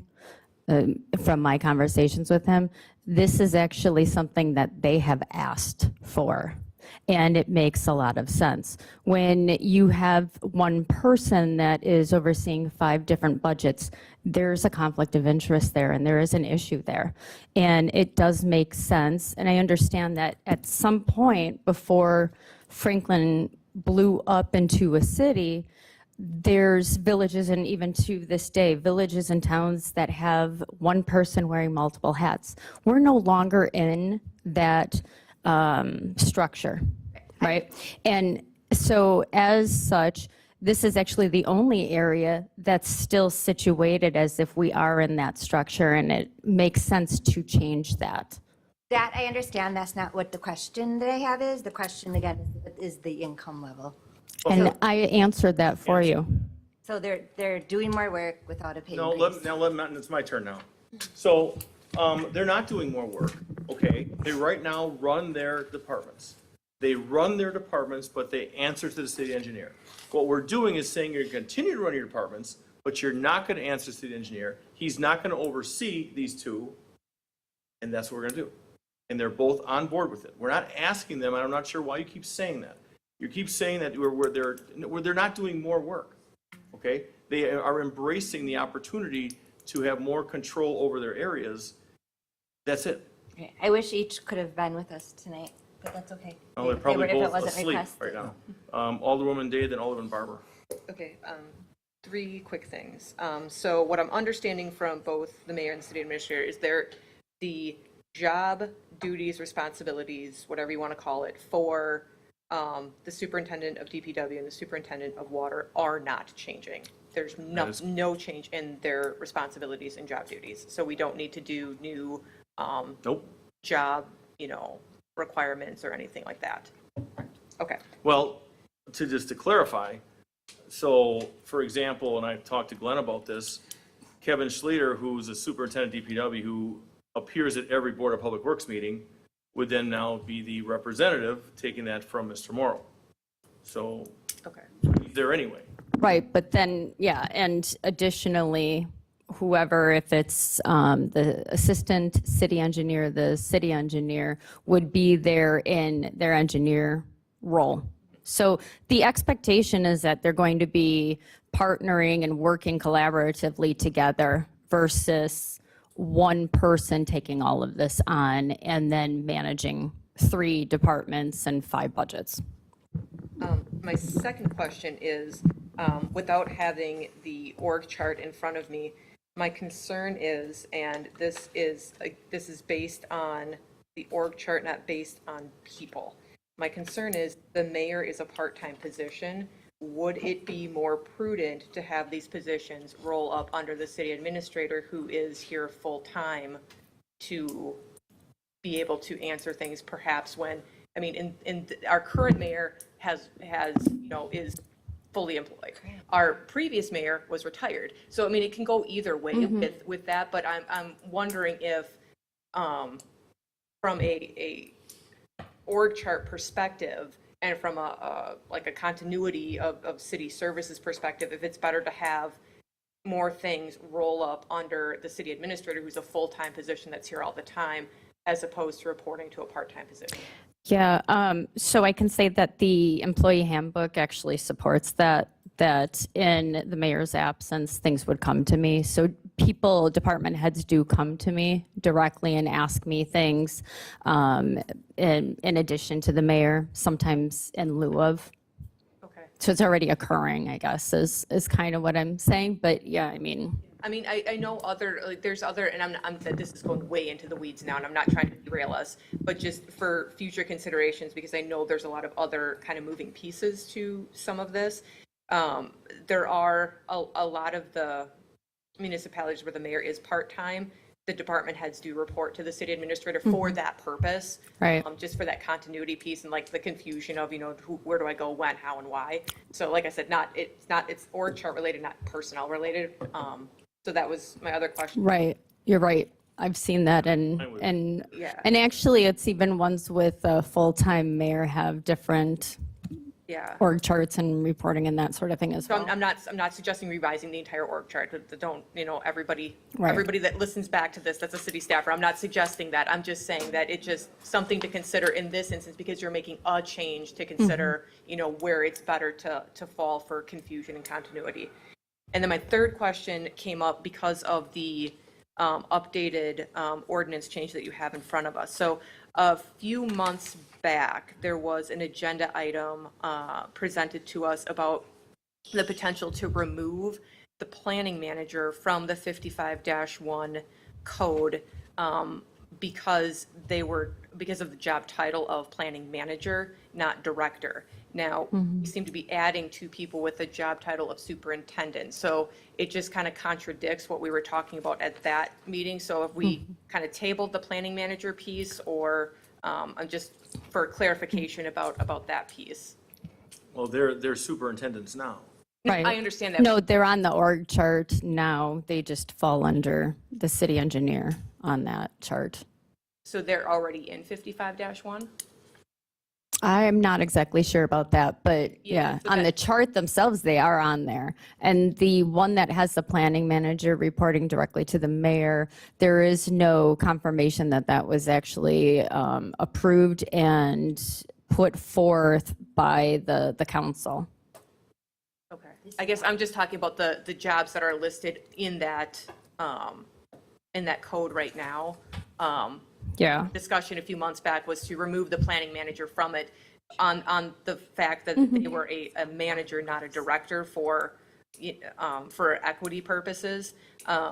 So I'm just questioning if that was the rationale there. We're adding two people or two positions to this that also don't have the word director in them. So I'm just, well, because then that brings in Michelle's question about pay increase. Right, So right. It's a slippery slope. I'm just trying to get clarity and make sure we're doing things congruent.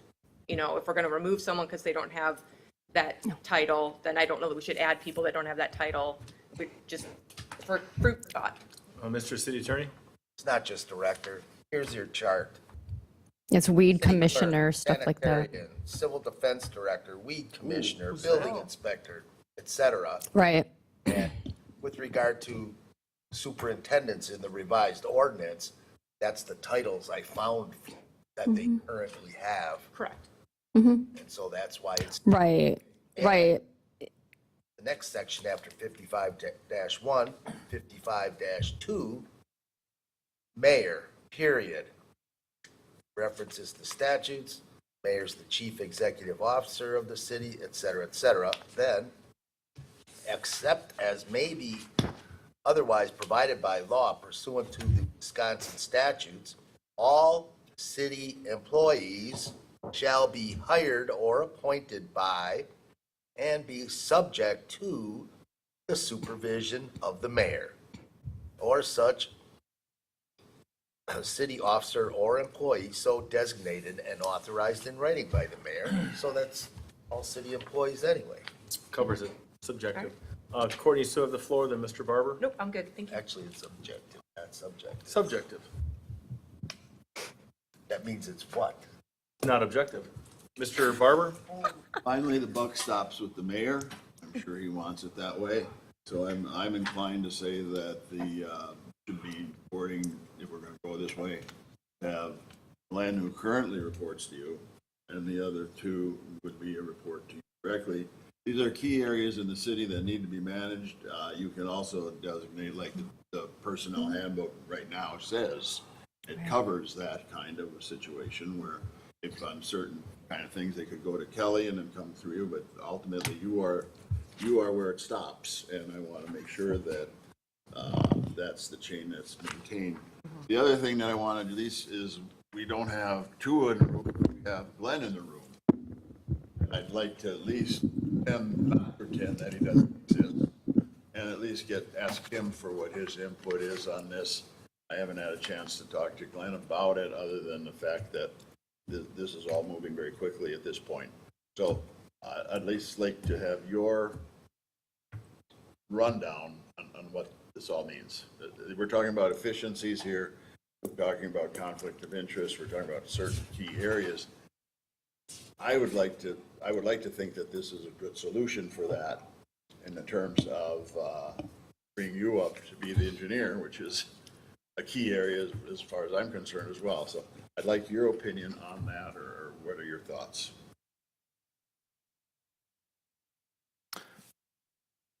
I quite honestly haven't had a lot of time to think about it, so I was made aware of it yesterday morning. Granted, I was out of the office last Monday, but I was here the rest of the week. As I told the mayor today, I'm concerned about some of the details. Like I said, devil's in the details. There's a lot of places throughout our municipal code, and it uses city engineer, Department of Public Works director interchangeably. Are you sure you want to? Well, I don't know what all the ramifications of that are. I would think you have to change our job description somehow. I'd like to see how those changes are. I just don't understand what these changes really mean. So I guess I'll let it lay there. That I would yield. Craig? I don't have anything. Alderman Eichman. I was just going to say, it's unfortunate that the city engineer only found out about this yesterday from it being on the agenda, and that he wasn't talked to before, but I'm not on personnel committee. It's just a personal statement versus being directed at anyone. I mean, it's kind of after what the city engineers endured of recent, and then to find out this way, it's a lot for anyone, I guess.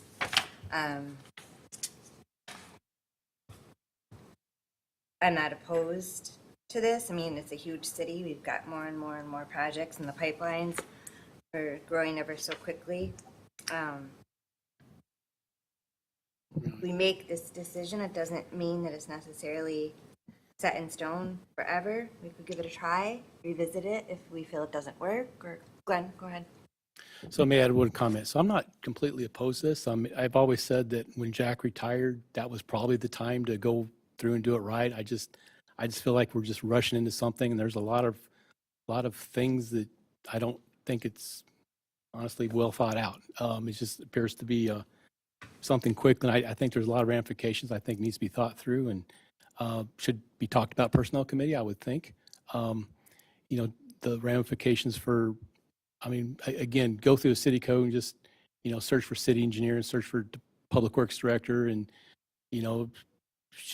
which time, should some of those be changed to city engineer? Should some of them be changed to public works director? And I just don't understand what changes are happening here. That's what I'm saying is I don't understand the need to do it quickly. I think I wouldn't be opposed to it, but I would like to suggest that maybe you should spend some time looking at all the ramifications for just making that decision. Has this gone in front of the personnel committee? No.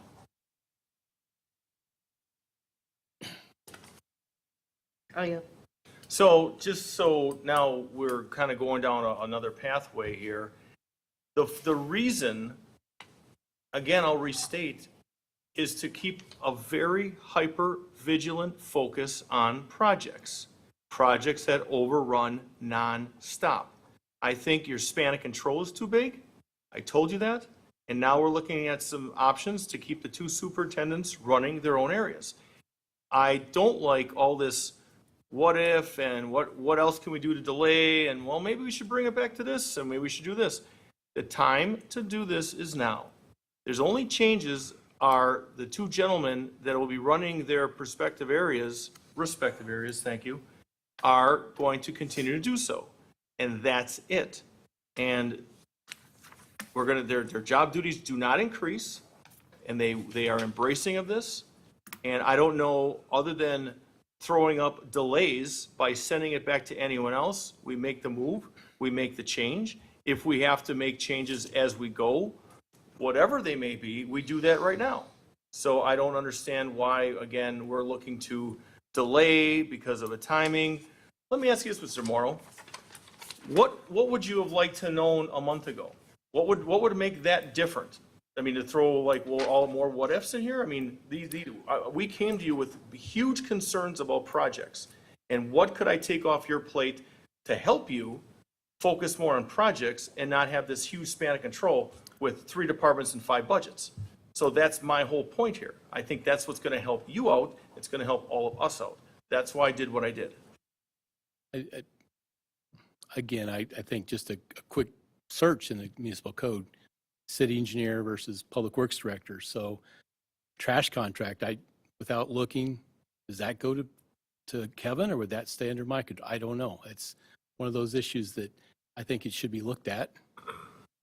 Like I said, I didn't really have time to think about all the ramifications, but as I was sitting here today thinking of some things, that's what came to mind. So.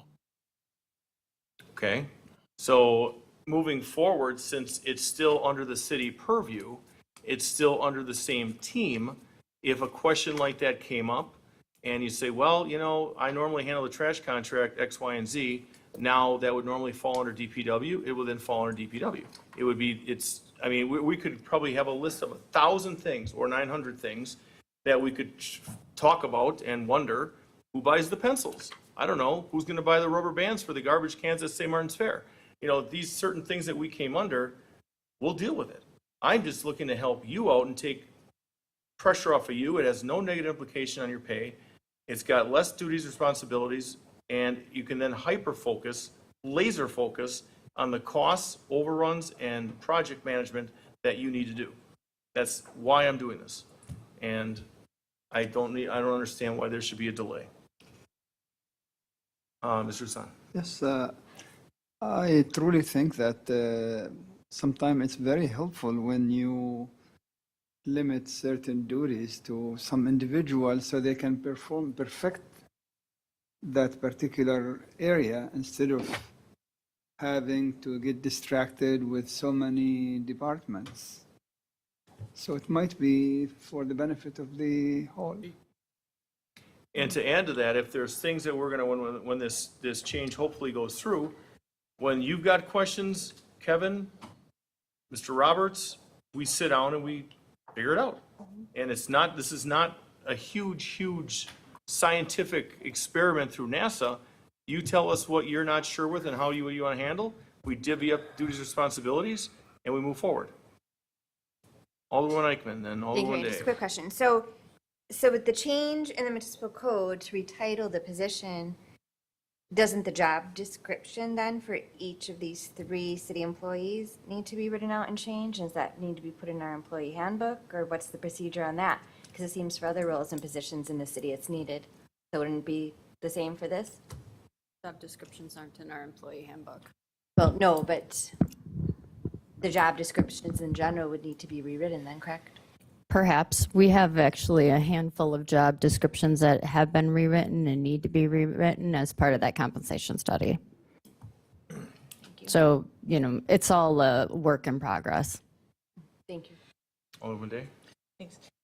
So I guess my suggestion would be, in light of some of the things that Glenn has brought up with regard to potential discrepancies or not discrepancies, but potential areas in the code where there might be some fuzzy gray area, I would like to propose that Glenn and Kevin and Mike have some sit-down meetings with the city administrator and the mayor, if available, to hammer out and just do that search, find where those are, and handle it now before, we hit like something that comes up that is, that needs to be handled instantaneously, and then we're scrambling to figure out who we'll does take care of what. that. So I would like to propose, if this does move forward tonight, kind of pausing everybody hit the go switch and, we're off to the races in 3 separate lines, and have a moment to kind of look through those areas where there might be some confusion about what area they fall under. That would be my suggestion. Okay, so, and I don't know if you know exactly the answer, Glenn, but how long has Mike Roberts been employed here with the city of Franklin? 45 years. 45 years. How long has Mr. Schluter been here? That I don't know. Almost. Quite a while. Several decades that Both- Kevin Schluter's been Both here. are And before- residents too. So and they're before very, department. very knowledgeable of their areas. They're very keen to their duties, responsibilities to address Alderwoman Day's concerns. If this passes, we could set a staff meeting up, depending on schedules, as early as Friday to start doing things. We could start, Monday. I have no problem with that.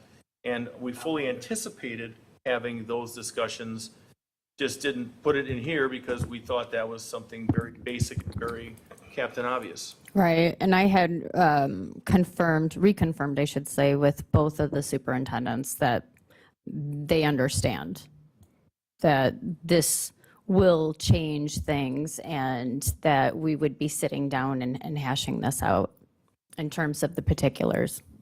But both fully embrace this change. Yes. Not like, oh, I don't want to do this. I think, to quote them both, it's been a long time coming.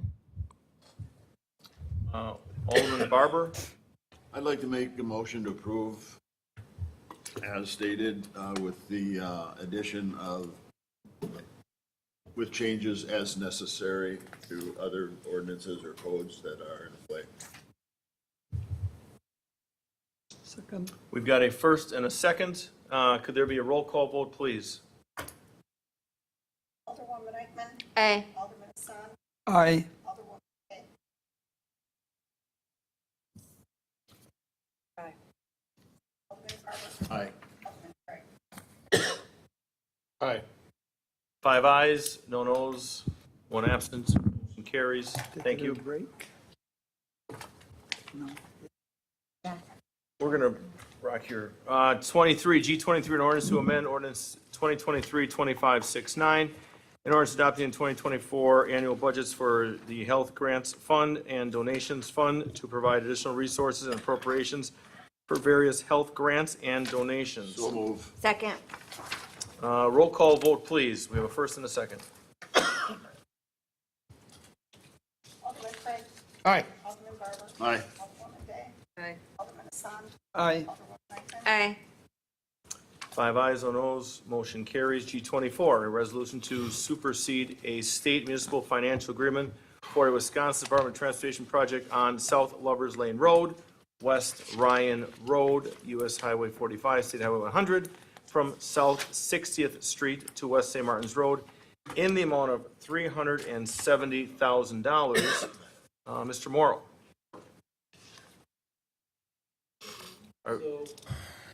So this is the project I was referencing a while ago, that this is what's been kicking me, where state gives you an estimate, we sign up for that, then their estimate goes up astronomically. So their estimate was way over double what it is now compared to when we signed up for it.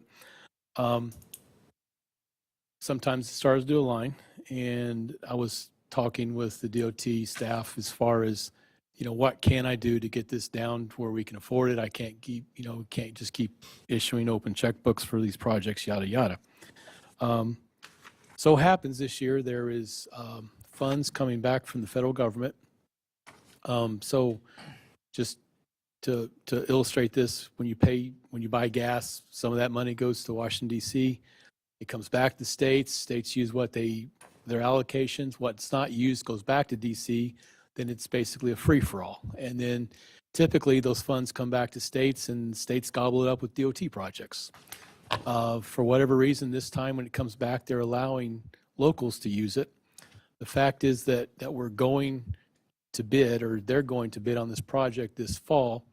There is an opportunity to get a TAP grant that pays for a significant portion of this. So we can't recoup ourselves for the right-of-way acquisition and the designs and those kinds of things that have already been spent.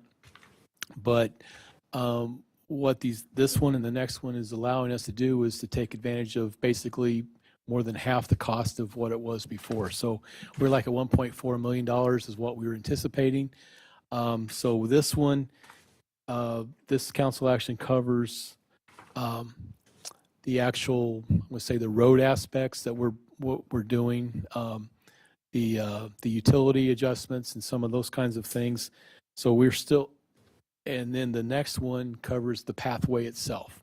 The pathway is really what's done. So both of these are written so that the DOT would like us to approve them on our level, and they will hold them, and they won't execute them if we don't get the contract. If we do get the contract, then it'll be executed. We basically slash the project more than half. Quote unquote problems we'll have is the fact that we won't get to use as much park impact fees, but there's plenty other issues that we can address with those. So this is a very good thing for the city. I would wholly support we do this so we can proceed and allow the DOT to do their magic, and we can have a lot of funds come back and help reimburse this.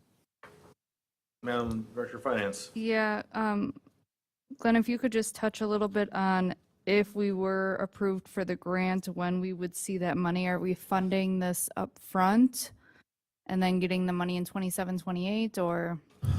So no, this is for the project that the DOT was planning to build this next year. It was going to go out to bid in September, October. We might see, so we've already been seeing bills for this project because we've been buying The land, correct, yep. So we may see a bill this year, probably not, because the contract will probably get started in the springtime, so it'll be a next year budget allocation. And we would have that grant in our hands prior? And we'll know by then, yes. We'll have the grant, and then as the state pays out money, they're getting better or worse, depending on your perspective, about sending us more timely bills and asking us to pay our share as they go along. Okay. All right, any further discussion on this? Seeing none, is there a Mr. City Attorney.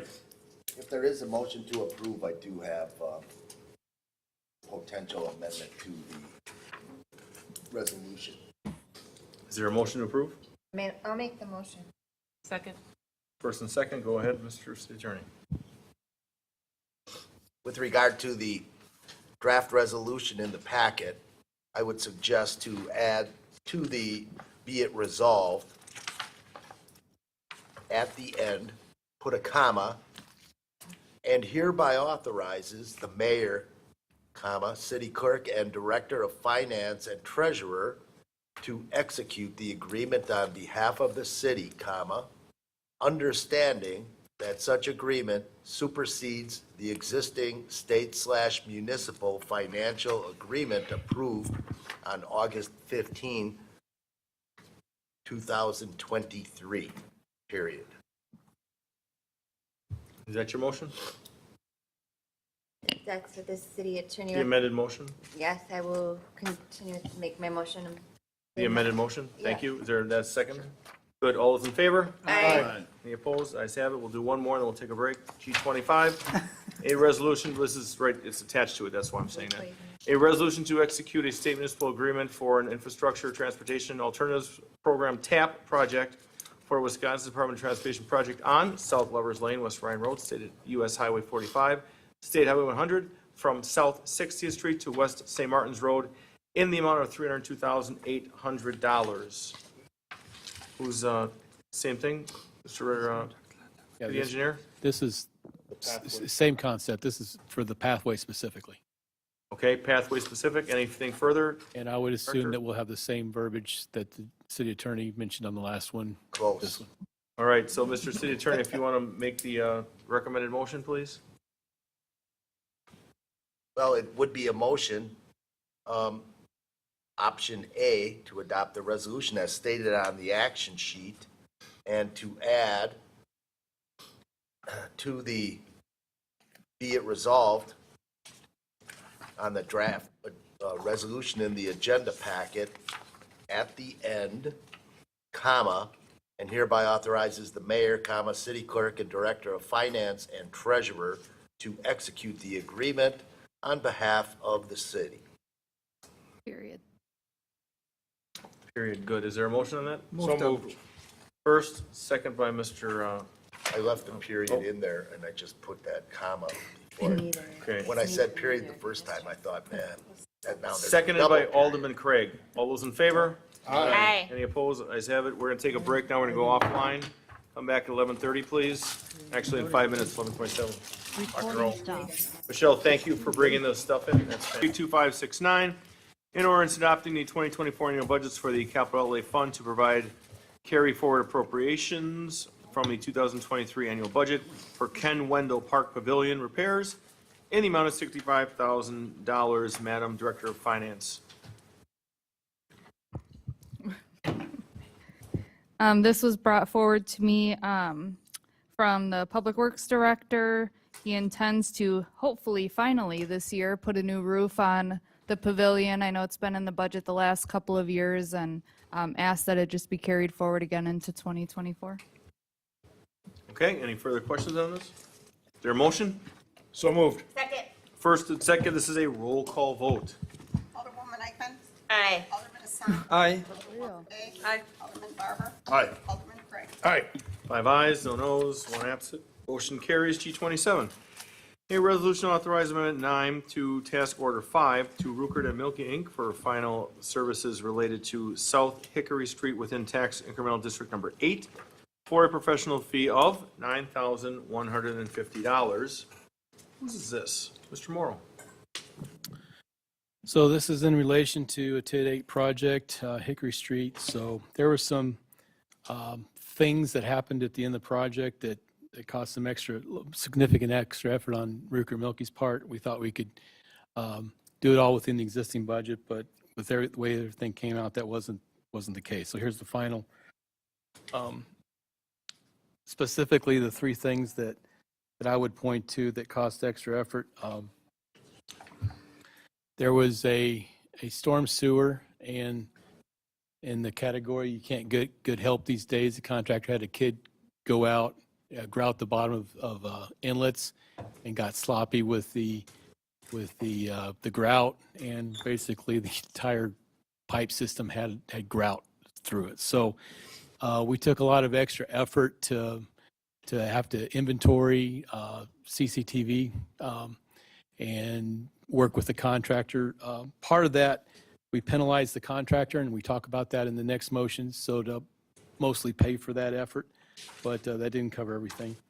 The bioretention basins, if you recall, we had a discussion on paying the contractor extra for some sides of the basins were sloughing off. Some water was sweeping through and basically the soil was caving. So that took some additional effort with a geotech and structural engineer and to work on that.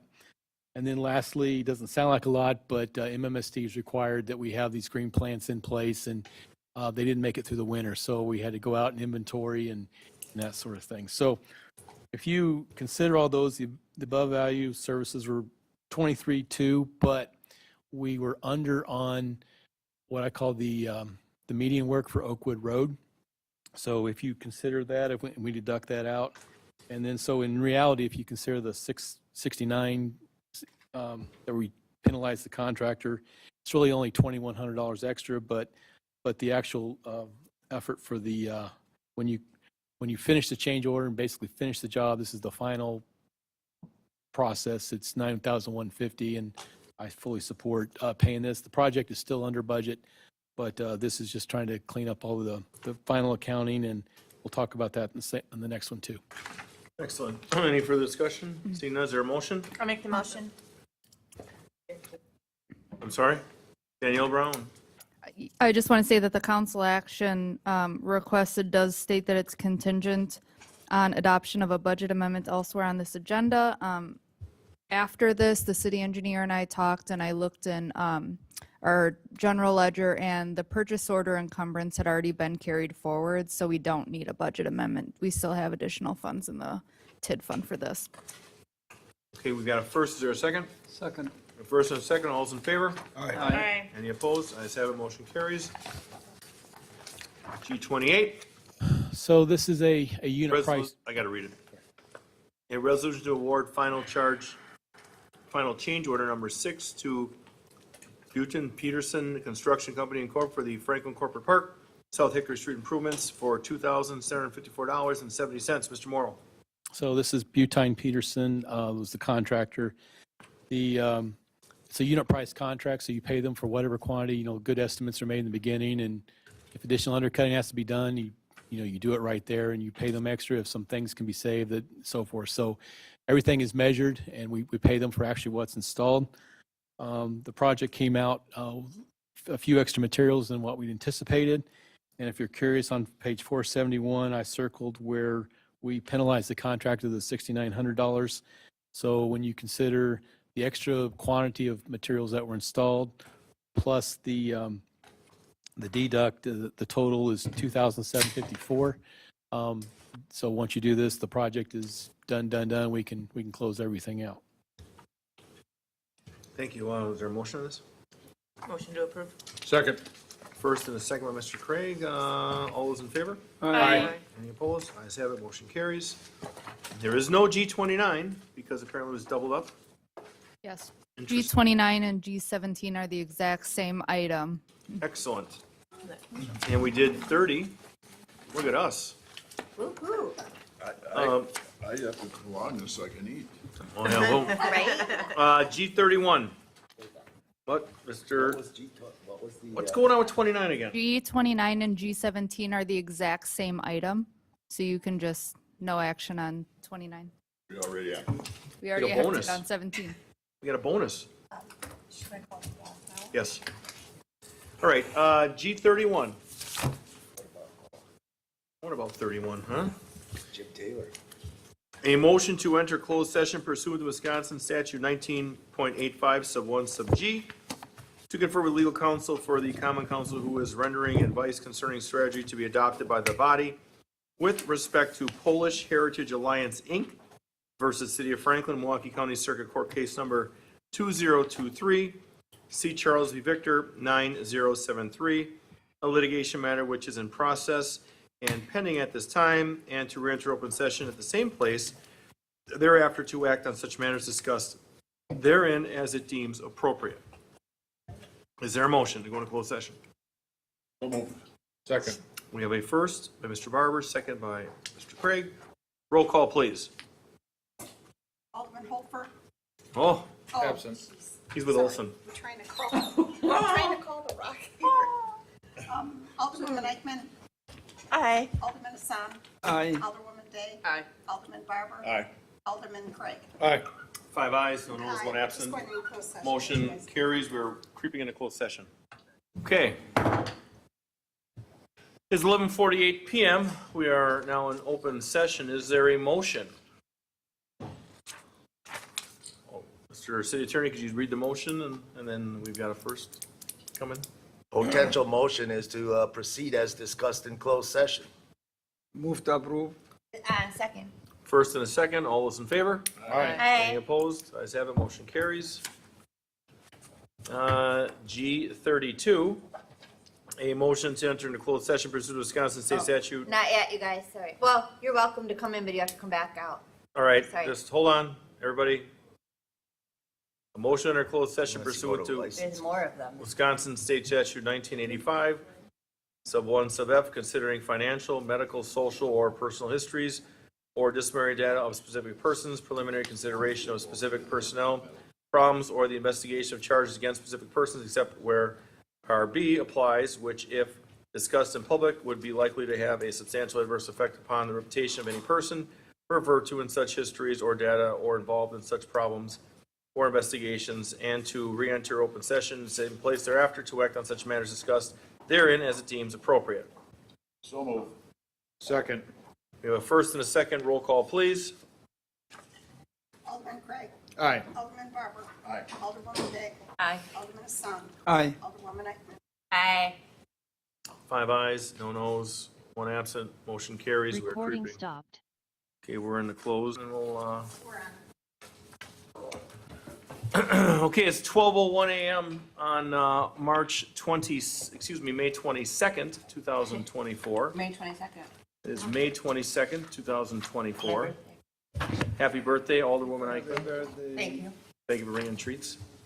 Are we, Today or yesterday? It's my birthday right now. Do I look a year older? Right now? Right now.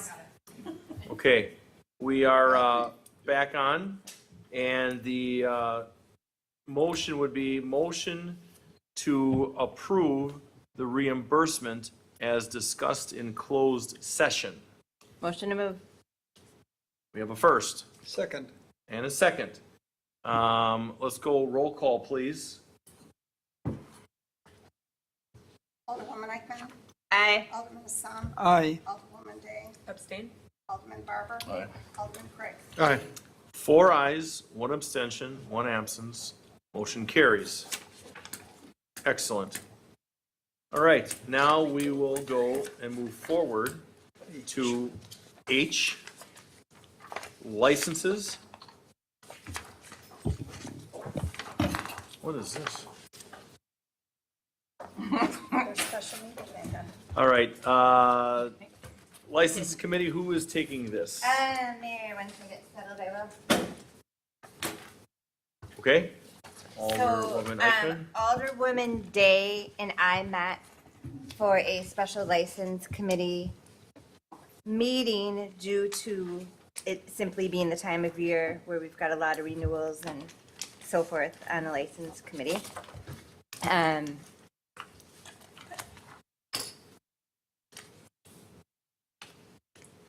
And let's see, in the mix of paperwork, that was in the agenda, correct? Yeah.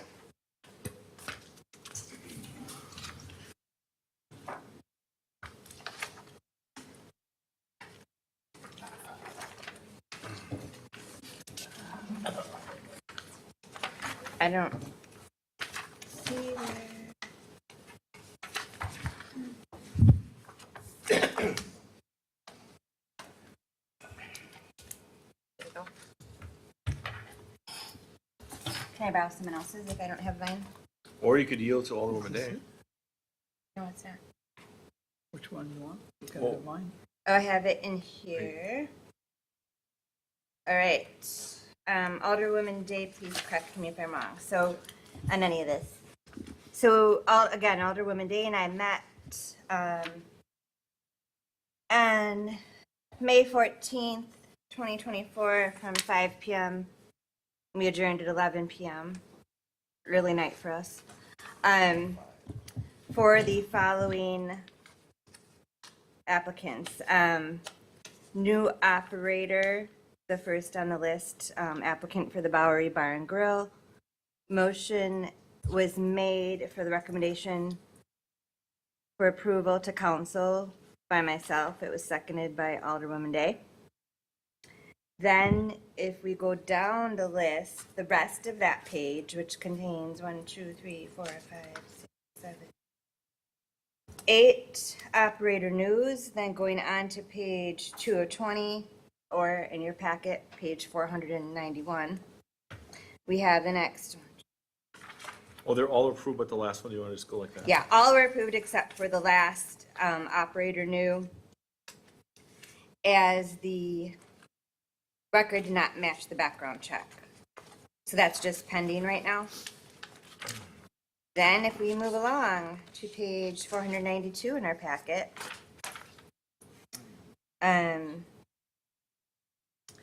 all were approved again, with the exception of the last operator for Croatian Park. That is also pending the applicant to come in and make a simple correction of their application. Moving on to page 493, all of the renewals and new were all approved. Okay, 494. Page 494, all were approved. Page 495, all were approved. And then we get to page 496. The first 4 were approved. The 5th applicant for the Rock Sports Complex is simple correction of, it's pending a correction of their application. Then the next underneath for the Rock Sports Complex was approved. The one underneath that for the Lux and Doghouse and Brick, correction of application. That same applicant has an operator new and a renewal, so on both of those applicants, he needs to just come in and make a correction. Then the next applicant for Point After, her new and renewal were approved. Then we go down to the operator for Walmart, same thing as the others, correction of application.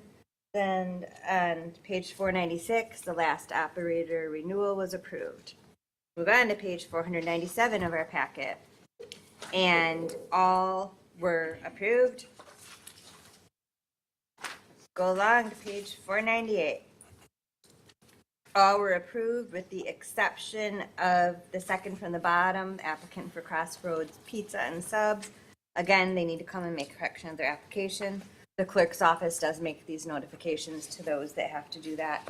Page 499, the first renewal, again, needs to come in and make a correction of their application.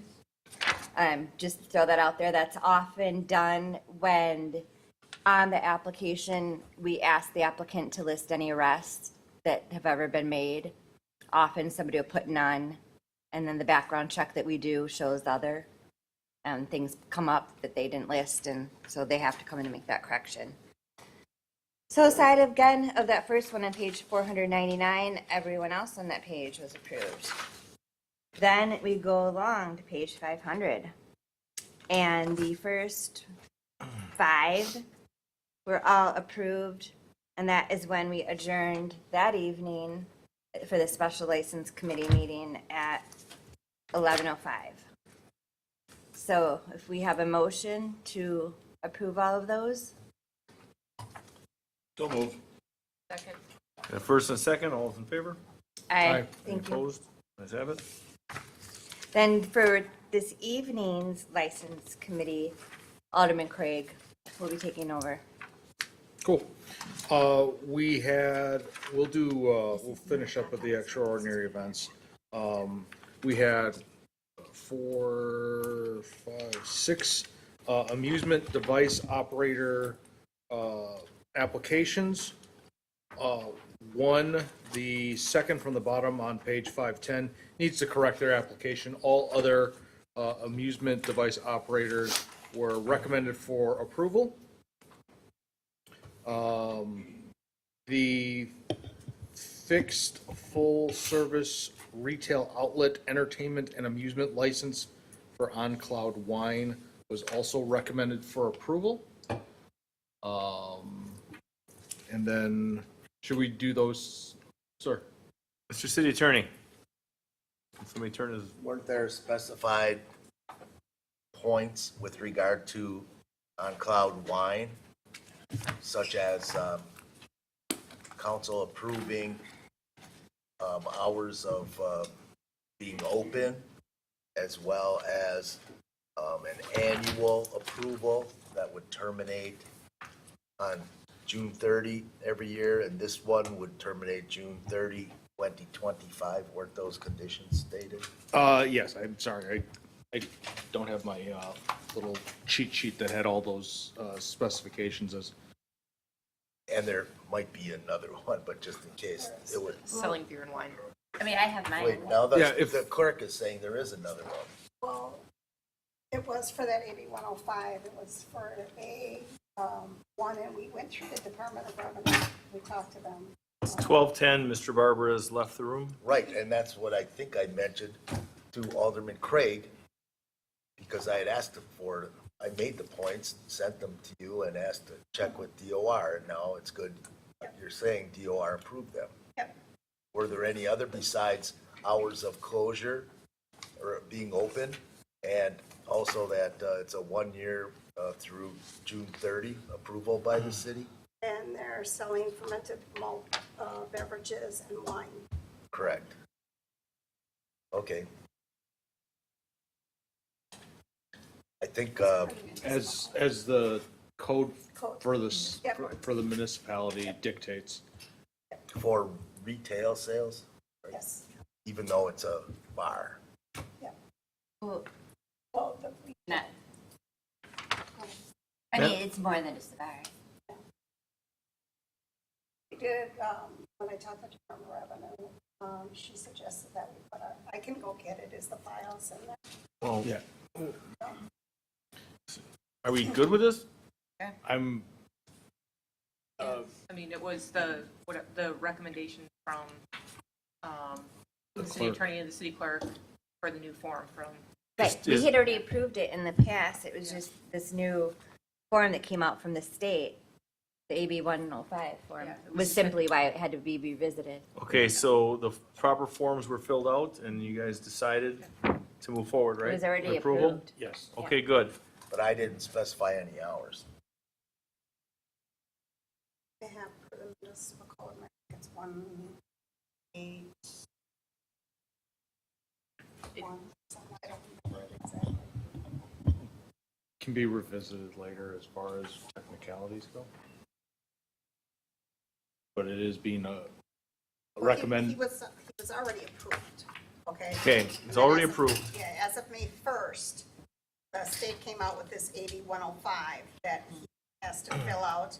We have to sign it, put some restrictions on it if we want, and then give it back to him, and then he files it with the state. Right, because it no longer goes through the municipality or the county, it goes through the state. Got it. Okay, so that's for approval then, okay? And keep going. The Xavier and Missions Annual Festival was recommended for approval. The Lux Gulf Bays Red, White, and Brew Festival was also approved, or recommended for approval. And the Rock Sports Complex Hills Have Eyes 2024 was recommended for approval as well. Okay, So I'd like to make the motion to approve all. Second. so we've got a first and a second. Mr. Barber is now re-entered at 12:14 a.m. So, Mr. Barber, we've got motions to approve, including these special events. Okay, we've got a first and a second. This will be a roll call vote, please. Alderman Craig? Aye. Alderman Barber?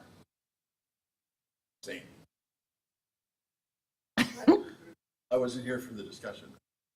Well, it's kind of important. If we have to relive some of it, then we need to relive it because it's kind of important.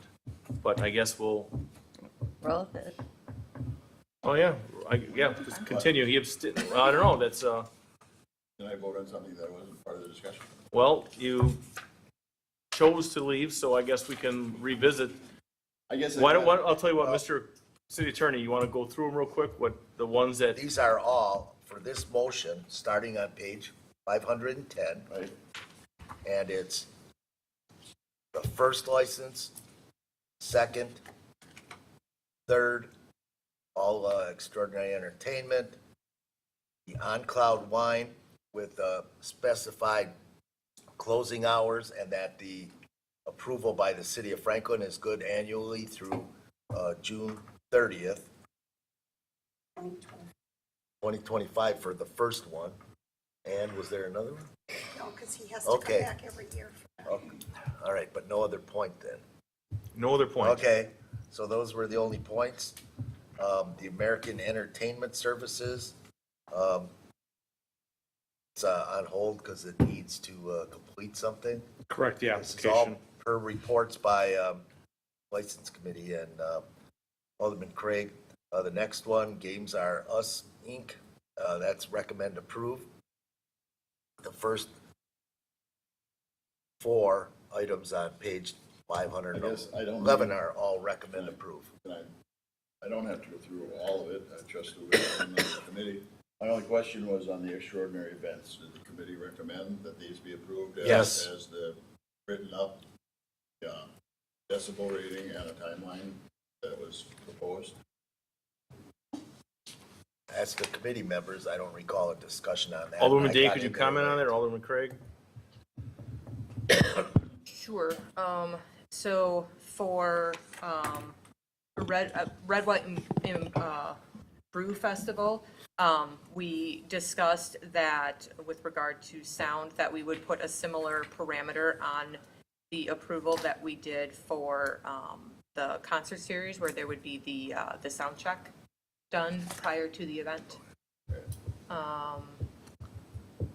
And Hills Have Eyes, we discussed their time slots for the ticketed events, and they do the 2-hour blocks.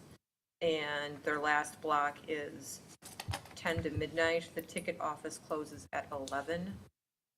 So those individuals are supposed to be in the attraction by about 11 o'clock in the bowl, and then they go through their process of calling them through their queuing system into the attraction.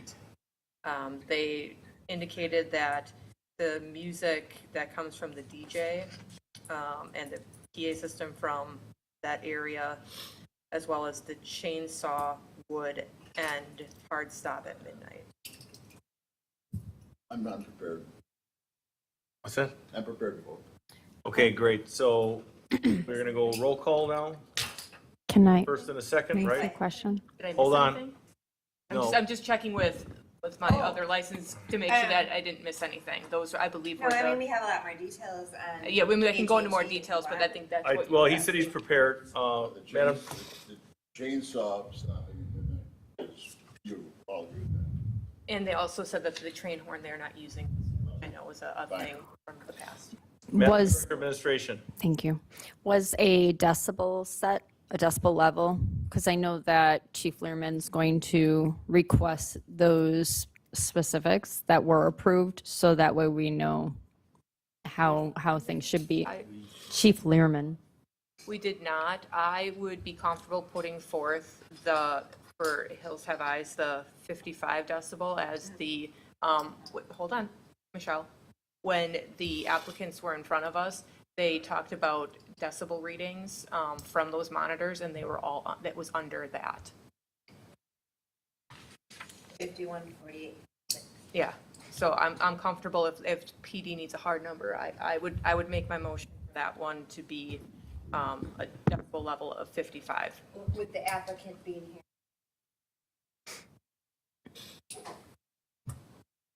Didn't everything go through all this already at We the didn't know, it was licensing? not discussed. Whether So at it- licensing, this was not discussed. No, it was not. I just Per- wanted, Matt, you still got the floor, and then we're going to.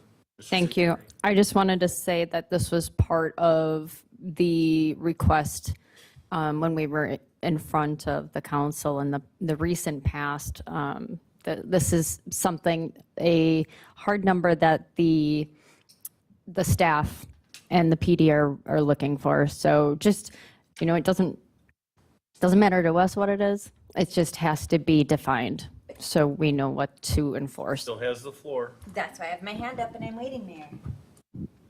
Thanks. Are you sure you can, nothing else at this point? Okay. Alderwoman Eichmann. Thank you, Mayor. I would just like to add the venue itself, if Oh, they my can God. contain, I'm sorry, is there a problem? Yeah, there is a problem. Just state your points, get to the point, because you have all these added. I am getting to the point, No, Mayor. you were I am making getting derogatory to, statements towards me. So I am please, not making derogatory Please, statements it's to getting you. late, Michelle. Believe me, it's my birthday. I'd like to get out of here just as fast as you would, Mayor. Well, then keep your And comments what I would directly. like to say, since I have the floor, Mayor, is well, the venue itself, if they can control the level of the music, the DJ, the announcer, and so forth, how can they control when someone's walking through if somebody screams bloody murder because they're scared? So that is my point. That is valid to bring up, Mayor, to this level. I'll yield with that. Just Alderwoman, just so you're crystal clear, I just want you to keep on point. Okay, whatever How was I point, not keeping on point? because you were adding your little comments and your reactions and My your little verbal, comments your and verbal my reaction. outbursts. Point of order, Mayor. your You're verbal out of line. outbursts, your Point of verbal order, Mayor. outbursts. Alderwoman, your outbursts, I want to keep direct. My It's not outbursts po- were stating facts, Mayor. Alderwoman, we're trying to move on here. Then move on. Well, this isn't going down a good pathway, Alderwoman, because now you're bringing up other points as well as being disruptive in the meeting, and you're yelling point of order. The order is there. The point is here. We haven't deviated from said point. So that's not valid. So moving forward now, if we're going to bring up, because I'm going to defer to Mr. City Attorney at this point, since they've already had their discussion about the license for the permit. They've also had now something that apparently has changed. Are we to take this in a separate order? Are we supposed to take this out of order? Are we supposed to reopen this up for discussion and another vote? It's up to the council. We can add conditions at any point. Correct. Okay. So now that this is going to have a discussion on decibel points, decibel levels. So the council now midstream is going to reopen up this discussion that was had almost 6 hours ago, actually more than that. And now to find out what exactly.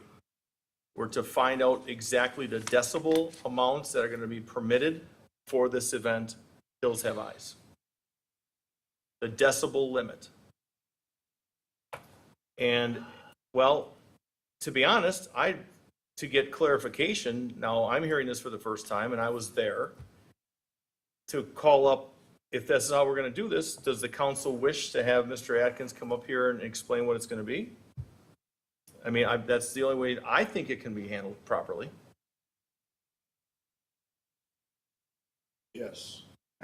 Great. Mr. Atkins, do you mind coming up here and have a seat at the table? Just state your name and business address for the record, please. Michael Atkins, 7044 South Ballpark Drive. Thank you. Who would like to start this? I'll tell you what, I will. So now what you've heard, okay, what do you believe your accepted decibel reading to be?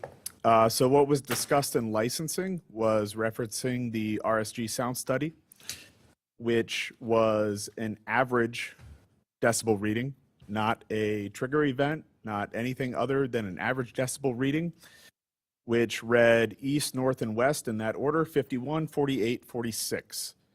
But it's important to note that those are average decibel readings over the duration of the event.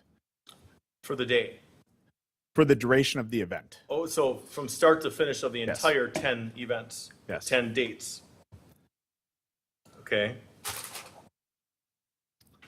So you have 10 events. Now, does the recording start at the beginning of the event and stop at the end of the event times 10 events, or is it going 24 hours Mayor, I didn't do the sound study, so Yeah, I couldn't tell you. I know, but I'm just asking because someone's going to go in the weeds on this, and they're going to look for some sort of clarification. So I'm going to yield for right now. Mr. Barber? Would you be comfortable with a 55 limit as a condition to approve this license? As I've said with every other extraordinary event application that we've had, and still, until you put that in the license application, it's on you guys to decide a number, not me. Alderwoman Day? I stand by the 55 for congruency. I think given what I recall reading in the sound study for this event, I think that will be manageable. Mr. Craig? I concur with Alderwoman Day, and as the data kind of bores out that during the event, that it was in a very manageable level, and I think that was without any sort of handcuffing at that moment. It shouldn't be a adverse condition. Alderwoman Eichmann? Again, for clarification, I think that I am not being unreasonable by stating that is the venue level, I mean, our police department needs clarification, city administrator, as you mentioned, the chief needs it. The neighbors are looking for it, we need it, you guys need it. So that is for the DJ booth, the announcer, and the music. You can't control if somebody there is screaming out of fear. That's gonna be above the 55 without a doubt.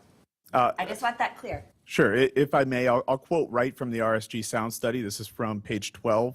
Sound levels generated by the Hills Have Eyes event were not distinguishable in the sound level data, but the events were audible at locations to the east and to the north. So, you know, just because something is necessarily audible does not make it a violation, but the data that is presented in the RSG sound study does show that it was below the 55 on average. Thank you. Mr. Zahn? No comment. Okay. I make a motion to approve the Hills Has Eyes application, given the condition of a 55 decibel rating to be added to that. It's the first and the second. What's that? You read through everything and there already was a first and a second. Even after this, No, before. so then what we'll do is if we already had a first and a second, and now we have what we'll consider further discussion, now we'll go with a roll call vote, please. It will go off of the No, original you first and rescind. second. Can ask Or if they amend. amend. want to amend it. We need to I'm amend. asking if that be amended. Do you need anything else from me? No, Mr. Atkins, Thank you. thank you very much. Since I made the motion, I will then amend the motion as the city attorney feels is appropriate. Am I Who doing made the that right? second? The second is me, I believe, right, Shirley? And then I would agree to that amendment. Excellent. So we have a first and a second on the amended motion. Madam Director of Administration. I'm sorry, I'm not trying to be a pain. Can I just get clarification that it would be an average DBA of 55 per the county study that was just quoted? Or is it a strict 55? I mean, these are things that are going to be asked. Average is what? Well, just what he presented, he said it was an average duration of the events. The other time the previous motion at the last common council was a 55 limit, not an average, it was 55. So I don't know if that applies here, but Still that's, think it's okay. I don't see where someone walking through and screaming is going to really affect. And this is a ways away at a lot line, so. I don't think it, I think the 55 hard occurrence, I don't think it's going to be an issue for them.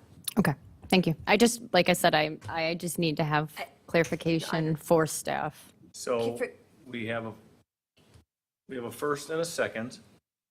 Further discussion, Alderwoman Eichmann. So for clarification, that includes noise from the participants going through? No, Okay, that's it not does not. controllable. Okay, thank you. Yeah, That's just my own that's- clarification on. Thank you. So we have a first and a second. This will be a roll call. I'm sorry, Dana, but it's 12:30 at night. Some of us have been here for 8 hours after working a full career work day today, so we're not Alderwoman- making a motion to suspend the rules. Alderwoman, we're good here. Please, roll call. Alderman Craig? Aye. Alderman Barber? Aye. Alderwoman Day? Aye. Alderman Hassan? Aye. Alderwoman Knight? Aye. 5 ayes, no nos, 1 absent, motion carries. We did not make a motion to suspend the rules. We talked about the, our, the, Why do I not have? I can, Okay, here's my eye. Hold on. All right, okay, so we have an eye. Shirley gets a pass. She did not put this together. Okay, vouchers and payroll approval. There are 3 points. This is a roll call vote. What? We have pages and pages more of licenses. Oh, I thought we were done with that. We didn't review them. that's, Well, that's as far as you got on page That's as far as 511. they got. That was stated. Yeah, they have to have several. Wait, I was there at the end. yeah, I it was that wasn't you were looking there. at I wasn't looking, I didn't have the pages in front of me. You were there for the whole thing. You're good. We're I good to move wasn't- on. All right, what page are we on? 523. 523. 523, what? 523. 523. All right, continue. Who's taking this? You. This is. Vouchers payable. This is vouchers. Well, I thought we were, so now we're done with licensing. Yeah, that's why I read vouchers and payroll, and I said there's 3 points. Under item I is in Ida, vouchers and payroll approval, okay? We all turned into pumpkins at midnight. Well, no, I started reading this, and then everybody jumped up screaming like, somebody stole their last lunch money. So, we're ready? Motion to approve the following. There's 3 points. Everybody's on board. City vouchers with an ending date of May 16th, 2024, the amount of $1,221,526.65. Point 2, payroll dated May 17th, 2024, the amount of $469,830.75. And payments of the various payroll deductions in the amount of $241,059.99, plus city matching payments. And final point, estimated payroll dated May 31st, 2024, in the amount of $490,000 even, and payments of the various payroll deductions in the amount of $470,000 plus city matching payments. So we got a first, second, Alderman Hassan. Roll call, please. Alderwoman Eichman. Aye. Alderman Hassan. Aye. Alderwoman Day. Aye. Alderman Barber. Aye. Alderman Craig. Aye. 5 ayes, no nos, 1 absent, motion carries. Motion to,